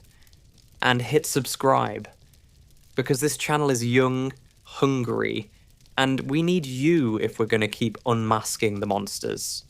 This is Napmax True Crime. Thanks for staying with us through the darkness. Sleep tight, and remember, don't fuck with cats. Hey there, sleepless rabble. If you've been searching for a calm, true crime story to drift off to, you've come to the right place. Tonight, we're stepping into the quiet, unsettling world of Jeffrey Dahmer. The man who seemed ordinary, but hid something the world would never forget. No gore, no shock, just a slow, hypnotic retelling of how an awkward boy from Ohio became the name whispered in every true crime conversation. Before we dive in, do me a small favor. Hit like, tap subscribe, and if you want to support what I do, you can at kofi.com/NAPMAX. It keeps the stories coming. And here's my question for you tonight. What unsettles you more? How long Jeffrey Dahmer went unnoticed? or how normal he seemed on the surface? Drop your thoughts in the comments, because I read them all. Now, settle in. Let me take over for a while. This is Napmax Sleep Stories, and you're listening to Jeffrey Dahmer, the quiet boy who became a monster. Chapter 1. The Boy in the Backyard. Bath, Ohio. A postcard town if there ever was one. Tree-lined streets, kids pedaling bikes until the streetlights blinked on. The kind of place where a summer breeze carried the smell of fresh-cut grass and charcoal grills. And somewhere among the baseball games and lemonade stands was Jeff, a quiet boy with sandy blonde hair and a gaze that never seemed to settle on the world around him. He wasn't loud. He wasn't trouble. If anything, he was the kid you forgot was in your class until roll call. His parents, Lionel and Joyce, fit the suburban script at first glance. Father, a chemist. Mother, a homemaker. Respectable, educated. The American dream, neatly packaged. But step inside that house, and the picture cracked. Arguments that escalated into shouting matches. Joyce battling her own demons, anxiety, pills, endless complaints of illness. Lionel, buried in work, doing what men of that era did best, avoiding the emotional storm. Jeff was caught in the middle, too young to stop it, too old to ignore it. So he retreated into a world of his own making. While other kids ran screaming through sprinklers, Jeff wandered the woods behind his house, alone, looking for things that didn't run away. It started small. Bones. Tiny, harmless bones. The kind a curious kid might find and toss aside. Except Jeff didn't toss them aside. He collected them. Studied their shapes. Their clean geometry. There was something calming about the order of it. In a house full of chaos, these bones didn't argue. They didn't yell. They just existed. Soon, his fascination grew. Roadkill. Dead squirrels. A raccoon struck by a car. Things no one else would look at twice. Jeff dragged them home like trophies. Not for cruelty, at least not yet, but for control. To take apart, piece by piece, and understand what made them what they were. Neighbors never noticed. Teachers chalked his quietness up to shyness. Even his parents missed the signs, too busy fighting their own battles to see the storm gathering in their son. And so, Jeff kept collecting, kept dissecting, filling jars with remnants of things that once lived. In the backyard, behind that neat little house, a new world was taking shape. A world where Jeff wasn't powerless, where nothing left him, not even in death. But darkness doesn't appear overnight. It seeps in, slow and silent, until it feels normal. And for Jeff, this was just the beginning. Next, we'll step into his teenage years. The drinking, the fantasies, and the moment those quiet shadows inside him start demanding more. Chapter 2. Teenage Shadows. High school. For most kids, it's the age of first crushes, awkward school dances, and pretending you actually care about algebra. For Jeff, it was different. He was there, of course, sitting in those fluorescent lit classrooms. But it was like the world was on the other side of a glass wall.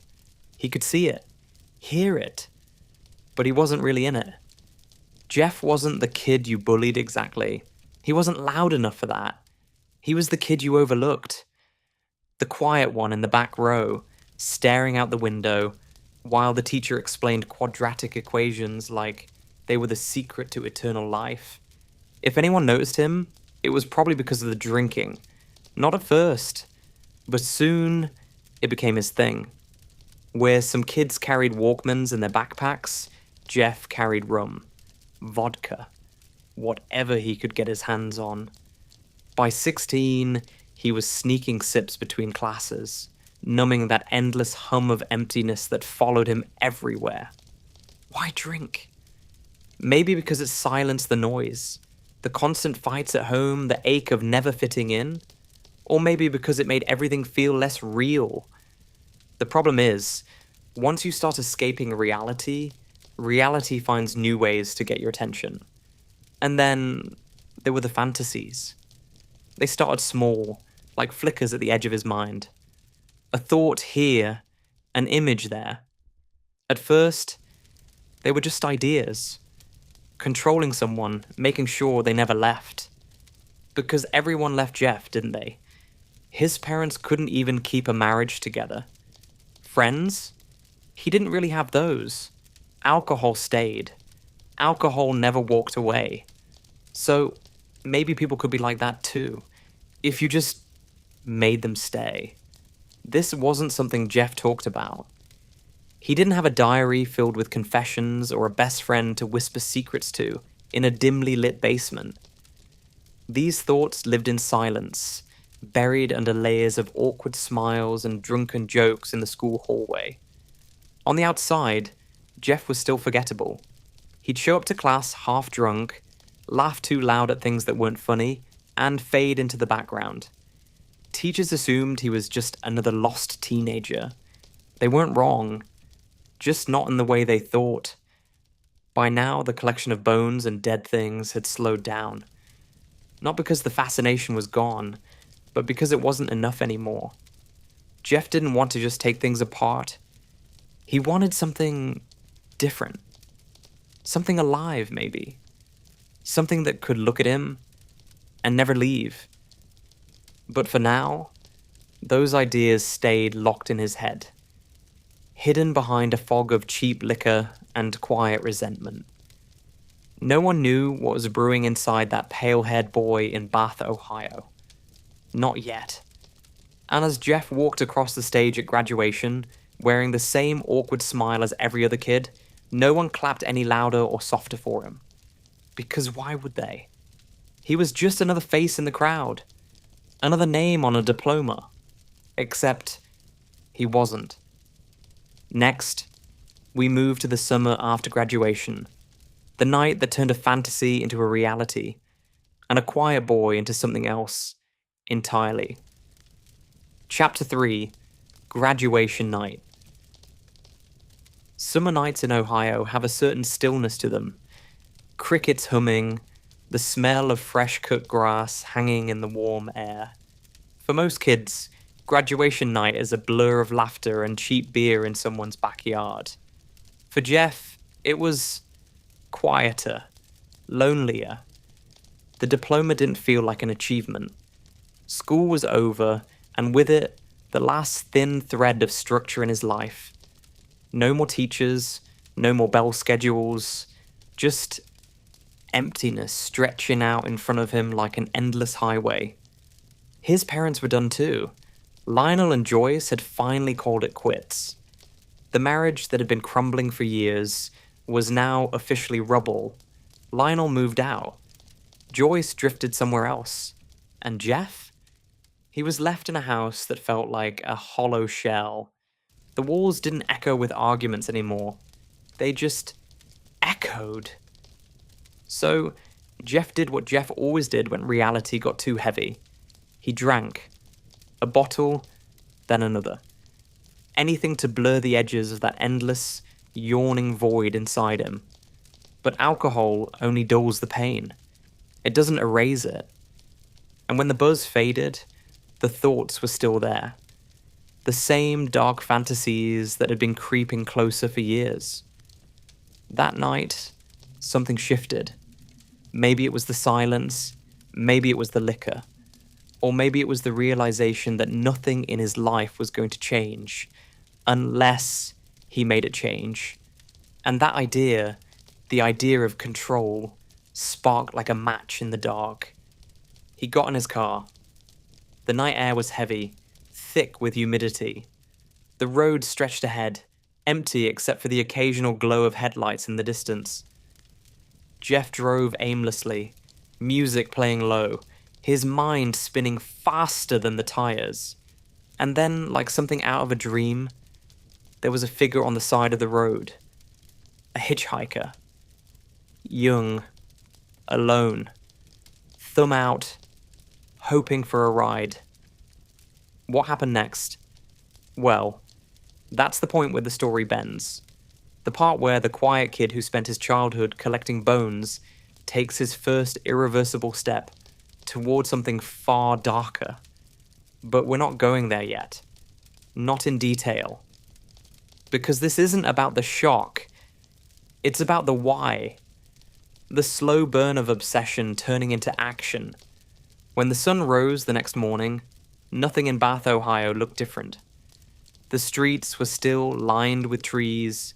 Neighbors still waved as they watered their lawns. But for Jeff, the world had changed forever. And once you cross a line like that, you never go back. Next, we follow Jeff into the drift, the failed attempts at college, the army years, and the slow realization that no matter where he goes, he can't outrun himself. Chapter 4. The Drift. The summer after graduation should feel like freedom. No more teachers, no more hall passes, just an open road and a future waiting with arms wide open. For Jeff, that road was empty and it stretched on forever. No plans, no real ambitions, just a nagging hum in his chest that wouldn't go away. So he drifted. First, college. Because that's what you do, right? You pick a major, move into a dorm, and suddenly you're a whole new person. Except Jeff wasn't. He signed up for classes at Ohio State, walked those crowded hallways, and felt nothing. The same silence, the same isolation, just in a bigger building. And college had rules, deadlines, exams, social games he didn't understand. So he did what he always did when life felt too sharp around the edges. He drank. Hard. By the end of his first quarter, he'd flunked out. Just like that, college wasn't an escape. It was another failure.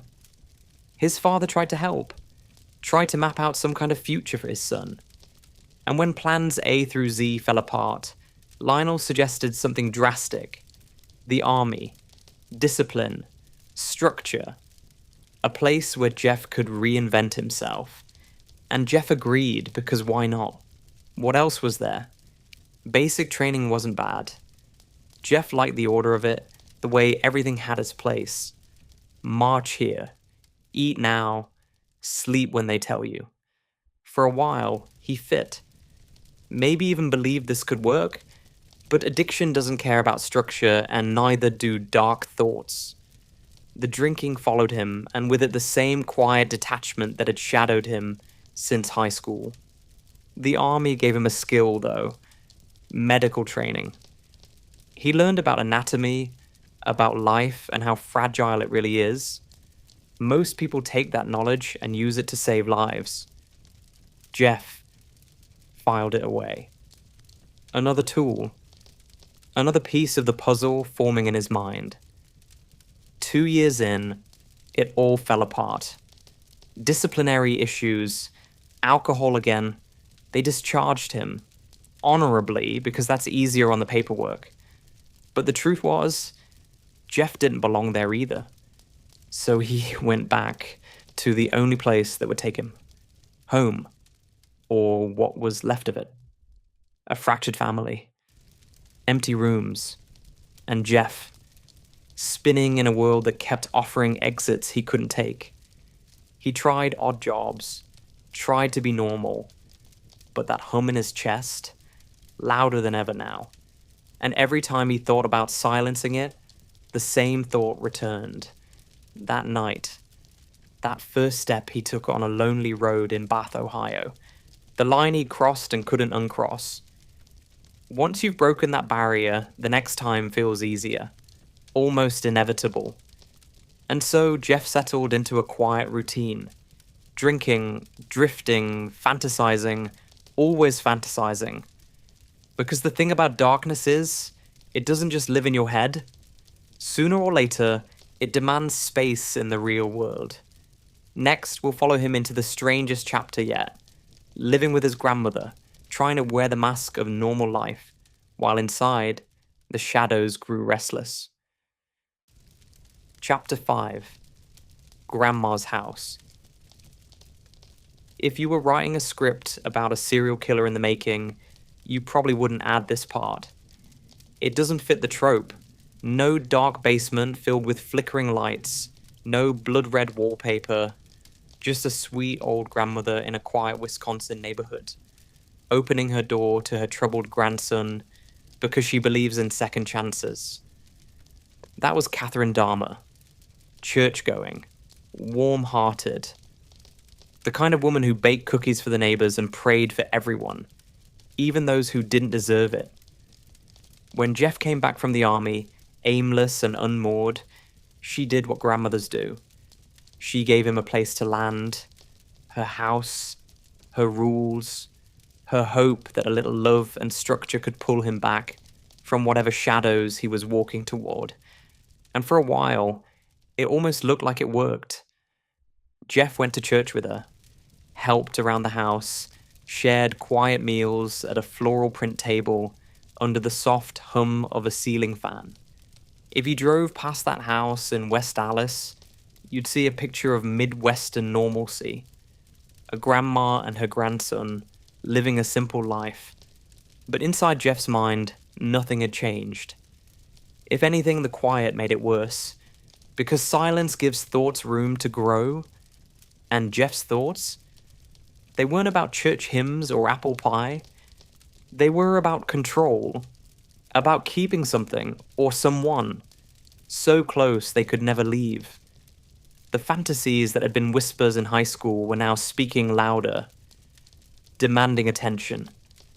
He tried to fight it in his own way. Got a job at a chocolate factory, showed up for Sunday service, even smiled when the neighbors waved. On the surface, he was doing everything right, but it was just that, a surface. Underneath, the cracks were widening. His grandmother noticed little things. The drinking, for one. The late nights. The odd smell that clung to him sometimes. She scolded him gently, like a grandmother does. Told him to straighten up, to pray harder, to keep the Lord close. Jeff nodded. Promised to do better.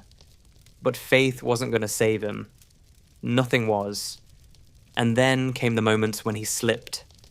Little acts that hinted at the hunger growing inside. We won't get into details, not yet. But trust me when I say, those shadows didn't stay in his head for long. They found a way out. Quietly. Carefully. Like testing the water before diving in. Neighbors still saw him as polite, if a little odd. The quiet young man who helped his grandma with groceries and mowed her lawn. No one suspected that behind those pale eyes was a storm gathering strength, waiting for the next strike. And it was coming, because Jeff was tired of fantasizing, tired of pretending. The mask was starting to crack.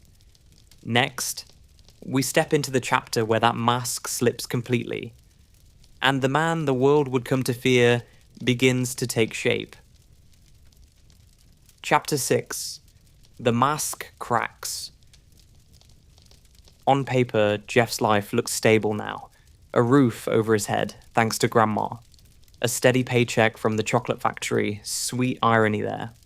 Church on Sundays, polite nods to neighbors, mowing the lawn in the summer sun. It was almost wholesome. Almost.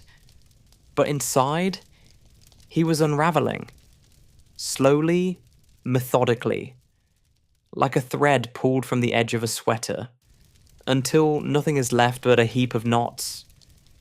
The problem with pretending to be normal is that it takes effort. And effort runs out. For Jeff, every day was a performance. Smiling when spoken to, clocking in at work, nodding through small talk that felt like white noise.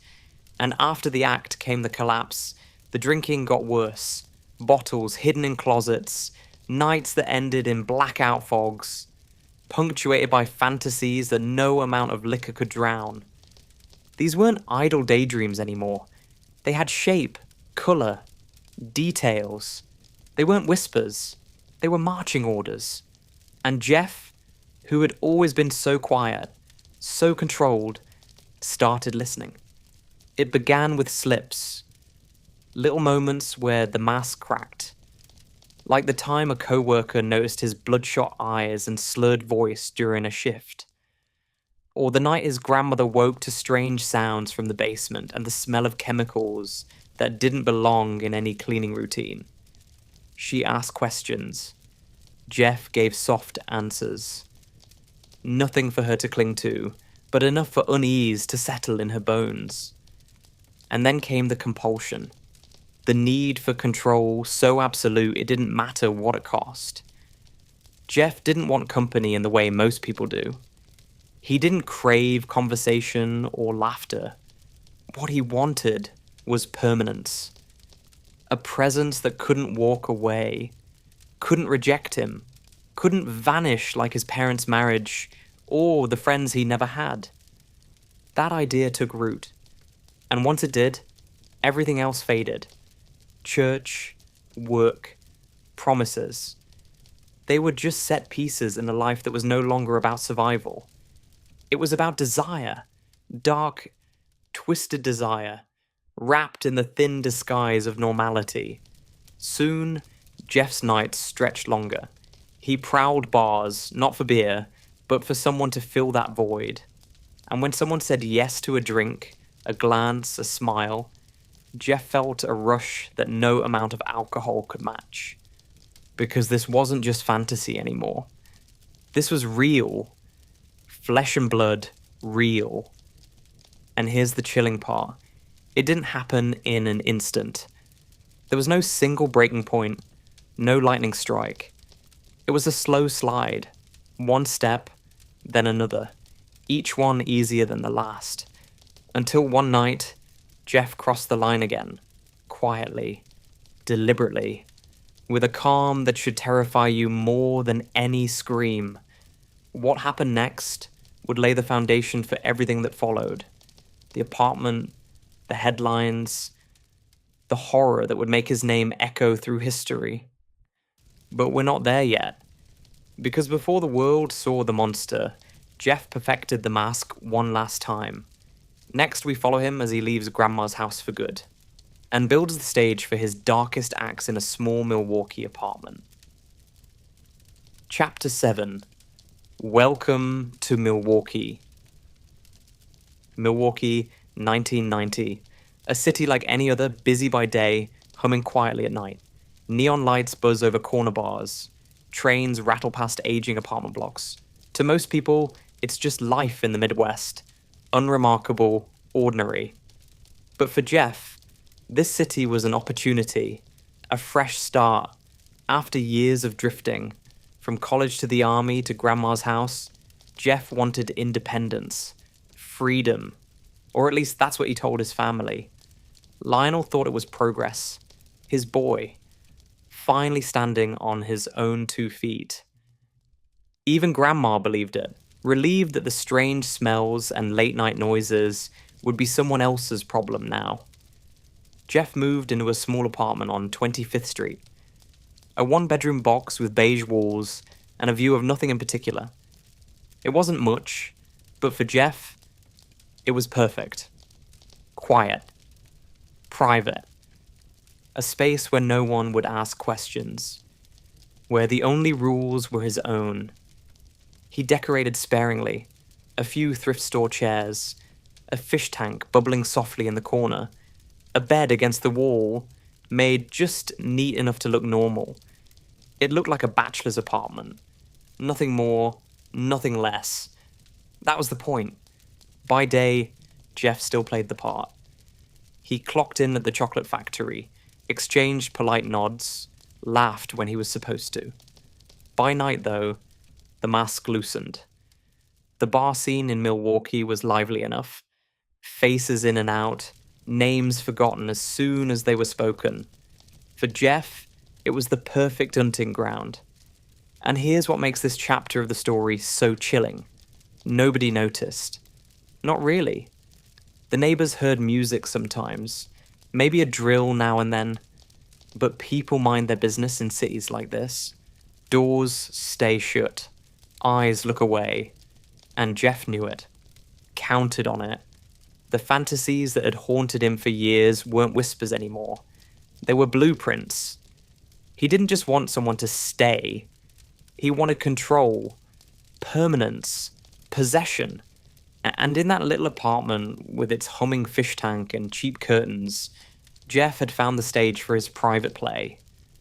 There were close calls, of course, times when neighbors complained about the smell, times when someone almost saw behind the mask.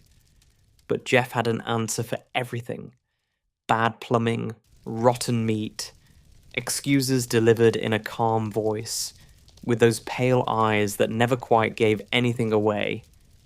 If you passed him on the street, you wouldn't look twice. He was quiet, polite, even charming in a shy, awkward way.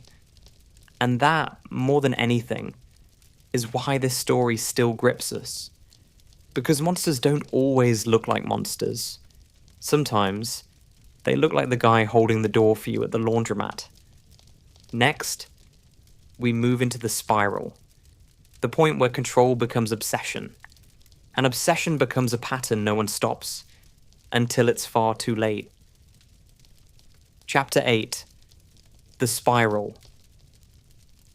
Patterns have a way of forming quietly. One choice becomes two. Two become 10. And before you realize it, the choices are making you. For Jeff, that's how it happened. What began as a craving had become a routine. Not overnight. Slowly. Like water dripping on stone until the surface gives way. It started small, nights out at the bars, meeting strangers. At first, it was about company. Or that's what he told himself. A drink shared, a few words, maybe a smile that lasted longer than most. But Jeff wasn't looking for conversation. He never was. What he wanted was something deeper. Something no one could give freely. Control. That hunger grew louder each time. The nights stretched longer. The spaces between them shorter. What had once been fantasy became habit. And Jeff, quiet, awkward Jeff, was living a life no one suspected. On the surface, he kept up the act. He still worked at the factory, clocked his hours, cashed his paycheck. He still smiled at neighbors when they passed in the hallway, carrying groceries. If anyone asked, he was fine.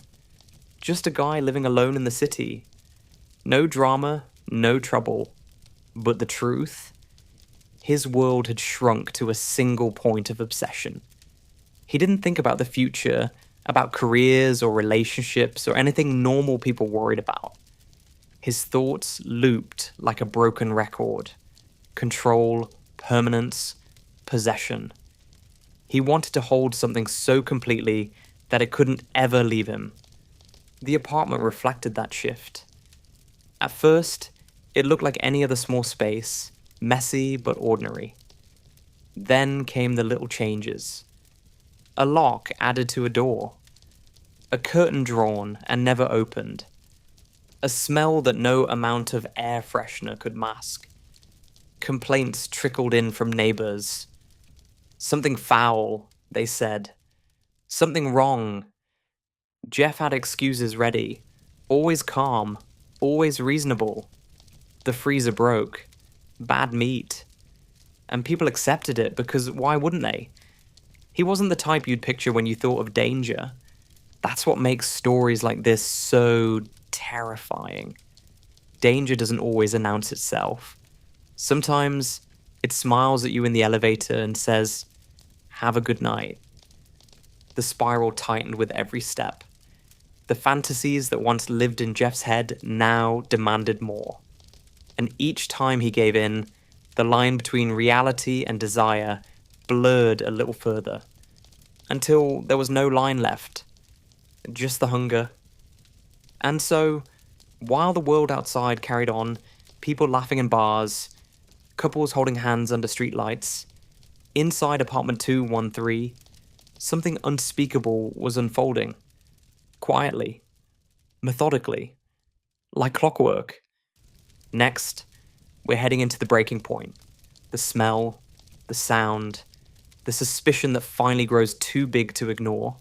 And when the door finally opens, the world will never forget what they find inside. Chapter 9. The Night They Walked Away.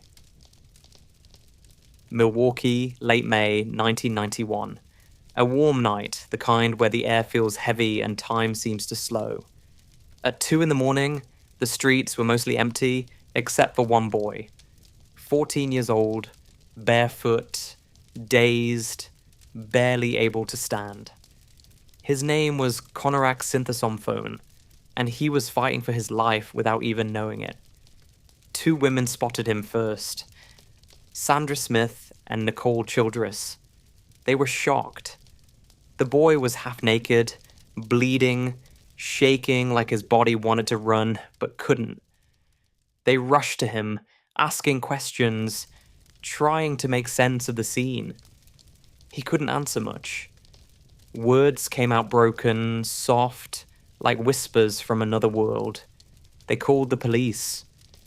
When the patrol car rolled up, officers John Baltazak and Joseph Gabrish stepped out. Calm, casual, as if this was another late-night disturbance in a city used to noise. They saw the boy, small, terrified, unable to stand straight. And then they saw him, Jeffrey Dahmer, walking toward them with that same flat calm that had fooled everyone before. "It's okay," Jeff said, his voice steady, almost warm. "He's my boyfriend. He's just drunk. We had a fight." The officers looked at the women, who looked back in disbelief. "He's a kid," they said. "Look at him. He's hurt." Jeff smiled, embarrassed. "He's 19, he explained, lowering his voice as if sharing a private truth. "We live together, just a little domestic thing. You know how it is." The officers shifted uncomfortably. It was 1991, and the idea of walking into a gay couple's apartment was something they'd rather avoid. So they laughed, made a joke into their radio, reuniting the lovebirds. The women begged them not to let Jeff take him back. One even pointed out the blood. But Jeff was calm, controlled, every word measured. "He's had too much to drink," he said. "He just needs to sleep it off." And then came the moment, the one that still chills anyone who hears it. The officers walked the boy back to Jeff's apartment, past the smell that clung to the hallway, past the door that hid a nightmare. Inside, they glanced around. A tidy living room, a fish tank bubbling softly. Jeff offered them beer. They declined. They didn't see the Polaroids on the dresser. Didn't open the fridge. They believed him. And they left. Konorak Synthesomphone was dead within an hour. Later, when the truth came out, those officers would become infamous. The phone call they made as they left the building, laughing about the lovers, would play on news stations for weeks. And Milwaukee would burn with anger, because the monster wasn't hiding. He was standing right in front of them, smiling, and they walked away. The last door expanded. July 22nd, 1991. Milwaukee at night, heavy with summer heat. The street shimmered under the orange glow of streetlights, quiet except for the distant hum of traffic. Inside apartment 213, the air was heavier still. Tracy Edwards sat on a worn couch, a drink sweating in his hand. He'd come here thinking it was just another night out, one more bar, one more stranger. But now, sitting under the hum of a fish tank and the low buzz of fluorescent light, something didn't feel right. Jeff was calm, too calm. His voice soft, almost gentle, as he spoke in fragments, about movies, about keeping Tracy company, about not leaving. The words were simple, but the tone, they landed like bricks. Tracy laughed nervously, trying to play along, but his eyes kept drifting to the door. It was locked, bolted, and then came the smell. Not the faint sourness he'd noticed at first. The smell that seemed to cling to the hallway, but a stronger stench, seeping from somewhere unseen. Sweet, rancid, wrong. Tracy swallowed hard. His gut told him to run. His body stayed frozen. Jeff handed him another drink. "Relax," he murmured, his pale eyes catching the light in a way that didn't feel human anymore. Tracy noticed the photographs on the dresser. Just a corner of one, half hidden beneath a wallet. He couldn't make out what it showed, just enough to make his skin crawl. Then Jeff leaned closer, whispered something. Tracy couldn't even process the words before he saw the knife. That's when instinct took over. He shoved hard and the world blurred. The couch toppled, the glass shattered, and Tracy ran.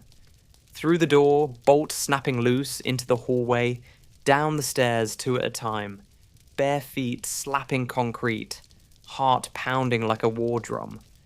Out into the night, into the open air, his voice cracking into a scream as he waved down a passing patrol car.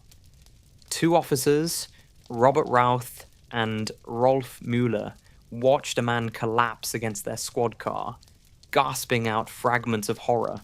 Words like knife and locked door, and he tried to, before the panic swallowed the rest.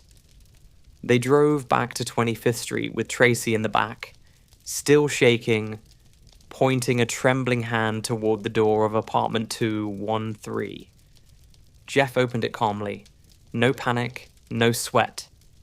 Just that same quiet smile. "This is all a misunderstanding," he said softly. He let them in, showed his ID, answered every question with measured politeness, the way he always had. The officers stepped inside. The first thing that hit them was the smell.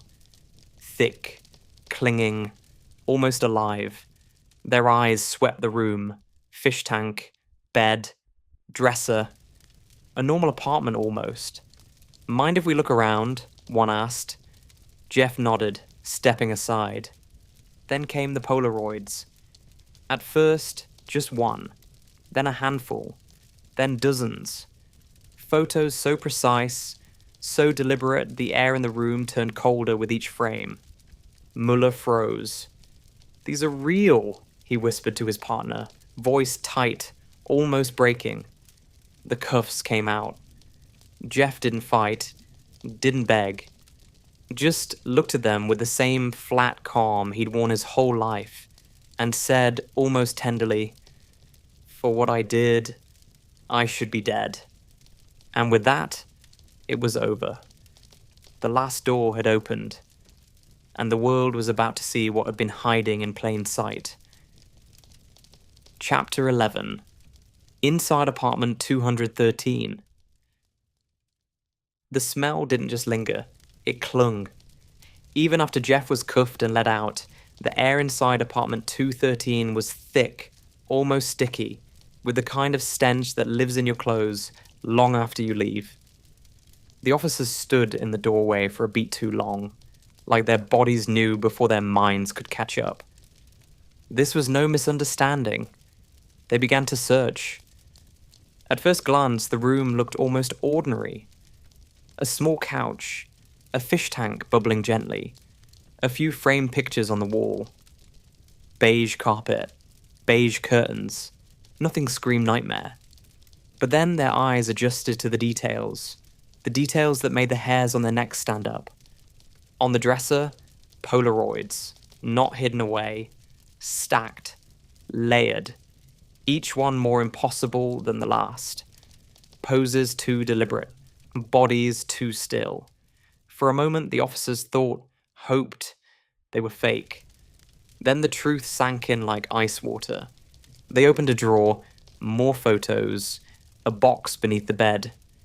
Inside, something wrapped in plastic.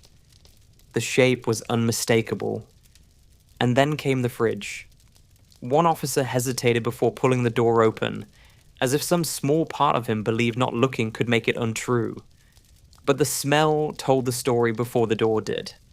He slammed it shut, his stomach flipping, his brain trying to file what his eyes had seen into a category that didn't exist.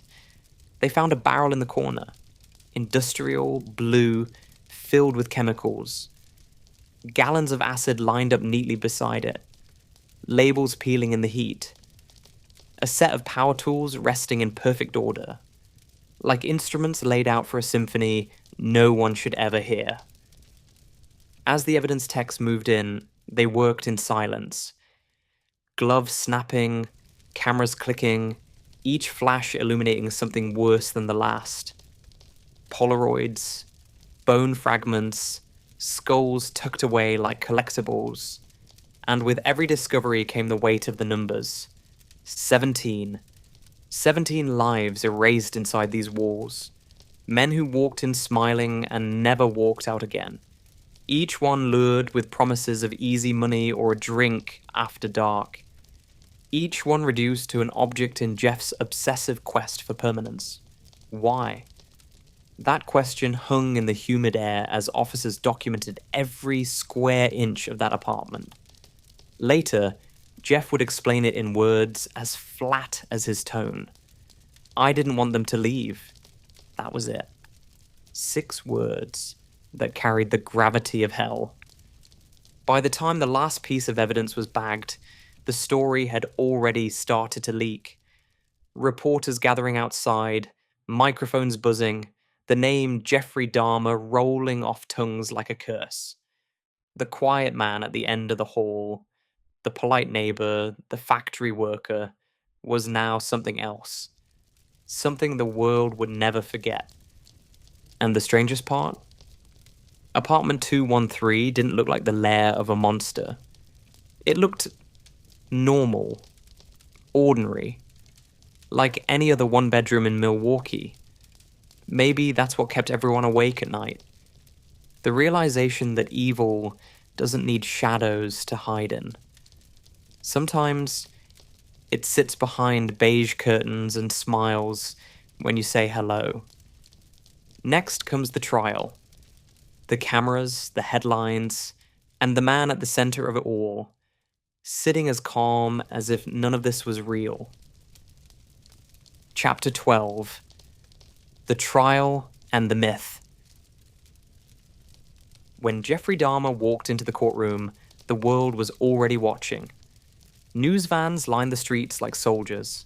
Cameras flashed from every corner, their light cutting through the dull winter grey of Milwaukee. Reporters barked questions that vanished into the cold air. Inside, the tension was a living thing. Thick, electric, humming under the sound of shuffling papers and creaking benches. And then came Jeff. No handcuffs now, by court order. Dressed in a plain shirt, glasses perched on his nose, his expression as flat as a frozen lake. He didn't scan the room, didn't flinch at the sea of faces staring back. If he felt anything at all, it didn't show. 17 counts of murder. It each charge read aloud like the toll of a distant bell. 17 lives, 17 echoes, each one heavy enough to crush the air out of the room. The families sat behind him, clutching tissues, photographs, fragments of lives that no verdict could restore. The prosecution laid it out clinically. The Polaroids, the remains, the confessions so detailed they sounded rehearsed. There was no question of what happened, only why. That was the battlefield now. The defense argued insanity. They spoke of obsessions, compulsions, a mind bent and broken beyond repair. Experts testified for hours, dissecting his brain like a puzzle that might explain the unexplainable. But the prosecution countered with something colder. Choice. They said Jeff knew right from wrong, that he planned, concealed, evaded, that he wasn't insane, just monstrous. And through it all, Jeff sat motionless.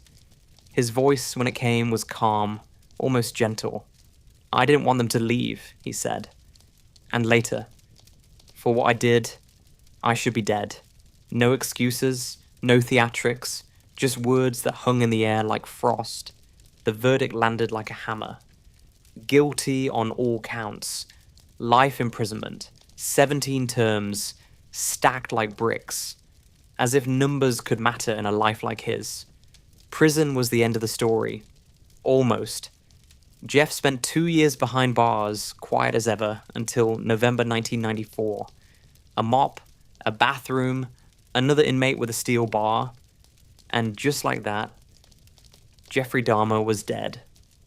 Beaten beyond recognition in a place built to contain monsters. Some called it justice, others called it irony. Jeff, for what it's worth, once said he welcomed death. Maybe he meant it, maybe not. But the story didn't die with him. It never does. Documentaries, books, podcasts, Netflix binges. The name Jeffrey Dahmer has become cultural shorthand for something we still don't understand. We say it like a ghost story, shiver at the details, and then press play for the next episode. Why? Maybe because Jeff didn't look like the monster we expect. He didn't lurk in alleys or stalk through shadows. He held doors open, cashed paychecks, shook hands. He smiled at neighbors and offered the cops a beer. And that ordinariness is the part that keeps us awake at night. Because if evil can look that normal, that human, how safe do you really feel? Jeffrey Dahmer, a name that still sends shivers down the spine, not because of monsters in the dark, but because of the quiet faces we never suspect. If you made it this far, thank you for listening. If you enjoyed this, hit like and subscribe. It helps more than you think. And if you'd like to support these stories, you can do that at ko-fi.com/napmax. I want to hear from you. Why do you think stories like this fascinate us so much? Drop your thoughts in the comments. I read them all. Until next time, stay curious and stay safe. This was Napmax Sleep Stories. Sweet dreams, sleepless rabble, if you can.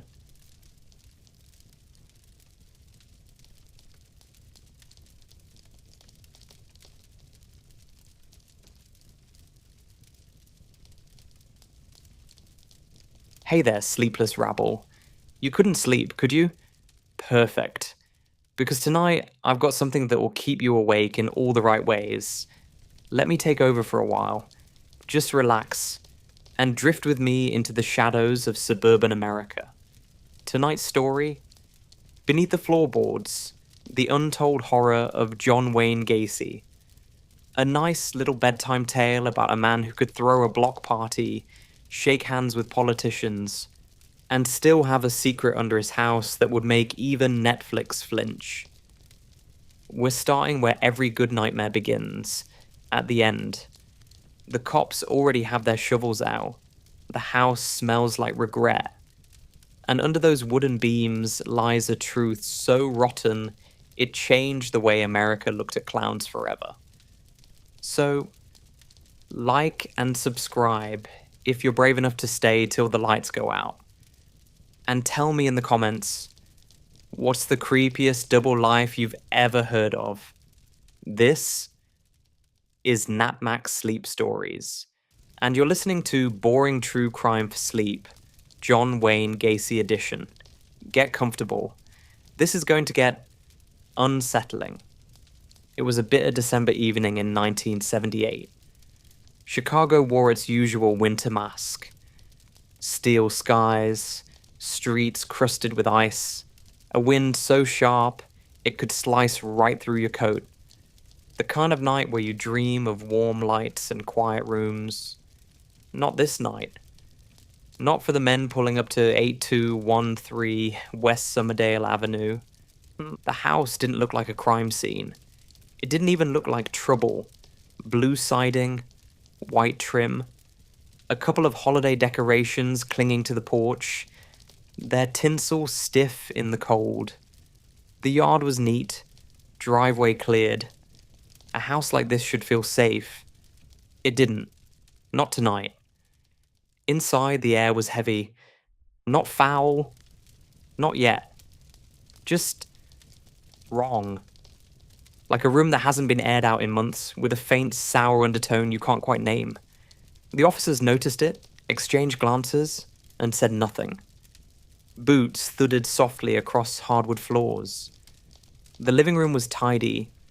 Family photos, a few knickknacks on the shelves, a recliner positioned just so, like someone had left in a hurry and would be back any moment. It was the picture of normality, almost staged. Crawl space is under the hallway, one detective murmured, pulling off his gloves. His voice barely rose above a whisper, like speaking too loudly might wake the house. They'd been here before, during the first search. Looked through drawers, opened closets, checked the garage. Nothing damning. Nothing that screamed crime. Just hints. A faint smell that wouldn't leave their minds. A few items that didn't belong. And the man who lived here? He smiled too easily. Now they had a second warrant. A bigger net. And with it, permission to dig. The hatch was small. Just a square of wood in the hallway floor. A hinge rusted with age.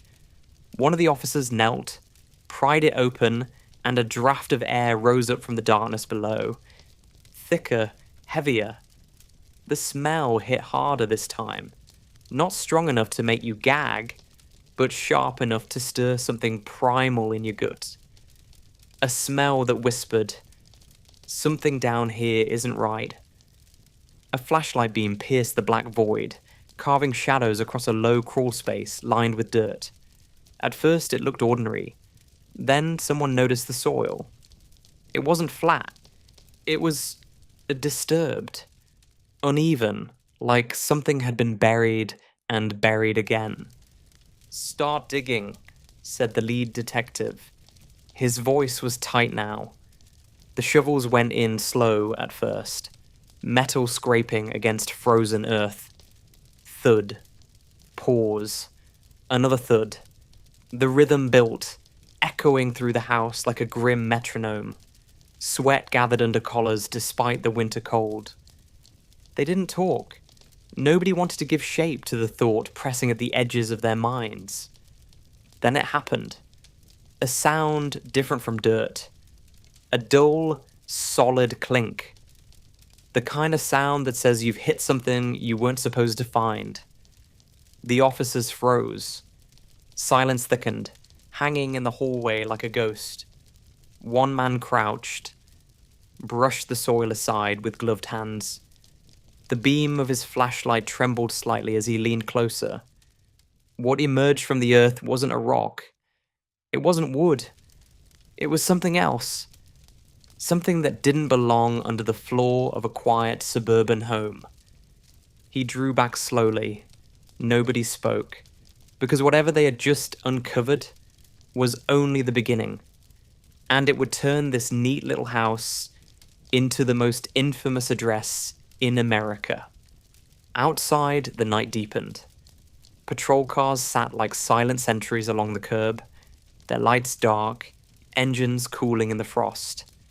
Inside, the officers marked the spot, sealed the crawl space, and stepped back into the hallway. They didn't need to say what they were all thinking. They'd seen enough to know this wasn't going to be a routine missing person case. But really, it had never felt routine. Not since the night a boy named Robert Piest vanished without a trace. Just 15 years old. A kid who worked after school at a local pharmacy. Smart, polite, the kind of teenager every parent wishes for. On the evening of December 11th, Robert told a co-worker he had a job opportunity lined up. Good money, he said. Just needed to talk to a contractor about it. That contractor's name? John Wayne Gacy. When Robert didn't come home, his family panicked. He wasn't the type to disappear. By midnight, the police were involved. By dawn, the search was on. And soon, One name kept circling back like a stubborn echo: Gacy. He seemed like the last man anyone would suspect. A respected businessman. A guy who hosted barbecues, waved to neighbors, even dressed as a clown for charity events. He worked construction, knew half the community, the kind of man who shook hands with politicians and got his photo in the paper. But there were cracks in the picture-perfect frame. Gacy was the last person known to have spoken to Robert. He had a prior conviction, one he didn't advertise: sexual misconduct with a teenage boy. And when detectives first knocked on his door, something felt off. He was friendly, too friendly, eager to help, even offered them coffee, told them he barely knew the kid, that the whole thing was a misunderstanding. But as they walked through his house during the first search, the officers couldn't ignore the faint smell creeping from the vents. They told themselves it was plumbing, maybe mold, maybe a dead animal. They wanted it to be that simple. The search turned up nothing concrete. A few odd items, a pair of handcuffs, some books with titles that didn't sit right, but nothing they could pin on him.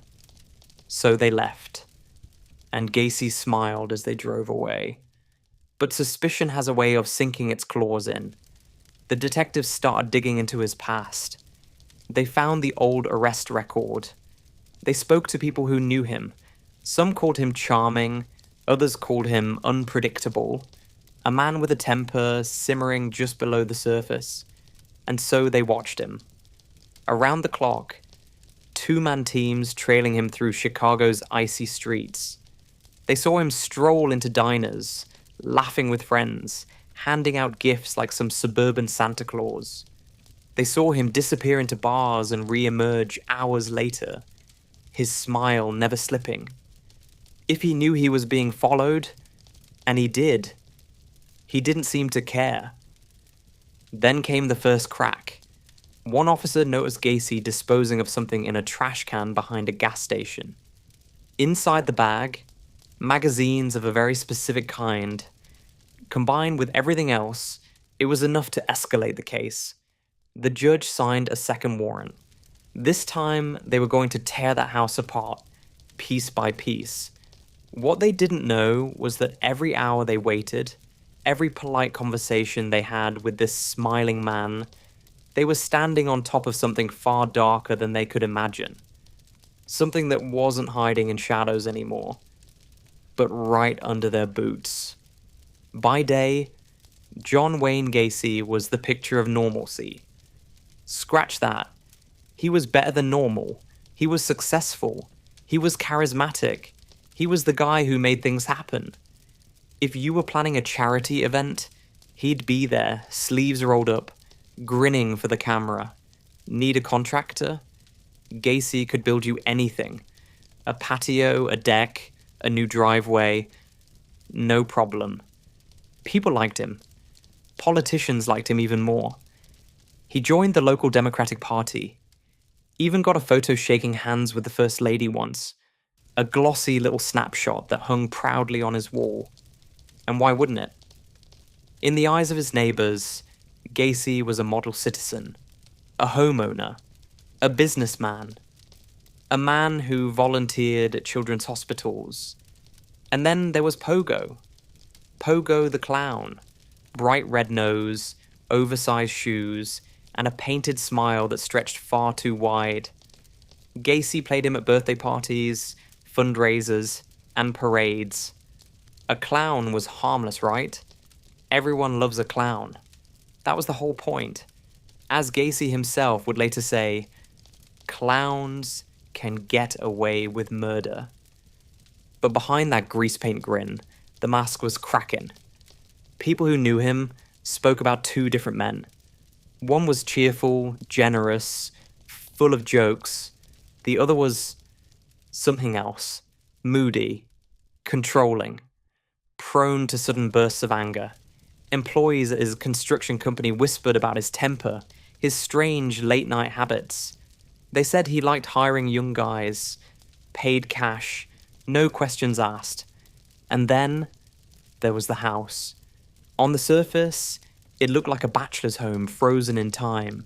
Cheap paneling, mismatched furniture, the faint smell of cigarette smoke woven into the walls. But there were odd details. Little things that didn't fit. The stack of handcuffs by the bed, the rope neatly coiled in a drawer, books with titles that suggested more than a passing curiosity about control. The officers trailing him began to notice patterns. Gacy stayed busy during the day. Meetings, handshakes, political functions. But at night, he prowled the streets, picking up fast food, hanging around bus stations, cruising through neighborhoods where nobody asked too many questions. One surveillance report noted how he seemed calm. Too calm.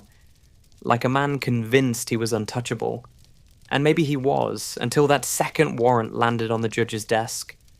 The piece of paper that would let the detectives peel back the walls of his carefully constructed life. They didn't know it yet, but they were about to find out that behind the smiling clown, behind the community man, behind the homeowner who waved from his driveway, lay a secret so grotesque it would stain the very ground he lived on. And all it would take was one more look under those floorboards. The snow had started to fall again by the time the detectives gathered outside the house for the second time.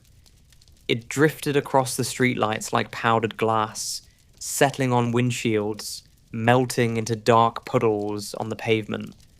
Chicago was quiet. The kind of quiet that presses on your ears and makes every creak of the world feel louder. Inside, the mood was different now. This wasn't a friendly visit anymore. No polite smiles, no casual questions over coffee. This time, they weren't leaving without answers. John Wayne Gacy greeted them at the door with that same easy grin. That grin that had charmed neighbors and politicians and cops alike. He looked almost amused, like a man watching a play in which he already knew the ending.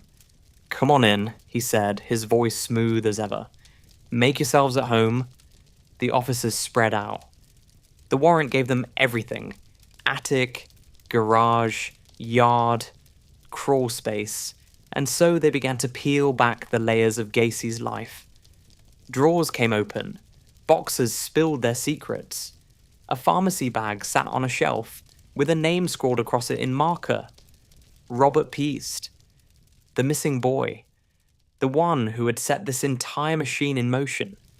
It was enough to turn the temperature in the room to ice. Then came the other items. A strange assortment of things that spoke louder than any confession. Nylon rope, cut into precise lengths. Rolls of tape, chains, and books. Titles that hinted at appetites most people don't admit in daylight. They logged everything, photographed everything, each piece like a shard of glass, fitting into a picture they didn't want to see. And still, that smell lingered. Stronger now, as if the house itself was exhaling something it had kept hidden for far too long. It crept through the vents, seeped into their clothes, stuck in the back of their throats. Every detective noticed it. Nobody wanted to name it. Not yet. The hatch to the crawl space was still there, that same square of wood in the hallway. One officer crouched, pried it open again, and the smell rolled out like a living thing. Thick, heavy, carrying with it the sour memory of decay. They lowered a light this time. Its beam swung across the dirt floor, illuminating dark mounds of soil, uneven, disturbed. The kind of earth that has been touched by human hands.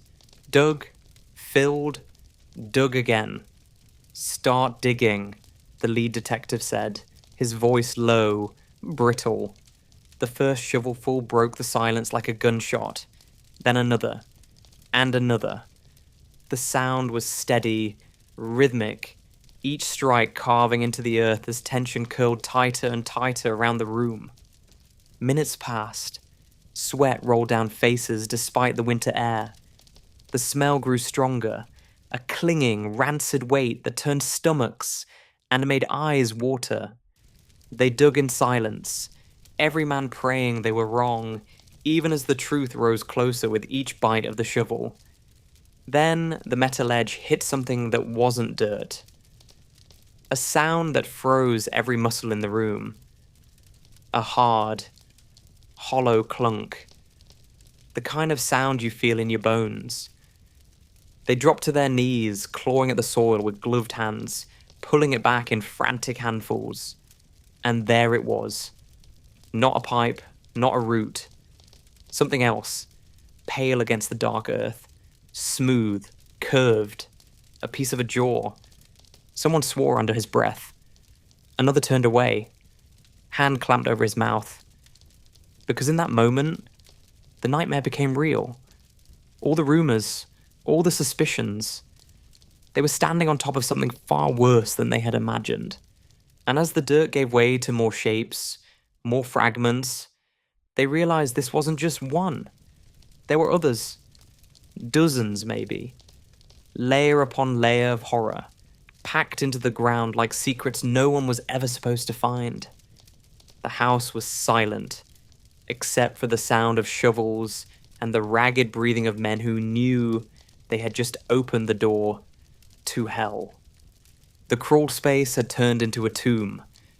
The officers stood hunched in the narrow hatch, their flashlights trembling as beams of cold light swept across a scene that words could barely hold. Shapes emerging from the dirt. Pale curves. Brittle fragments. Teeth glinting faintly like broken porcelain. At first, they thought it was one. One life stolen, one secret buried. That hope died fast. With every scoop of soil, more appeared. Ribs, long bones stacked like firewood, tangled in the earth like roots. It was as if the ground itself had swallowed voices, and now it was spitting them back up. The smell was unbearable now. It clung to skin, to clothes, to the back of their throat like a living thing that wouldn't let go. One detective turned away, retching into the shadows. Another muttered something. Maybe a prayer, maybe a curse. Nobody spoke above a whisper. The house had become a cathedral of horror, and silence felt like the only appropriate hymn. By the time the first body was lifted out, every man in that room knew this wasn't an accident. This wasn't a heat-of-the-moment crime. This was something else. Something organized, calculated, planned down to the last shovelful. They stopped counting after 3, then 4, then 5. The number didn't matter anymore. What mattered was this. They were standing inside the work of a man who had turned his home into a graveyard.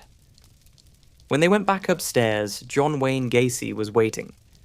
Calm, almost amused. He sat in his favorite chair like a king on a throne, watching the dirt street detectives file past him. And then, without a flicker of remorse, he spoke. "You want to know?" he said. His voice was steady, almost casual, like he was about to give directions to the nearest diner. "I'll tell you everything, but you better get me a cigarette first." They brought him one. And as the smoke curled upward in lazy spirals, Gacy began to talk. About the crawl space, about the boys, about how they ended up under his floor. 33. That was the number he gave them. 33 lives reduced to bones in the dark. And here's the thing. He didn't cry. He didn't flinch. He didn't even seem ashamed. If anything, he looked relieved. Like a man finally setting down a heavy bag he'd been carrying for too long. Outside, the snow kept falling, muffling the world in white. Inside, the detectives wrote down every word, their pens scratching like insects on paper, trying to keep up with the confession of a man who had just admitted to being one of the most prolific killers in American history. And still Somewhere in that house, under layers of dirt and silence, the dead were waiting to be named.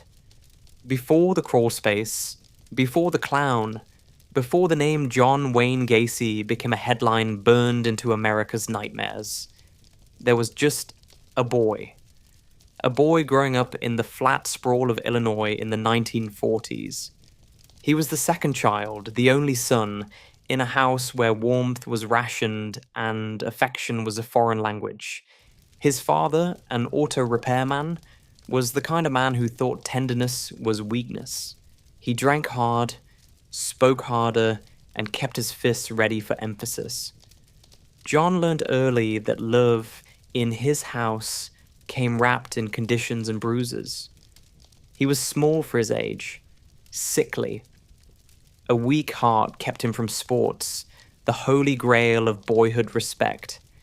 Instead, he stayed inside, clinging to the approval of his mother and sisters, trying to dodge the backhanded comments and outright blows from the man who should have been his protector. His father called him a sissy, a mama's boy, words that cut deeper than any belt ever could. And yet, young John tried. He joined the Boy Scouts, took on odd jobs, tried to stand tall even as his shadow felt paper thin. But resentment has a way of seeping in through the cracks, drop by drop, until it pools into something darker. By his teens, he was already rehearsing the mask. The smile that could light up a room, the easy jokes, the confident handshake. People liked him. They didn't see the cracks. They didn't hear the voice in his head that sounded an awful lot like his father's, whispering that he'd never be enough. Fast forward to his 20s, he marries, has kids, tries to play house in Iowa, managing a fast food chain like the American Dream poster boy. But the dream frays quickly. His appetites don't fit inside the white picket fence. He drifts into shadows, seeking things that polite society would rather not name.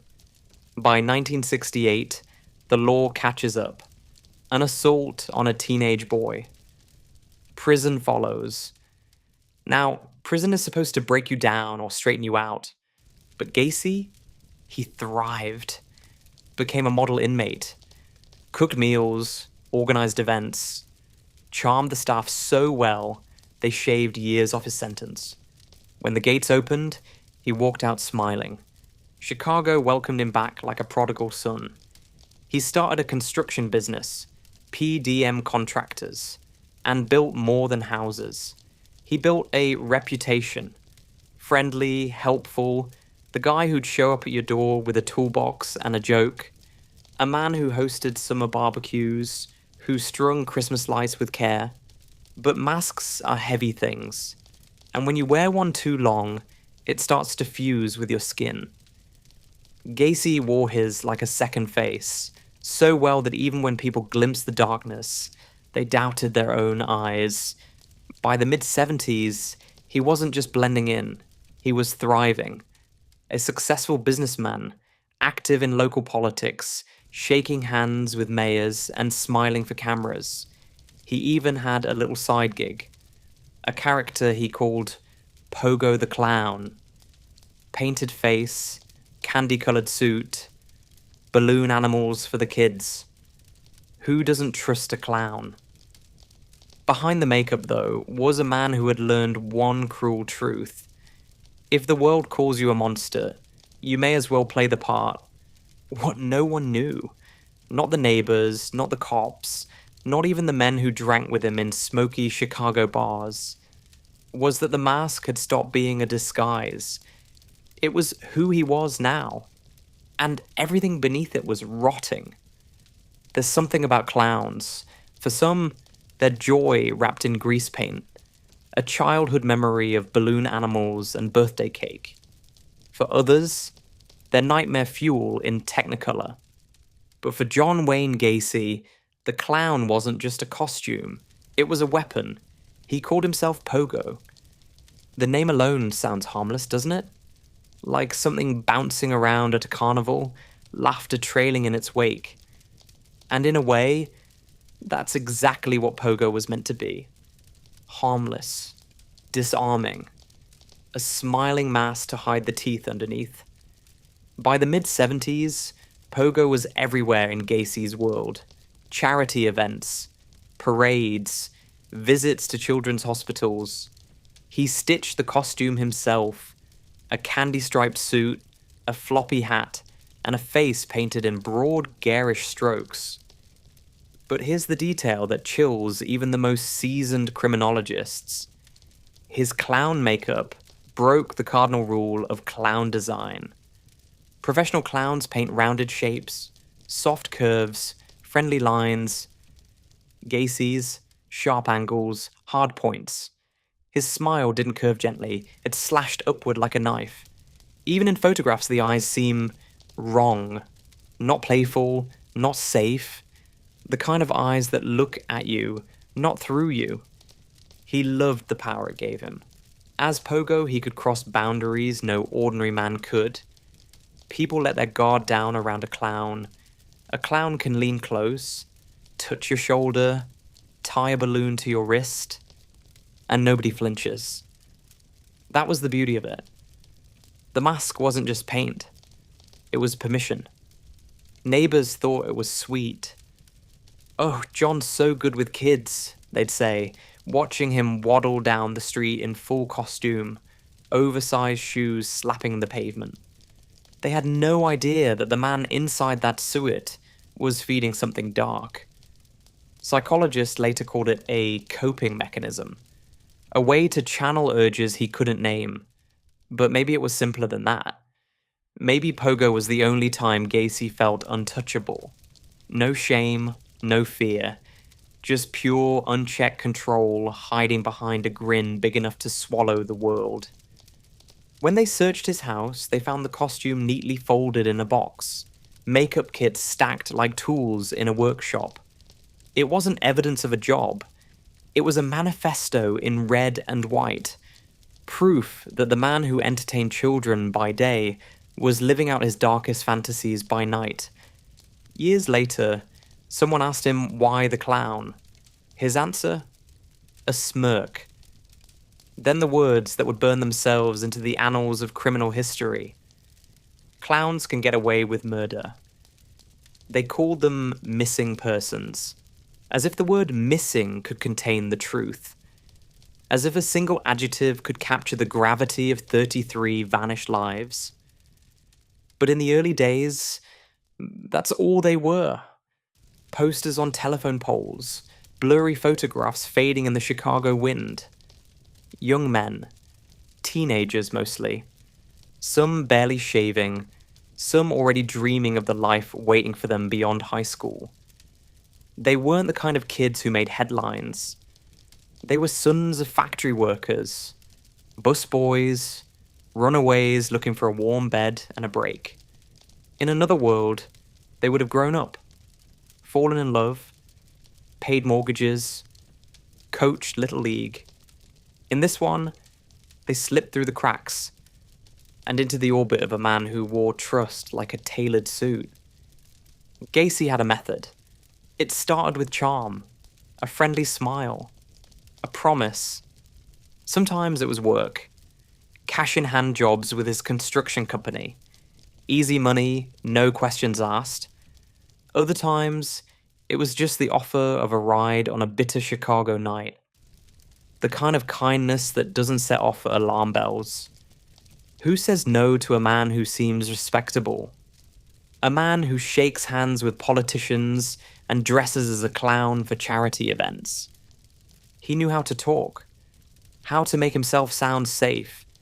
He'd mention connections, opportunities, maybe even dangle the idea of a better life. To a kid who felt invisible, that kind of attention was gold.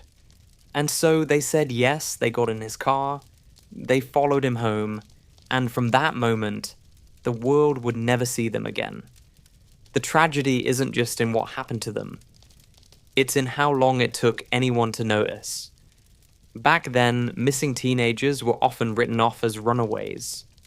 "He'll turn up," the cops would say, shrugging at frantic parents. And when the boys didn't come back, the silence grew heavy. One family after another learned what it feels like to sit by the phone in the dark, praying for a ring that never comes. When the crawl space finally gave up its dead, the horror became arithmetic. Bones laid out on sterile tables, tag numbers standing in for names. 33. The papers called it the body count, but it wasn't a number. It was laughter cut short. It was birthdays that never came. It was futures folded up and buried in dirt. Some of them were identified quickly. Others took years, decades even. For some, the wait isn't over. To this day, fragments of lives still whisper from that black pit under the floorboards. Gacy never said their names when he confessed, just the number. 33. As if reducing them to digits could make them easier to carry. The detectives, hardened men who thought they'd seen it all, broke down when they read those names out loud in court. They knew what the jury knew, what the cameras knew. That evil isn't a monster lurking in the shadows. It's a man next door with a grin too wide and a handshake too firm. And when you look at the photos, those ordinary faces staring back through time, it's hard not to wonder how the world let them slip away. The trial began in February 1980. By then, John Wayne Gacy wasn't just a suspect. He was a brand, a headline, a walking horror story with a face America couldn't stop staring at. The cameras loved him. The journalists swarmed like flies on sugar. And in the middle of that human storm sat Gacy, calm as a man waiting for his morning coffee. He'd already confessed. 33. The number clung to him like a shadow. And yet, here he was, smiling, cracking jokes, leaning back in his chair like this was some kind of game show. If he was supposed to look broken, he didn't get the memo. The prosecution called it premeditated evil. They laid out the evidence in neat rows, photographs of the crawl space, diagrams of the house, bags of personal effects tagged and numbered like relics from a private hell. Witness after witness stepped up. Former employees, neighbors, families of the missing boys who now sat in the gallery with faces carved from grief. And then there was the confession. Not a sobbed admission of guilt, but a casual inventory delivered with the calm of a man reciting a shopping list. He described the crawl space like a homeowner explaining a renovation. He spoke about disposing of problems, as if those problems had never been human. The defense tried to paint him as insane, a split personality, a man so fractured he didn't know right from wrong. They brought in psychologists, spoke about childhood trauma, about head injuries, about the scars left by a brutal father. But Gacy himself wasn't buying it. Insanity is for the weak, he told one reporter with a smirk. I knew what I was doing. The jury didn't take long. 33 guilty verdicts, 12 death sentences. The judge's gavel felt like a coffin lid, and still Gacy smiled. Kiss my ass, he told the courtroom as deputies led him away, a phrase that would become his final act of defiance. From that moment on, Gacy's life shrank to a concrete cell and a ticking clock. 14 years on death row, 14 years of appeals, interviews, and a bizarre second career as a painter. Yes, a painter. He turned to art behind bars, churning out garish canvases, many of them clowns, faces twisted in colour and grin. People bought them, collected them, framed them. Because nothing says conversation piece like the brushstrokes of a killer. The media kept coming too. Talk shows, tabloids, even true crime tourists writing letters like he was some dark celebrity. And Gacy fed it, every bit of it. He gave interviews dripping with arrogance, tossing out lines that made headlines for days. I'm the 34th victim. They wanted a monster, so they made one. He was wrong, of course. The monster wasn't made. He built himself, brick by brick, smile by smile, until the mask became the man. By the time the execution date was set, America had turned the page. There were new headlines, new horrors, but for the families of 33 boys, the clock was the only story left. And it was running out. May 10th, 1994. Stateville Correctional Center. The room was small, white, clinical. The kind of place designed to look sterile, like killing could somehow be clean. Outside, a crowd gathered. Some with signs demanding justice, others waving grotesque souvenirs. T-shirts with his name, badges with his face. A carnival atmosphere, as if death had become a spectator sport. Inside, John Wayne Gacy lay strapped to a gurney, leather belt cinched across his arms and chest. His face, older now, softer, worn down by 14 years of waiting, still carried that smirk. That maddening, casual grin that said, "You think you won?" Reporters scribble notes. Witnesses press their palms against glass. And Gacy, never one to miss a stage cue, gave them a line that would echo long after the poison hit his veins. "Kiss my ass." Those were his last words. No apology. No confession of the soul. Just a vulgar little bow from the man who once dressed as a clown to make children laugh, and instead turned laughter into screams the world would never hear. The drugs slid into his veins in slow succession. Sodium thiopental, pancuronium bromide, potassium chloride.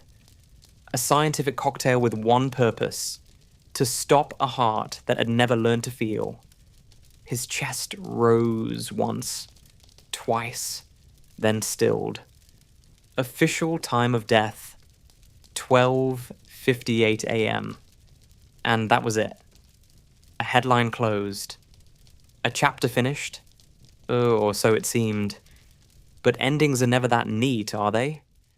Especially when the story sprawls across 3 decades, 33 graves, and 1,000 broken lives. Because Gacy didn't just kill. He built an empire of silence in plain sight, brick by brick, smile by smile, while the world kept clapping for the show. Think about it. For years, this man lived among us. He threw block parties, he shook hands with the local politicians, he posed for photos with the First Lady, he wore a painted grin and juggled balloons for kids in hospital wards, and all the while, under his house, beneath those neat little floorboards, lay a kingdom of bones. 33. That's the official count. But numbers don't tell the story. Numbers don't tell you about the 15-year-old boy lured by a promise of a job. Or the runaway who thought he'd found a safe place for the night. Or the young man who trusted a smile that looked too honest to be dangerous. They don't tell you how he planned it. The pattern was chilling in its simplicity. Charm. An offer. A quiet drive back to Summerdale Avenue. Then the crawl space swallowed another secret. Rope. Not practice to perfection. A ritual of control dressed up as hospitality. When the officers started digging, they thought they'd find one. Maybe 2. They found an ossuary, a hidden graveyard, layered like the rings of a tree, each ring marking another life extinguished under those beams. And when they ran out of space under the house, he moved on to rivers, tossing the evidence into black water as if it could wash his sins away. And yet, when they asked him why, when the microphones crowded his face and the world leaned in for the answer, Gacy didn't give them the courtesy of guilt. He gave them sarcasm, jokes, denial sprinkled like ash. They wanted a monster, he said once, lips curling in that familiar smirk. So they made one, as if the crawl space had been dug by committee. He even called himself an artist in the end. turned his cell into a studio, churning out paintings of clowns and skulls, landscapes dripping in irony. People bought them, framed them, hung them on walls like cursed relics, because nothing says human fascination like turning evil into art. 14 years on death row, and he never broke character, never flinched. Even as the needle slid in, even as the crowd outside counted down like it was New Year's Eve, Gacy stayed the showman, a clown to the last breath. But here's the truth. No headline captures. Monsters rarely look like monsters. They look like men who mow their lawns, wave from their driveways, smile when they pass you in the grocery store. They look safe. They sound kind. They promise you a job, a ride, a little fun. And then, when the door closes and the mask slips, the world falls away. Tonight, his house is gone. Torn down years ago, the earth bulldozed flat. But the ground remembers. It always does. And when the wind blows across that patch of Illinois dirt, it carries whispers no prayer can silence. John Wayne Gacy is dead. But the story? The story lives on. Because deep down, we all want to believe monsters live in the dark. The truth is, sometimes they live right next door. And that sleepless rabble was the story of John Wayne Gacy. A man who proved that monsters don't hide under beds. They build them. And sometimes they throw in a crawl space for good measure. If you made it this far without checking under your floorboards, congratulations. You're braver than most. If you want more stories like this, quiet, haunting, and just a little too real, go ahead and hit that subscribe button. Maybe even like the video. Because unlike Gacy, I promise I won't bury anything under your house. And tell me in the comments, do you think someone like Gacy could pull it off today in a world with cameras on every corner? Or are we still blind when we want to be? This has been Napmax Sleep Stories. And you've been listening to boring true crime for sleep. John Wayne Gacy edition. Now close your eyes and dream of better neighbors.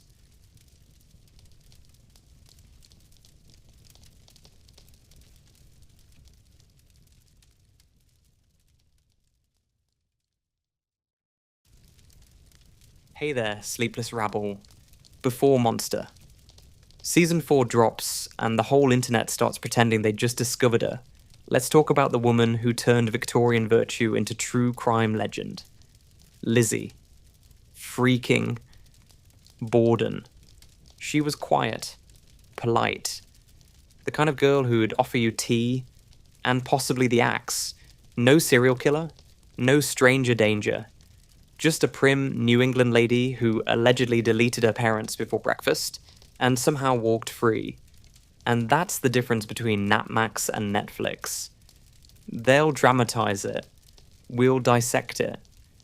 With facts, psychology, and a little midnight sarcasm. If that's your flavor, hit like, smash subscribe, and tell me in the comments where you're listening from. Because next time, we might drag a monster from your neighborhood out of the dark. Alright, ready? Let's step back to Fall River, where the wallpaper was floral, the tempers were festering, and one very proper lady rewrote the definition of family drama. Fall River, Massachusetts, 1892. A town tidy enough to hide almost anything. Lace curtains, manicured lawns, gossip disguised as neighborly concern. Everyone knew everyone, or thought they did. At 92, 2nd Street stood a house too respectable for its own good. Narrow, upright, unwelcoming. The kind of house that looked like it had secrets nailed into its beams. Inside lived the Bordens, a family whose smiles were stitched tighter than their purse strings. Andrew Borden, the father, was worth a fortune and lived as if poverty were a moral virtue. No electricity, no plumbing, no softness allowed. Abby Borden, his second wife, tried to keep things pleasant, but pleasant is a fragile thing when money and resentment share a roof. Upstairs, the two daughters, Emma, the quiet one, and Lizzie, clever, composed, and just a little too observant. The morning of August 4th began in ordinary silence. The maid, Bridget Sullivan, was sick of washing windows. Abby moved about the guest room, plumping pillows no one would sleep on. Andrew left for errands downtown. Lizzie lingered. By late morning, the heat had turned heavy. The air sat thick inside the house, every door closed, every window a cage for the sound. No one noticed when a rhythm began upstairs. Dull, even, obscene in its regularity. Not shouting, not struggle, just thud, thud, thud. When it stopped, Abby lay face down between the bed and the wall, her hair matted with the reason why. Downstairs, time waited. The front door jammed when Andrew returned home. He swore, the only sharp word anyone heard from him that day. Minutes later, he sank into the sofa, shoes off, eyelids closing. He never saw the figure behind him, the shadow carrying something heavy, purposeful. The first strike split silence itself. The next 19 made sure nothing inside that house would ever feel alive again. When Bridget re-entered the parlor, Lizzie was standing there, pale, dry-eyed. "Father's dead," she said. No tremor, no hysteria. Just fact. Police were summoned. Neighbors gathered, thrilled and horrified. Inside, the heat clung to every surface, and the metallic smell began to spread. Officers stepped through the doorway like men entering a church that had lost its faith. There was no forced entry, no robbery, no clue pointing anywhere outside. Only Lizzie, calm as porcelain, repeating small contradictions. She'd been in the barn, no, the loft. Perhaps she'd heard a noise. When they asked about the hatchets, she said they'd been used for kindling. One was found clean. Suspiciously clean. Another had its handle broken. Conveniently useless. And in the kitchen stove, something burned. A dress. Blue cotton. Still smouldering. Old paint, she explained. Because what else would one burn in the aftermath of murder? Fall River turned rabid. Reporters arrived from Boston and New York.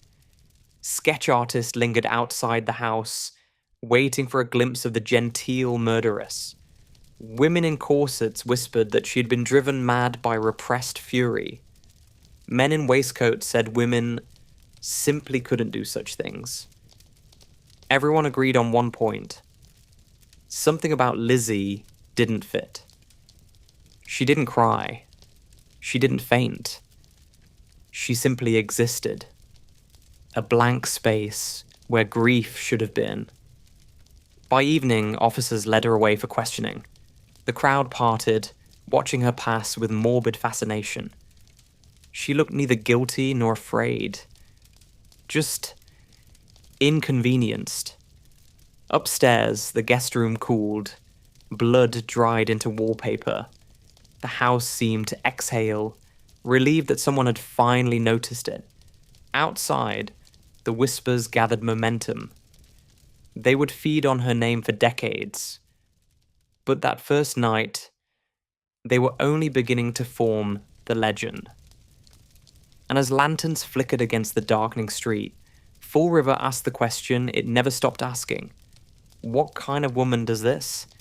The answer, it seemed, was standing right in front of them.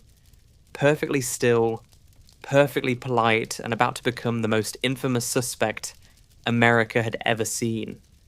At the Fall River police station, the air smelled of dust, ink, and disbelief. No one knew quite how to question a lady about two bodies hacked to ruin. There was no precedent in their polite little world for corsets and carnage to coexist in the same sentence. Lizzie sat upright, gloved hands folded, spine as straight as the courthouse flagpole. Her dark dress looked freshly pressed, her expression polished to the same sheen. When an officer offered her water, she declined with a soft, "No, thank you," as if he'd offered her the wrong kind of tea. The detective's ordinary men, faces shiny with August sweat, tried to read her. They asked where she'd been. "In the barn," she said. "Doing what?" "Looking for iron." "For what purpose?" "To fix a screen." The words landed with the dull sound of pebbles hitting a wall. Each answer neat, brief, scrubbed of emotion. They pressed harder, and she changed the order of things. First she was in the kitchen, then outside, then back inside again. The contradictions were obvious, but her calm never faltered. One officer later swore her eyes were clear as glass, but colder. Another said she reminded him of a Sunday school teacher correcting a misbehaving class. It was unsettling. The stillness, the composure. People expected trembling, fainting, tears. What they got instead was poise. Outside, the press was already circling. By evening, headlines were screaming across New England. "Wealthy spinster held in parricide." "Axe mystery baffles Fall River." The story traveled faster than the investigation ever could. Reporters began camping outside the jail, describing every move she made. The tilt of her hat, the way she adjusted her gloves, the fact she read the Boston Globe instead of the Herald. It became theatre. And Lizzie, unwilling or not, was the star. During the inquest, spectators filled every available space. She entered the courtroom with a Bible in her hand, wearing black silk and an expression that could have been carved from marble. When she finally spoke, her voice was clear, almost musical, but oddly detached. She didn't sound like a murderer. She didn't sound like anyone. Her answers twisted like ivy, elegant, evasive, looping back on themselves. At one point, she corrected the prosecutor's grammar. At another, she asked for a glass of milk. Behind her, the townsfolk whispered, "She's guilty. She's innocent. She's possessed." Even the local minister visited, praying with her, proclaiming his belief in her purity. Fall River wanted to believe him, because if Lizzie Borden could do something like that, what did that say about the rest of them? Forensic science, such as it was in 1892, offered nothing concrete. Blood tests were unreliable. Fingerprints, not yet standard. The axe could have been anyone's, and every scrap of evidence seemed to dissolve under the weight of propriety. It was easier to doubt the facts than to imagine a woman swinging a blade with that kind of purpose. When she was formally arrested, she only sighed. "Does this mean I must go to jail tonight?" Her tone was polite, almost weary, as if someone had just asked her to host an unwanted guest. They took her to Taunton Jail, a grim stone building designed for thieves and drunks, not Sunday school teachers. Yet even there she remained immaculate. She received visitors, wrote letters in perfect cursive, read her Bible. The guard said she never wept. Emma came once, pale and tight-lipped, promising to stand by her sister. The townspeople admired the loyalty, though whispers followed Emma home, rumors that she knew more than she admitted. In Fall River, curiosity had mutated into obsession. Souvenir hunters stole chips of paint from the Borden house. Photographers posed outside the crime scene, smiling. Morbid tourism before the term existed. Respectable matrons debated in parlors whether they would be capable of such an act, if sufficiently provoked. The unspoken answer, Perhaps. By the time winter crept over Massachusetts, Lizzie had become both villain and victim, saint and sinner, depending on which paper you read. But one truth stood firm: she never blinked. Not once in public. Not when they showed her the photographs. Not when they asked about the blood. To the men charged with judging her, that composure was either innocence or something far more chilling. Because who holds eye contact that's steady after looking into the abyss? And as the trial loomed, the nation prepared to watch her do it all again. This time in front of 12 men who'd never seen a woman accused of murder, and certainly never seen one smile through it. Fall River waited, breath held, morality trembling. And the house on 2nd Street? It waited too. Its walls still stained, its mirrors still watching, ready to see whether calmness could once again conquer the truth. To understand what happened on that August morning, you have to step inside the house as it was before everything broke. Not the museum version with guided tours and nervous laughter, but the living, breathing house that existed in 1892.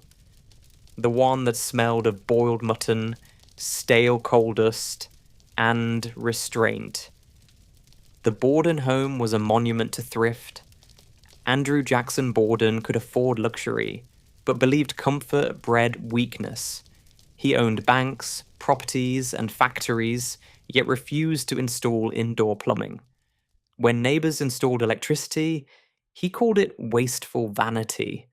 The family used oil lamps, chamber pots, and a furnace that groaned like an old dog. Even the wallpaper was years out of fashion, chosen for cost, not charm. The rooms themselves were a study in awkwardness. No hallways. Every bedroom led into another. Privacy was a theory, not a right. To reach Emma's room, you had to pass through Lizzie's. To reach the guest chamber, you crossed Abby's. For a family already divided by resentment, the layout was psychological torture. The house forced intimacy where none existed. Meals were eaten in silence. Andrew rarely spoke unless it involved business.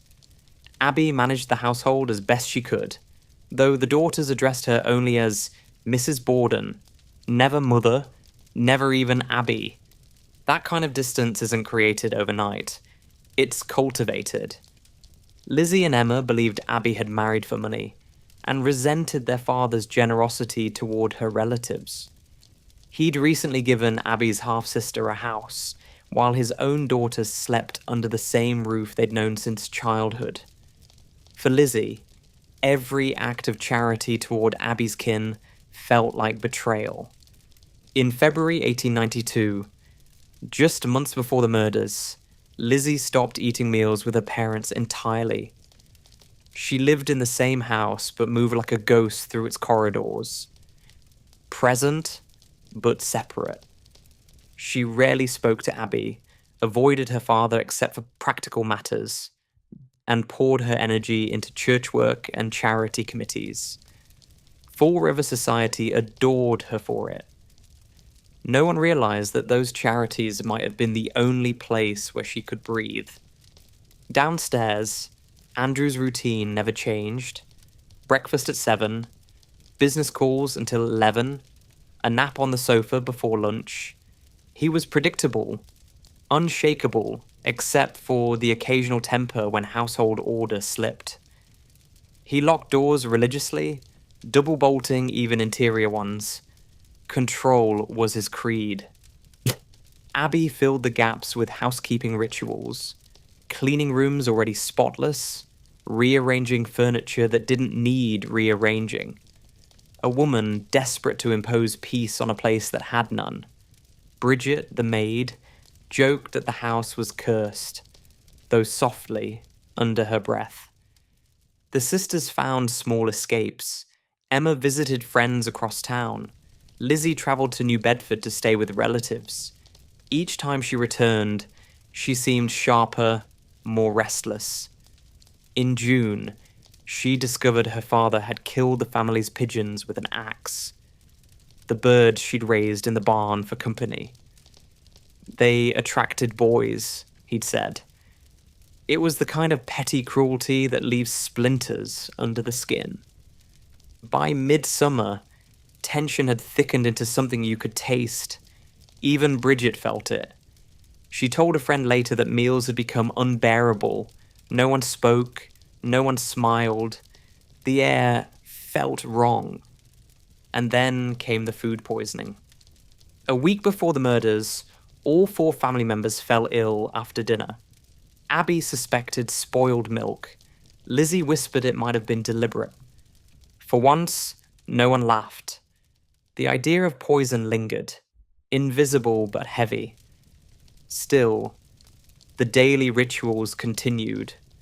The locked doors, the cold dinners, the sound of the clock marking time in a house where no one trusted anyone else. What's remarkable isn't that the murders happened. It's that they didn't happen sooner.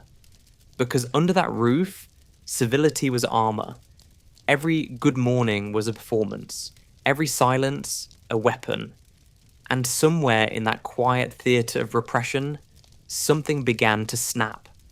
Fall River would later claim to be shocked.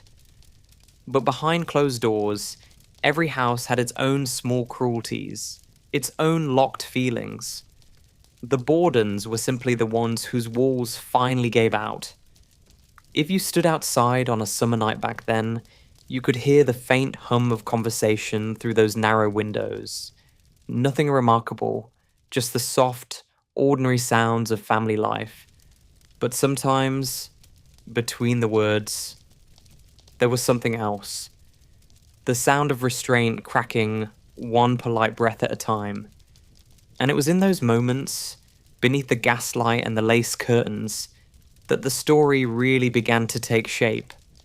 Not with the axe, but with the years of quiet leading up to it. Because monsters are rarely born in violence. They're raised in rooms where everyone pretends everything's fine. And that's exactly where we're going next. Before Lizzie Borden became a headline, she was the product of a world obsessed with appearances. Victorian America loved its women modest, its men stoic, and its children obedient. Fall River, with its churches and textile mills, lived by that creed. What you felt didn't matter, what you presented did. Lizzie Andrew Borden was born in 1860, into comfort without warmth. Her mother Sarah died when Lizzie was barely 2. The official story said uterine congestion. The unofficial one was heartbreak and exhaustion. Either way, death left a void no one dared name. Emma, 9 years older, stepped in as caretaker, a child raising another. Father, Andrew, buried himself in work. It's what Victorian men did best: earn, endure, and never explain. When Andrew remarried 3 years later, the daughters tolerated Abby Durfee Gray as a duty, not as kin. Lizzie was polite, always polite. She called her Mrs. Borden, never mother. Manners were armor, and she learned to wield them like a shield. Education came through the local schools and church classes. Lizzie sang in the choir, taught Sunday school, donated to missionary circles. Outwardly, she was the perfect daughter. Inwardly, something else brewed. There are stories, small ones, that she had a temper, that she could be cold, cutting, decisive. She wasn't cruel, but she was never quite soft either. Victorian womanhood didn't leave room for independence.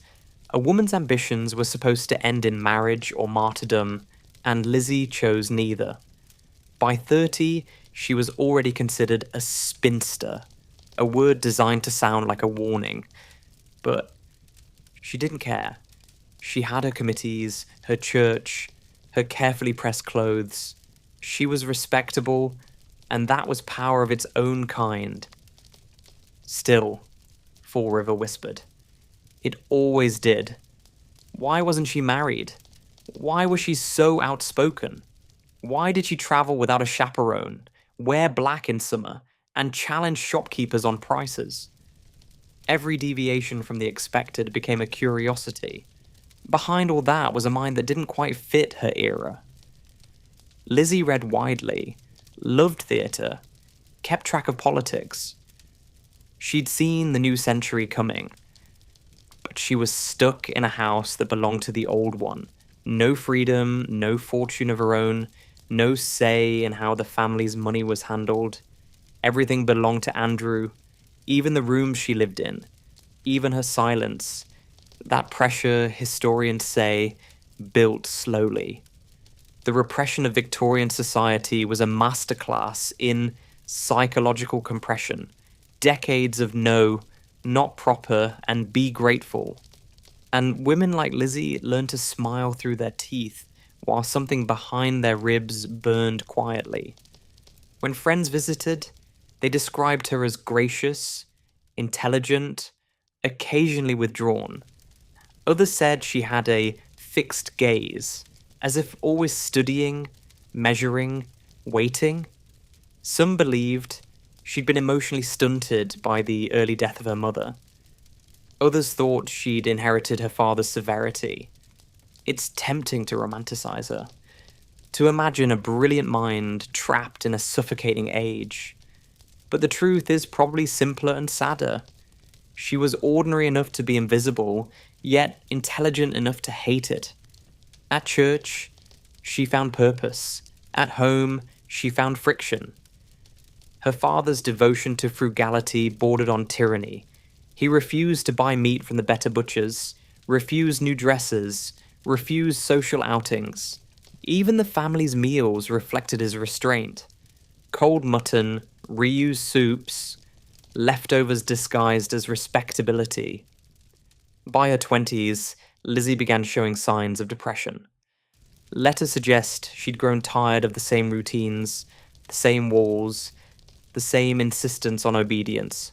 "We never have visitors," she once wrote. "It is all so dull here." To an outsider, her life looked perfect. To her, it was a cage built of manners and money. That's the paradox of the Victorian home. The safer it looked, the more dangerous it became.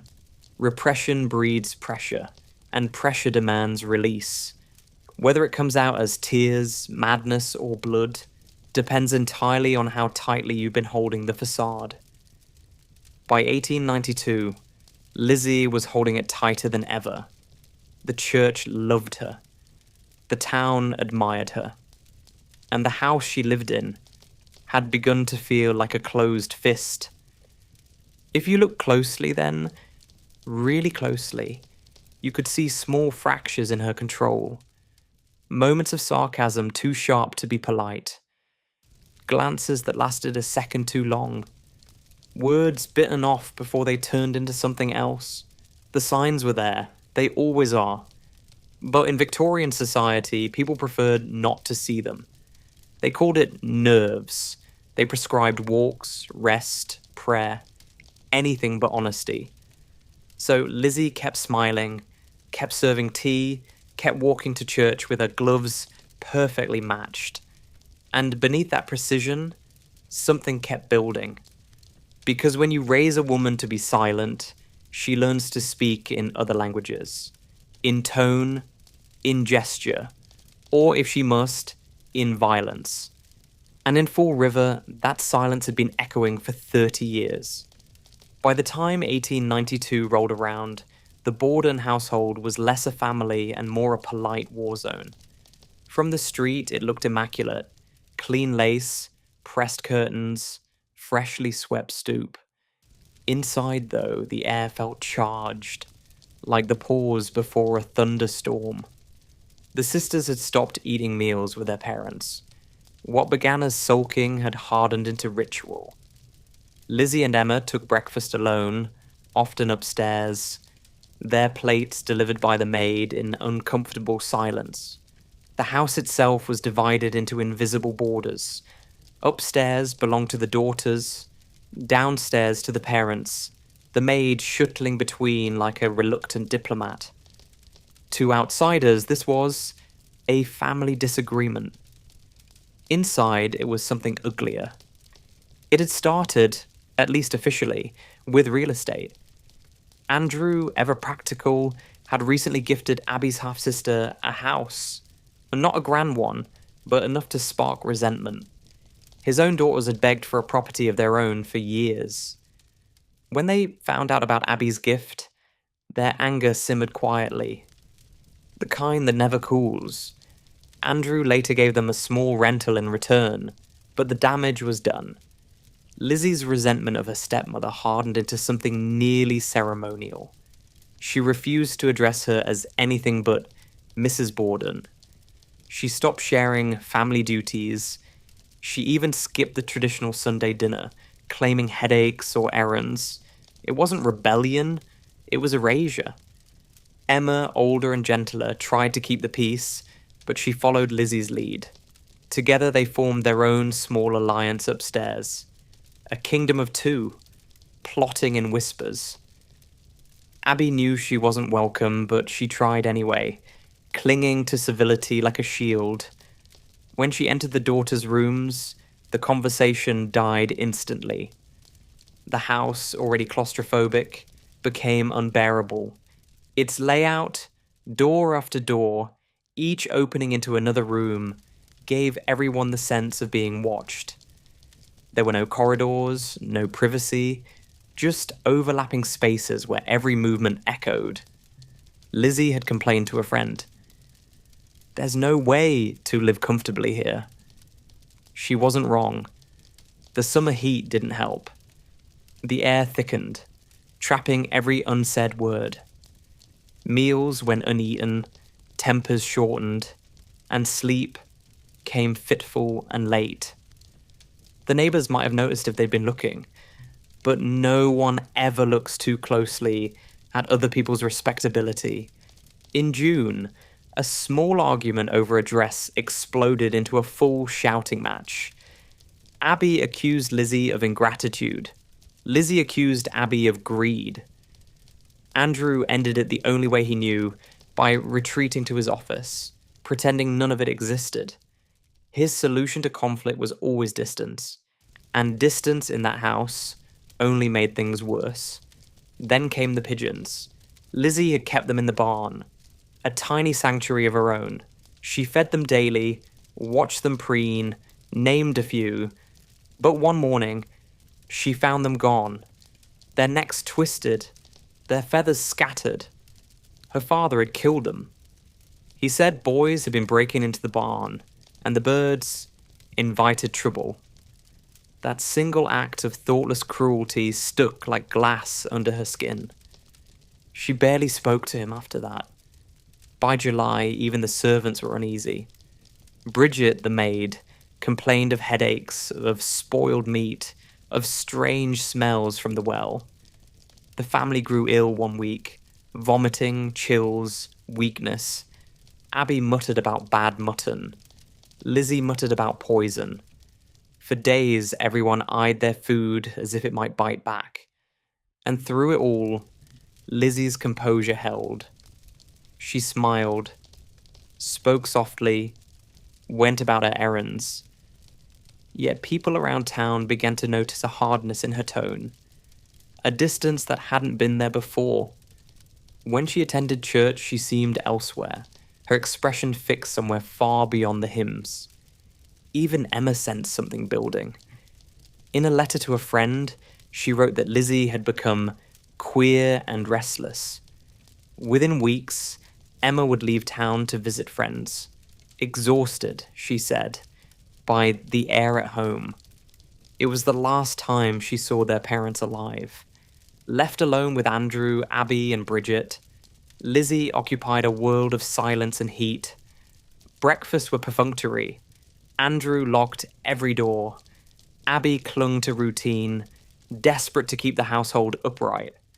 The tension had reached that brittle, dangerous stillness that comes just before a storm breaks, when everyone knows something's coming, but no one knows what form it will take.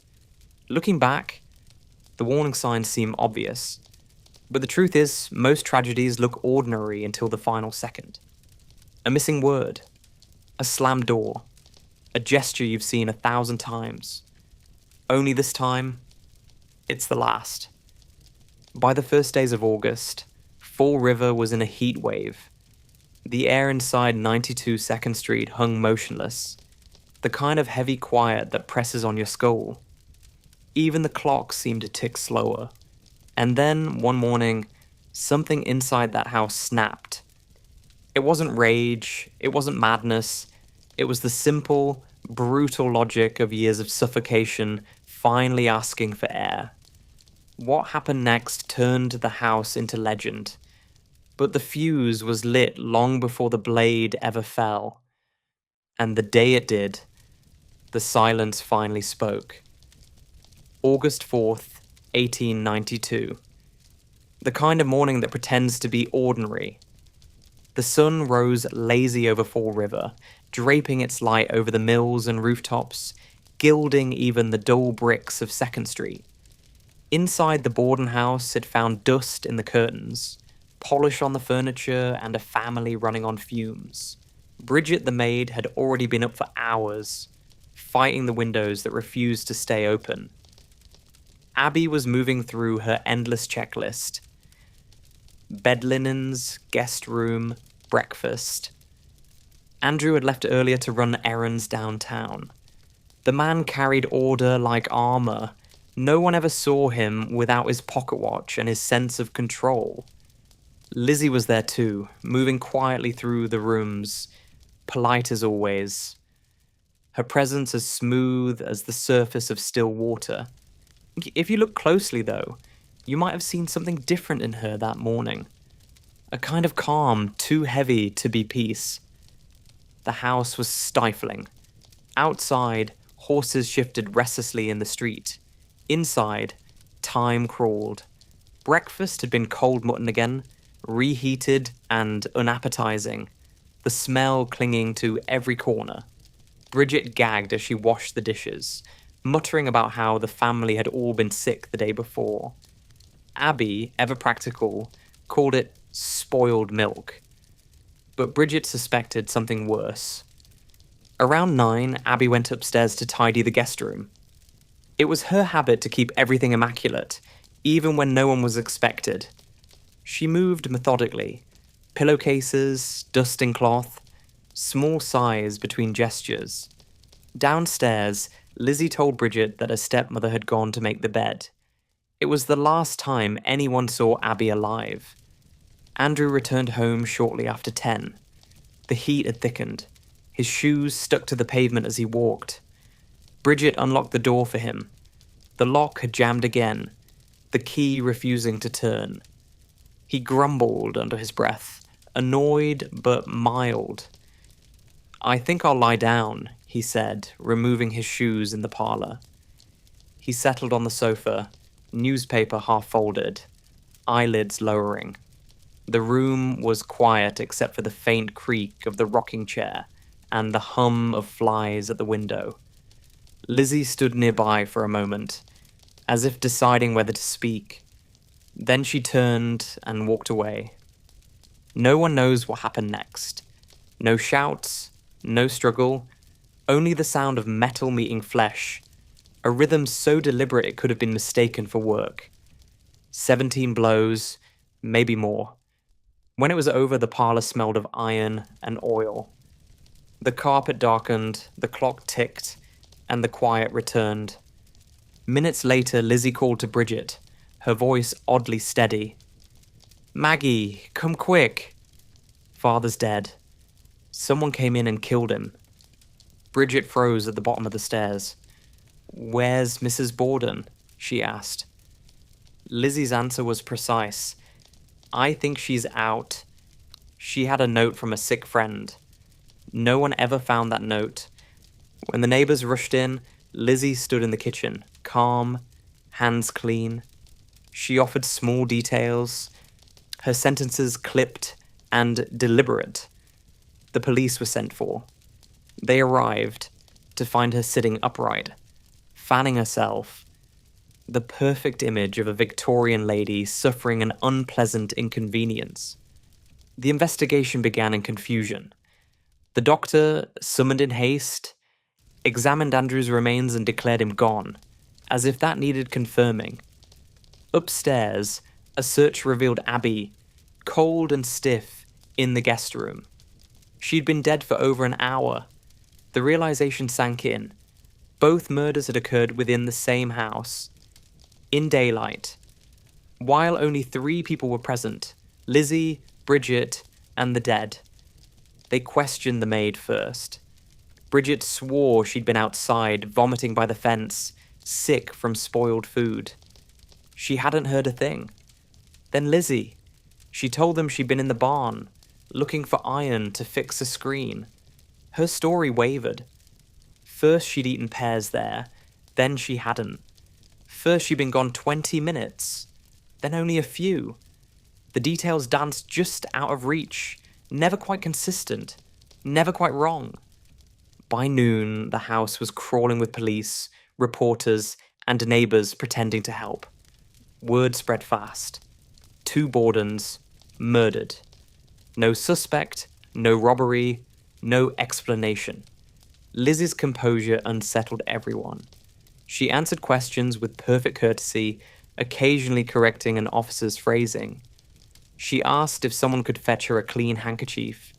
She offered the visitors cookies. Cookies. When asked whether her mother had enemies, she said calmly, "She's not my mother." Small sentence. Sharp edge. The doctor suggested she rest. The officers whispered among themselves. She wasn't behaving right. Not as they expected a grieving daughter to behave. But what did right look like in a town where women fainted at gossip and bled behind curtains in silence? By afternoon, the bodies were removed. The house exhaled again, heavy and sour. Someone found the handleless hatchet in the cellar. Small, sharp, almost clean, as though someone had washed it. No one said the words out loud yet, but everyone in Fall River thought them. The next morning, the whispers became headlines. Miss Lizzie Borden, detained for questioning. Daughter of respected businessman, denies involvement in grisly act. No intruder found. And just like that, a private tragedy became a national obsession. Because everyone wanted to know the same thing. If Lizzie didn't do it, who did? And if she did, how could she look so calm? By the summer of 1893, Fall River had stopped whispering and started shouting. The polite veil of doubt had burned away, and America was obsessed. The Boston Globe called it the most shocking domestic crime of the age. The New York Times sent reporters daily. Sketch artists filled their pads with her face. The calm eyes, the clean lines of a woman who looked more like a governess than a murderer. Lizzie Borden had become theatre, and everyone wanted a front row seat. The trial opened in New Bedford, not far from Fall River, in a courthouse packed with journalists, gawkers, and moralists who claimed to be above gawking. Tickets were traded, bribes exchanged. Even the jury seemed slightly starstruck. 12 men, all middle-aged, all white, all from a world where women were fragile things, vessels of virtue, incapable of violence. Lizzie entered each morning dressed in black silk, gloved and immaculate. She never wore mourning veils. Her eyes were too useful uncovered. Reporters described her as composed to a degree that borders on the uncanny. When she smiled, which was rare, the room froze. The prosecution had evidence, or what passed for it in 1893. The hatchet found in the basement, its handle mysteriously missing. The burned dress discovered in the stove, the inconsistent statements, the timing that didn't add up. But what they didn't have was blood. No witnesses, No motive anyone dared to name aloud. The state's attorney argued that greed was behind it. Lizzie wanted control of her father's fortune, tired of living under his thrift. It was a plausible story, but not a glamorous one. People wanted passion, insanity, something cinematic. What they got was arithmetic, money, resentment, proximity. Her defense team, led by George Robinson, the former governor of Massachusetts, was masterful. They painted her as a victim of cruel suspicion, a Christian woman trapped in a nightmare of circumstantial gossip. They exploited the jury's gallantry at every turn. Would a woman of her refinement commit such an atrocity? They asked. Heads shook. No, surely not. When Lizzie fainted during the testimony describing her father's wounds, the courtroom gasped. It was perfect theatre, the delicate lady overcome by horror. One journalist noted, "Her fall was timed with the precision of an actress." The press split in two camps, those who believed in her innocence and those who adored her guilt. Either way, they couldn't look away. Newspapers ran daily updates like serialized fiction. Merchants sold souvenir hatchet pins. Children chanted her name in playground rhymes. America had found its first modern media criminal, a woman who defied every role society had assigned her. The testimony dragged on for 2 weeks. Experts debated whether the hatchet could have caused such wounds. Neighbors claimed they'd seen nothing, heard nothing. Bridget, the maid, was pale and exhausted, repeating her story until even she began to doubt it. Emma stood by her sister, stoic, loyal, silent. The turning point came when the prosecution presented the burned dress. Lizzie admitted to destroying it, claiming it was ruined by paint. Without modern forensics, there was no proof otherwise. The evidence collapsed under the weight of politeness. The judge's instructions to the jury were, to put it mildly, gentle. He reminded them that suspicion was not proof, and that the defendant was a lady of good reputation. It was the 19th century's version of reasonable doubt. And it worked perfectly. After just 90 minutes of deliberation, the verdict came back.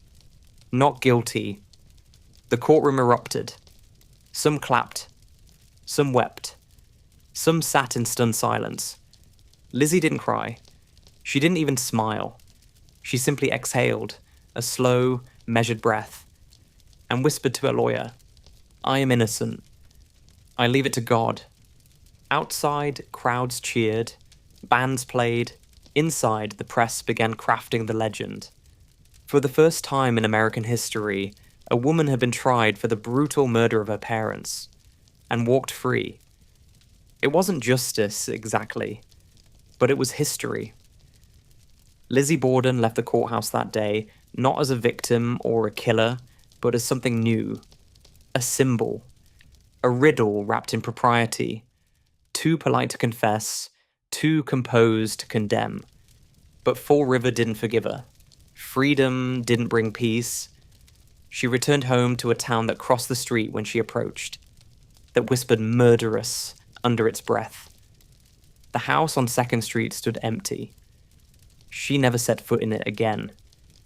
Instead, she bought a mansion on the hill, the wealthy part of town, and named it Maplecroft. If the verdict had set her free, the silence that followed trapped her all over again. And as the newspapers moved on to new scandals, the house she left behind remained exactly as it had been. Prim, airless, waiting. Because some walls remember too much to ever rest. Acquittal, it turns out, is not the same thing as absolution. Lizzie Borden left the courthouse free, but freedom in Fall River was conditional, granted by law, revoked by whispers. In the summer of 1893, she and Emma moved out of the house on 2nd Street. Too many memories, too many people staring through the windows. They bought a grander home on the hill, the respectable side of town where the industrial elite lived in peace above the smoke and gossip below. The house was christened Maplecroft. Elegant name, elegant facade, and walls just as silent as the ones she'd left behind. For a while, it seemed she might rebuild her life. She decorated lavishly, velvet drapes, carved furniture, silver in every drawer. She threw parties, small at first, then bolder. There was laughter, even music. Some said she smiled again. Others said she was trying too hard. But Fall River never forgot. At church, people turned away. Invitations stopped arriving. Even her name was dropped from the charity rolls. Murderers don't belong in the choir, someone whispered once. Lizzie didn't argue. She simply stopped attending. Emma stayed, loyal but tense. The sisters lived like exiles in their own town, bound together by the one thing they never discussed. For a decade they coexisted, silent partners in an unspoken secret. Then, around 1905, something fractured. Emma packed her things and left in the night. She never came back. No one knows exactly why. Some said they'd argued over money. Others said Emma couldn't bear the people Lizzie was inviting into the house. Actors, bohemians, the kind of lively company polite society disapproved of. Perhaps Emma just wanted peace, or distance from the shadow that never stopped following her sister. After that, Maplecroft belonged entirely to Lizzie. She travelled occasionally, Boston, New York, even Europe. She attended theatre performances, something she'd always loved but rarely allowed herself before. The papers noted her appearances with a mix of curiosity and judgment. Miss Borden of Fall River, seen at the Boston Opera House last evening. The tone said the rest. There were stories, of course. There are always stories. That she drank more than she used to. That she entertained younger friends with questionable reputations. That she lived richly on the fortune of the dead. The truth? Probably duller, lonelier, and sadder than anyone wanted it to be. Maplecroft was large, but Lizzie filled only a few rooms. She kept the rest immaculate, waiting, as if the right guest might finally arrive. She had servants who came and went, most staying only a year or two. Some claimed the house made them uneasy. Strange sounds at night, footsteps in halls, mirrors that seemed to reflect more than they should. Others said it was just the wind off the river. In 1927, after 3 decades of exile, Lizzie Borden died in her bed at Maplecroft. 66 years old. Cause of death? Pneumonia. No axe, no blood. Just the long fade of a woman who'd outlived her own myth. Her funeral was small. No relatives, only a few distant friends. Emma, still alive but estranged, sent no flowers. The sisters were buried side by side anyway, back in the family plot, because Fall River, with all its judgments, still believed in appearances. And yet, the story didn't end there. It never does. After her death, the town softened a little. Time blurs outrage into curiosity. The Borden house on 2nd Street was sold, then sold again, until someone finally decided to profit from its reputation. Today, it's a bed and breakfast, the kind that sells fear by the night. Guests take photos beside the sofa where Andrew Borden died, joke about hearing footsteps upstairs, and sleep badly under floral quilts. The irony is perfect. The woman who was never welcome in Fall River now draws its visitors. Maplecroft still stands too, stately and proud, the name carved into its stone steps. The paint has faded, but the house remains quiet, private, much like the woman who built it. There's a particular cruelty in how history treats women like Lizzie. It demands confession, but rewards mystery. It forgives men for violence, but never forgives women for composure. And Lizzie Borden's greatest crime, perhaps, was her calm. No one could ever prove what she did. No one could ever believe she didn't. She became both sinner and saint of restraint, a woman who refused to perform remorse for the comfort of others. And that, more than the acts, made her unforgettable. Because silence, when maintained long enough, becomes its own kind of echo. And in Fall River, that echo still hasn't stopped. For over a century, experts have tried to peer through the glass of Lizzie Borden's composure and find the crack. Everyone wants to know why. Why her? Why then? Why so calm? The Victorians had no language for trauma, no concept of suppressed rage, no patience for psychology unless it fit neatly in a sermon. But modern minds, with all our theories and acronyms, still can't quite solve her. Start with the obvious. Her upbringing. A childhood without a mother, a father whose affection came in ledgers and locked doors, a stepmother tolerated but never loved. That's not nurture. That's confinement. Every emotion, every disappointment, every flash of anger would have been swallowed, digested and hidden beneath layers of politeness.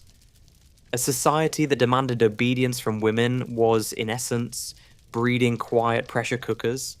Lizzie was bright, sensitive, and socially aware. She knew what was expected of her and played the part to perfection. Sunday school teacher, church volunteer, model citizen. But repression doesn't erase emotion. It compresses it until it either implodes inward or explodes outward. Modern analysts have proposed everything from dissociative episodes to hysteria, from temporal lobe epilepsy to psychological snapping point. Some say she may have suffered a moment of fugue, a temporary disconnection from self, a blackout under stress. Others point to the possibility of long-term resentment curdling into something colder, premeditation disguised as madness. Then there's the cultural theory. The idea that Lizzie, whether guilty or not, became a scapegoat for a society terrified of its own shifting order. The 1890s were an anxious decade. Women were beginning to ask questions, stepping out of parlors and into politics. The new woman, they called her, independent, educated, unsettling. Lizzie's trial wasn't just about a murder. It was about that new possibility. If she was guilty, she represented female danger. If she was innocent, she represented female rebellion. Either way, she scared people. And fear, as history proves, sells better than truth. There's also the detail almost everyone forgets. The way she looked when accused. No hysteria, no breakdown, no trembling hands. Her stillness was her weapon, or her mask. The human mind struggles with contradictions. A calm woman and a brutal crime cannot occupy the same space without forcing the observer to choose which one to believe. And most people chose the calm. Some psychiatrists who studied her case years later described flattened effect. Modern readers might call it emotional blunting. A psychological armor built after years of suppression. Not evil, just empty. It's the same tone that echoes in her statements. I think she's out. I was in the barn. I didn't hear anything. Short, neutral, detached. The kind of language that doesn't just hide emotion, it erases it. Then again, perhaps she wasn't detached at all. Perhaps she was strategic. A woman accused of butchering her parents in 1892 had no playbook. Tears could be read as guilt, confidence as arrogance. Silence, however, was unassailable.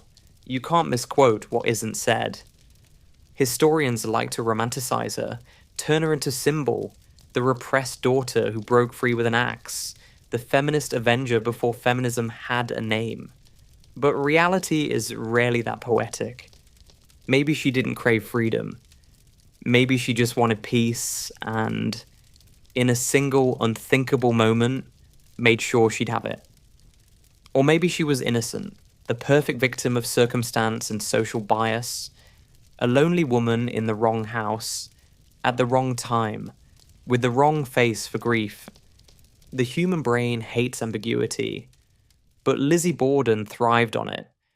That's why she's endured. Serial killers are explainable, predictable even. But Lizzie? She's a blank page with blood on it. You can write anything there and make it fit. For psychologists, she's the eternal case study. For feminists, she's a tragic metaphor.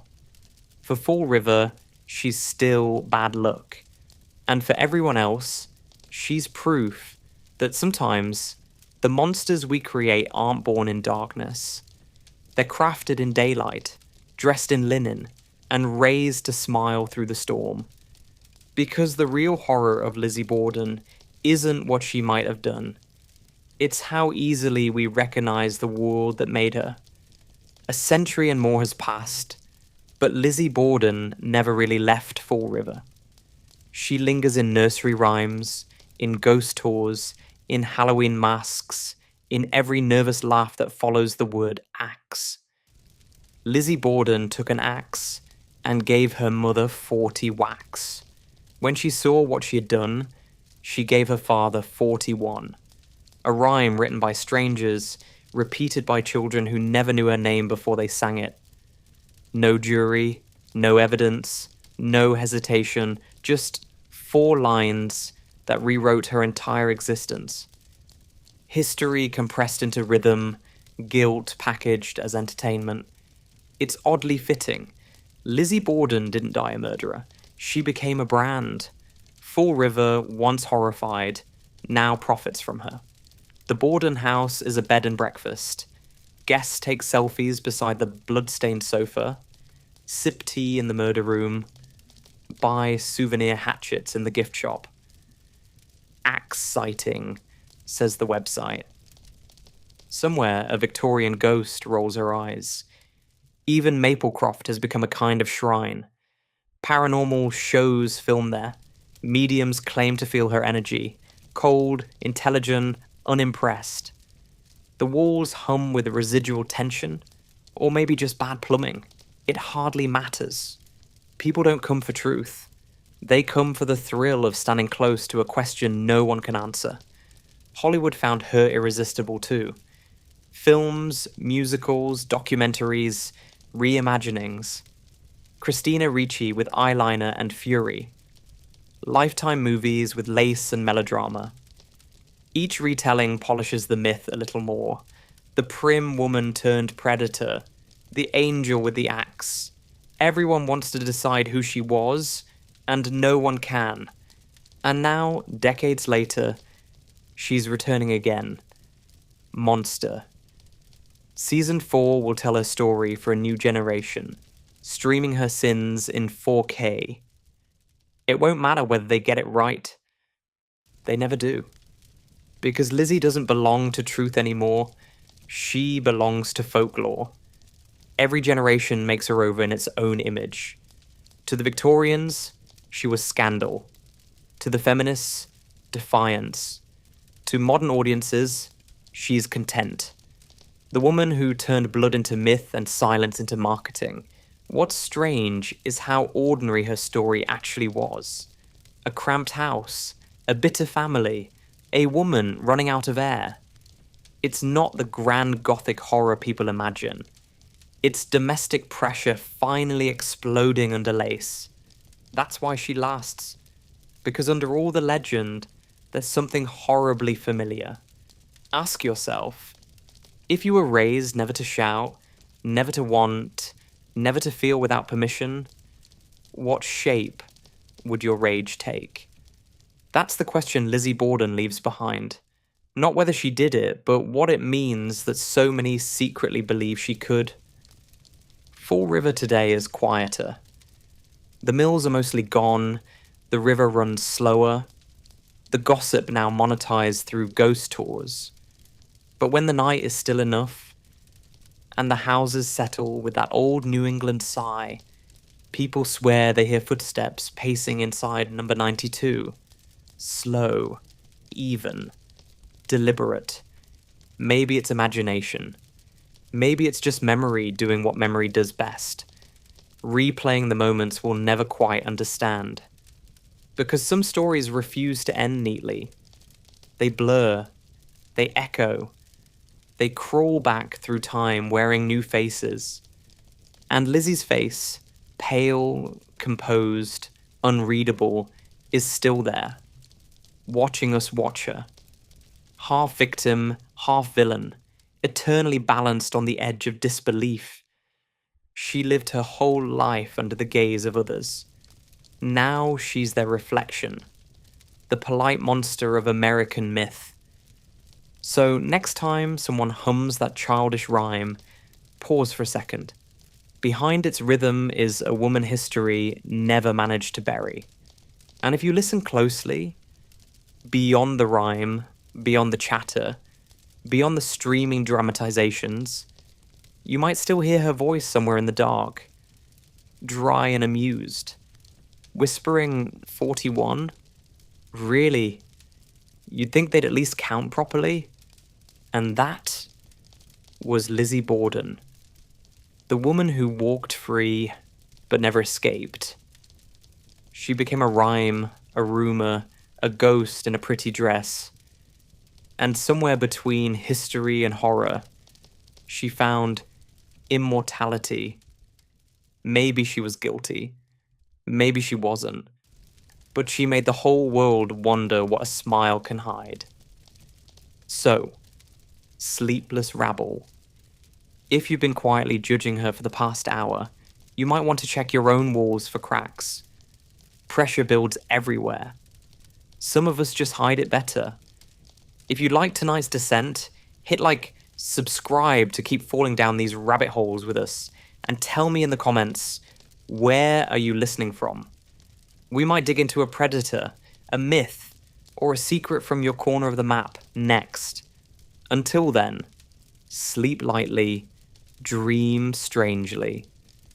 And remember, legends don't die. They just wait for someone else to retell them. This is Napmax Sleep Stories, and you've been listening to Boring Murder for Sleep, the house that kept bleeding. Good night, and good luck keeping the lights off.